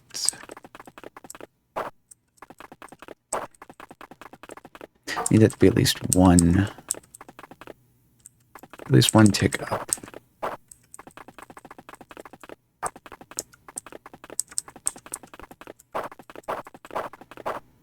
Let's see, will that work? Push box into here, push box over to there, kick rock over, kick rock up, push box. Okay, I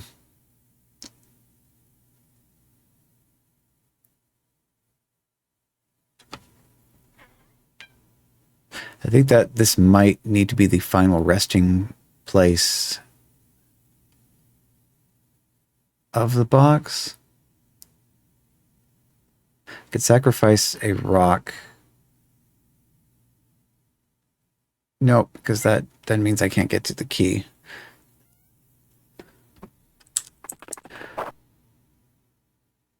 Okay, so that in mind, what else do I want to set up first?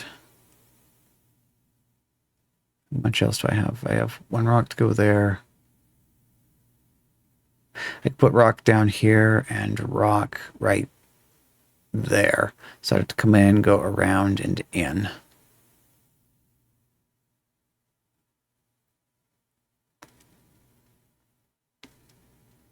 Yeah, because I definitely want both rocks to be down here because I can get the box back out from here, but I cannot get the box back out if I have it up here to stop the rock from going that way. Oh, don't move too many times. Okay, good.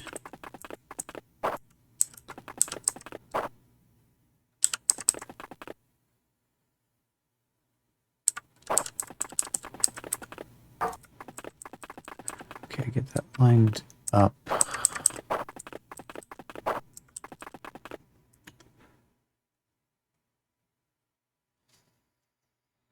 Hmm.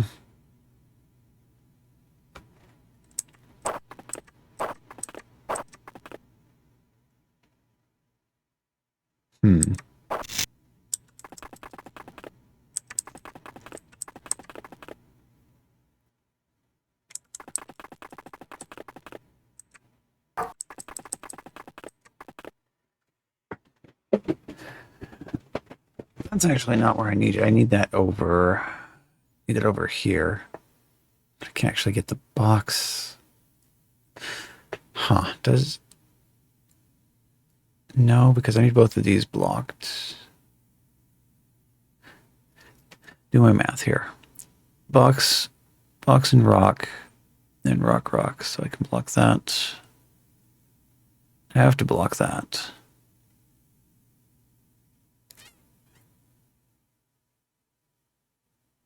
So how do I get you over there?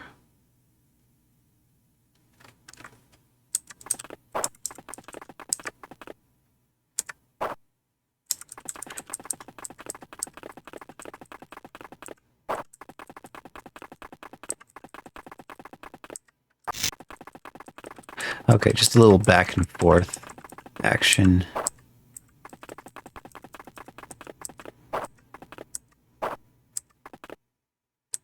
See, we're just taking our box and our rock for a walk.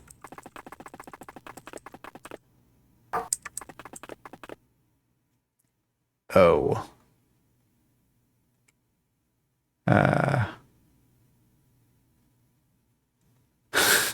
Did I just kill it? I might have just killed it. I can't get the box back out because that's there. Where do I want this to be? Where was it? It was down here.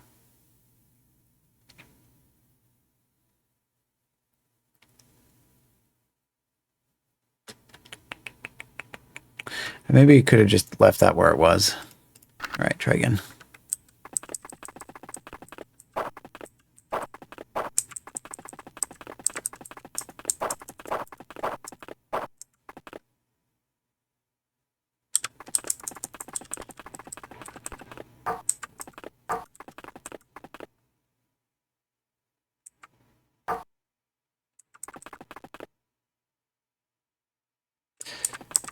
Am I doing that right?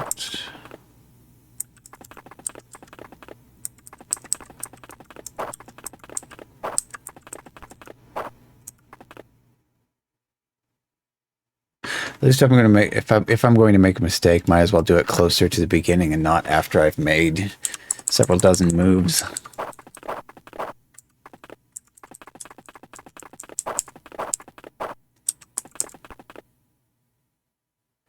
Okay, what was the problem here again? The problem was that we had to get rock actually down to here.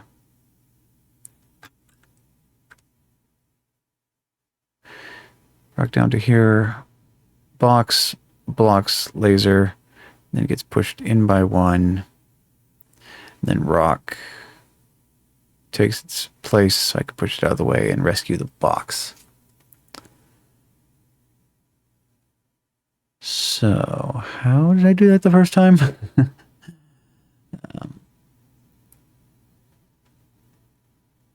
Was it over? Maybe it was that one over there. So I just need to get one of those out of the way so I can have that ready to go.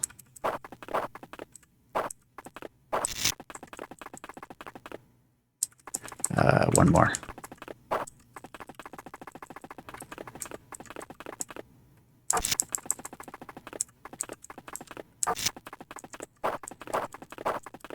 Okay, good.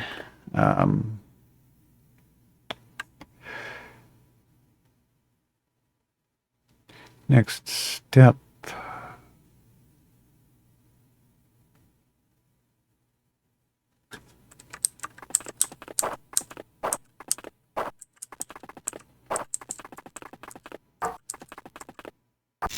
Yeah, was that over there?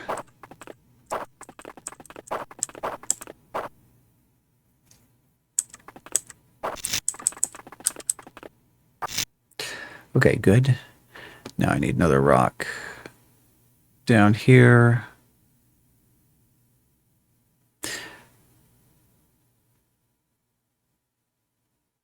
Yeah. Yeah, that down. Oh, take stock of the situation again real quick. Rock, box, other rock. Other rock has to be there.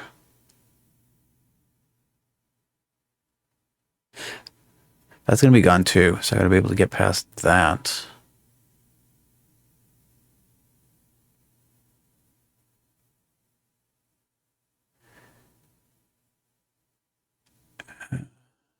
I can't get this rock back after I've hit the green switch.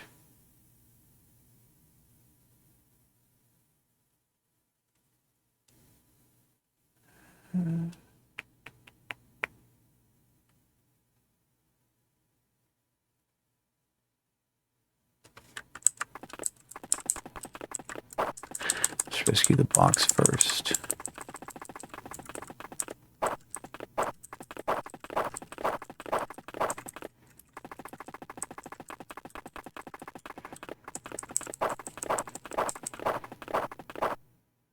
Okay.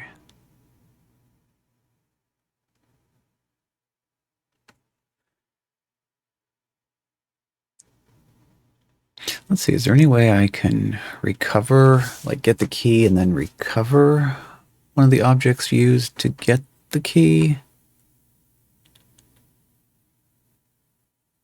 I don't think so, because the only way to stop something here would be to sacrifice something to the wall so that would stop it. If I push the box into here, basically it's done, because I can't push it back out because it unblocks the laser. So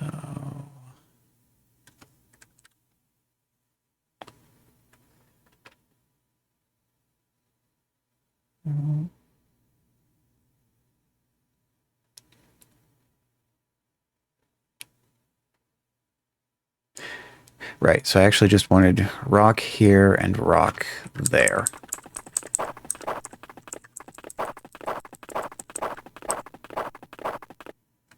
Don't move too many times. Is that a good place? Kick down to there. Stops right there.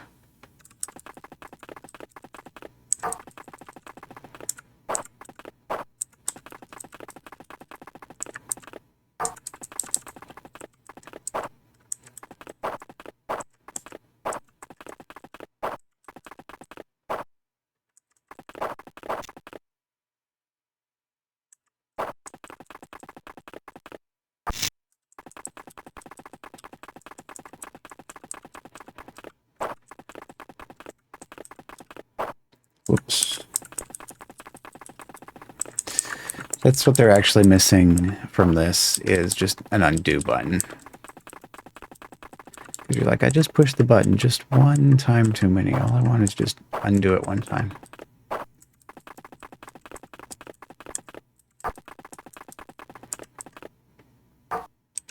Okay, good. And now I can very carefully rescue the crate from this section.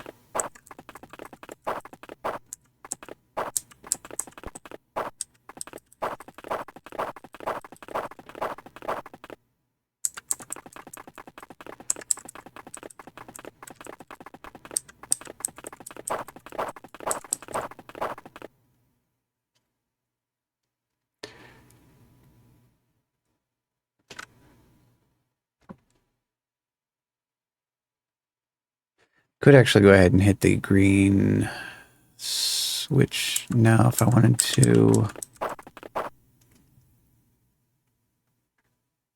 I think I want to go ahead and get the key, though.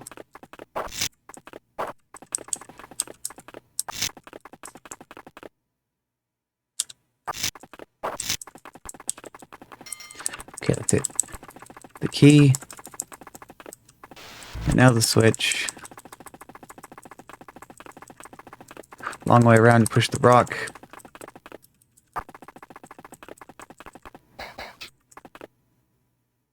And that's puzzle 10.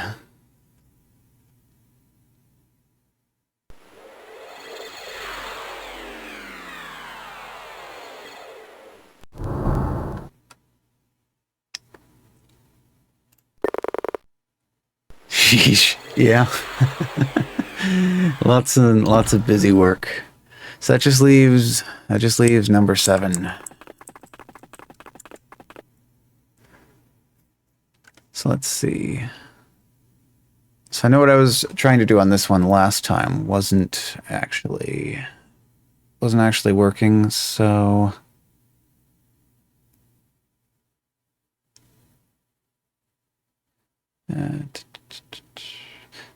so I can take either one of these out of the chamber down here, but then it kind of gets all this stuff out of position, no longer able to do anything useful. First few moves of putting that one down, or this one over and down, so this one could move over. That one was kind of, that was a good start. It's kind of led to this being useful, but then from there,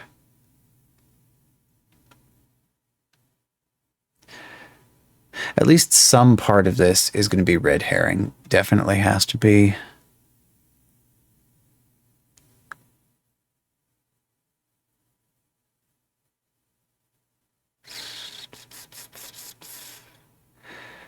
With this as it is, I could block this laser, but it blocks it at the opening, which doesn't help.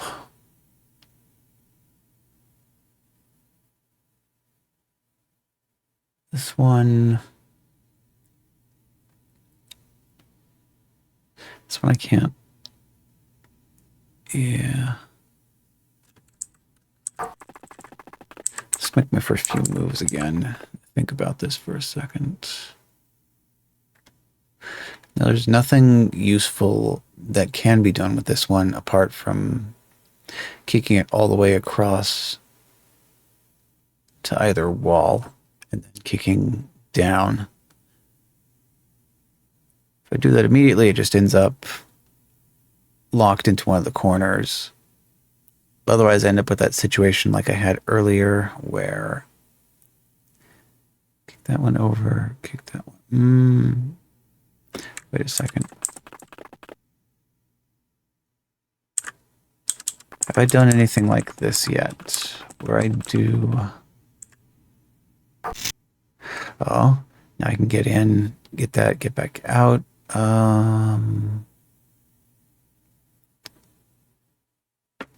Okay, this is slightly different than what I was trying with that before. So now, how can I make either of these two ones useful? I can go up, but it's not useful up there. kick that, it's just going to go all the way across. Going this way, kick this one up, kick it over. Still not useful. If I kick that one over, though, I can kick that. Then it kick it down. It leaves me a space there, but also still not useful because there's nothing else I can get over there from that first part. I can only go in here and then leave one time. Oh. Maybe I'll go down like this.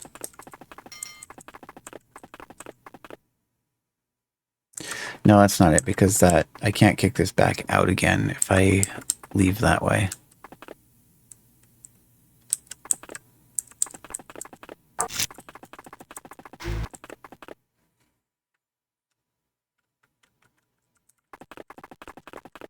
And those block everything, right? Not just you. Yep. Okay, reload.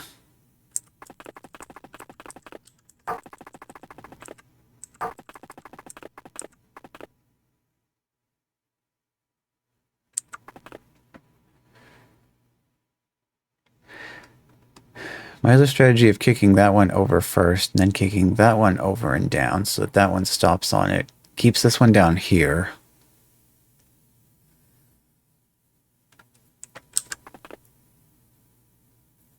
That other way kind of felt like it might be more useful.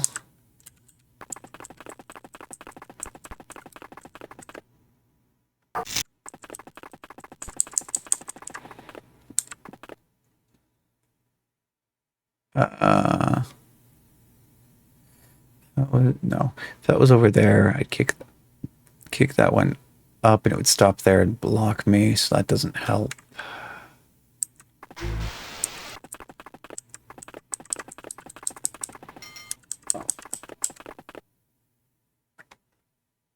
If this were up here instead of down here, it would be more useful. All I can do with that is kick it down.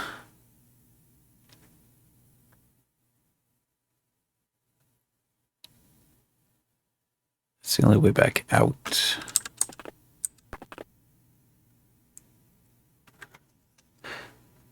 Would that be... Can that be useful anywhere along this left edge?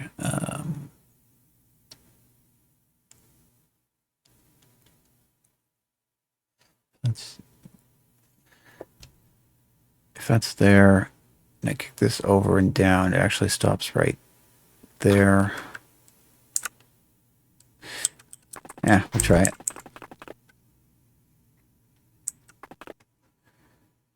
Go down to there.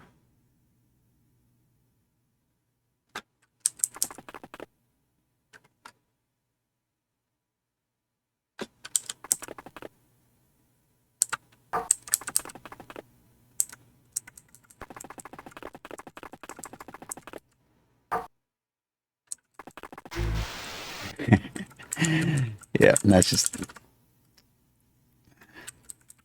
nice tiny little 1x1 jail cell that I created for myself, though. Reload.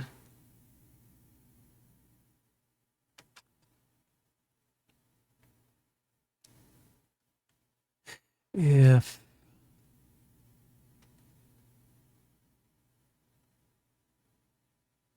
let's see if that's over there. Over and down. Over.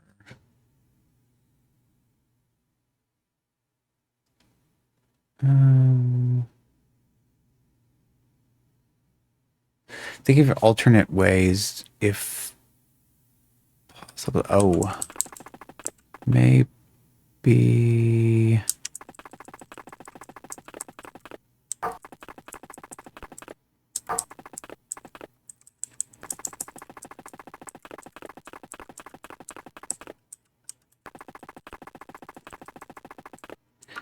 Just trying a different way of doing the same thing.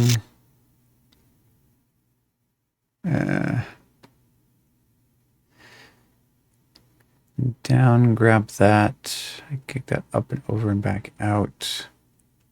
Uh,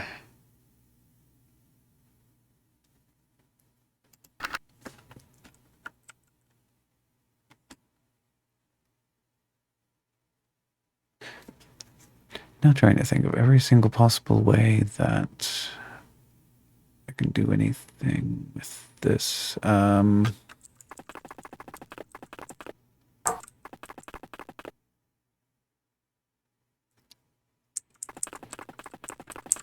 can't get either of these out, at least not unless something is kicked all the way up to the ceiling, and then that makes it useless.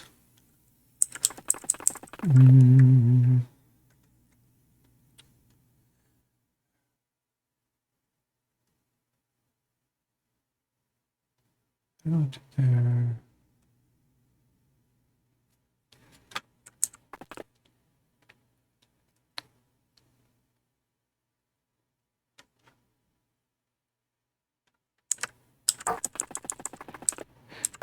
Anyway, I can have both of these over there and then still create the thing over here that blocks the...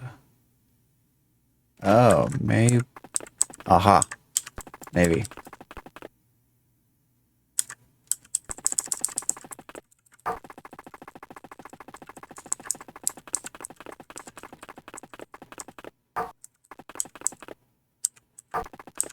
Yeah, I think that's an aha.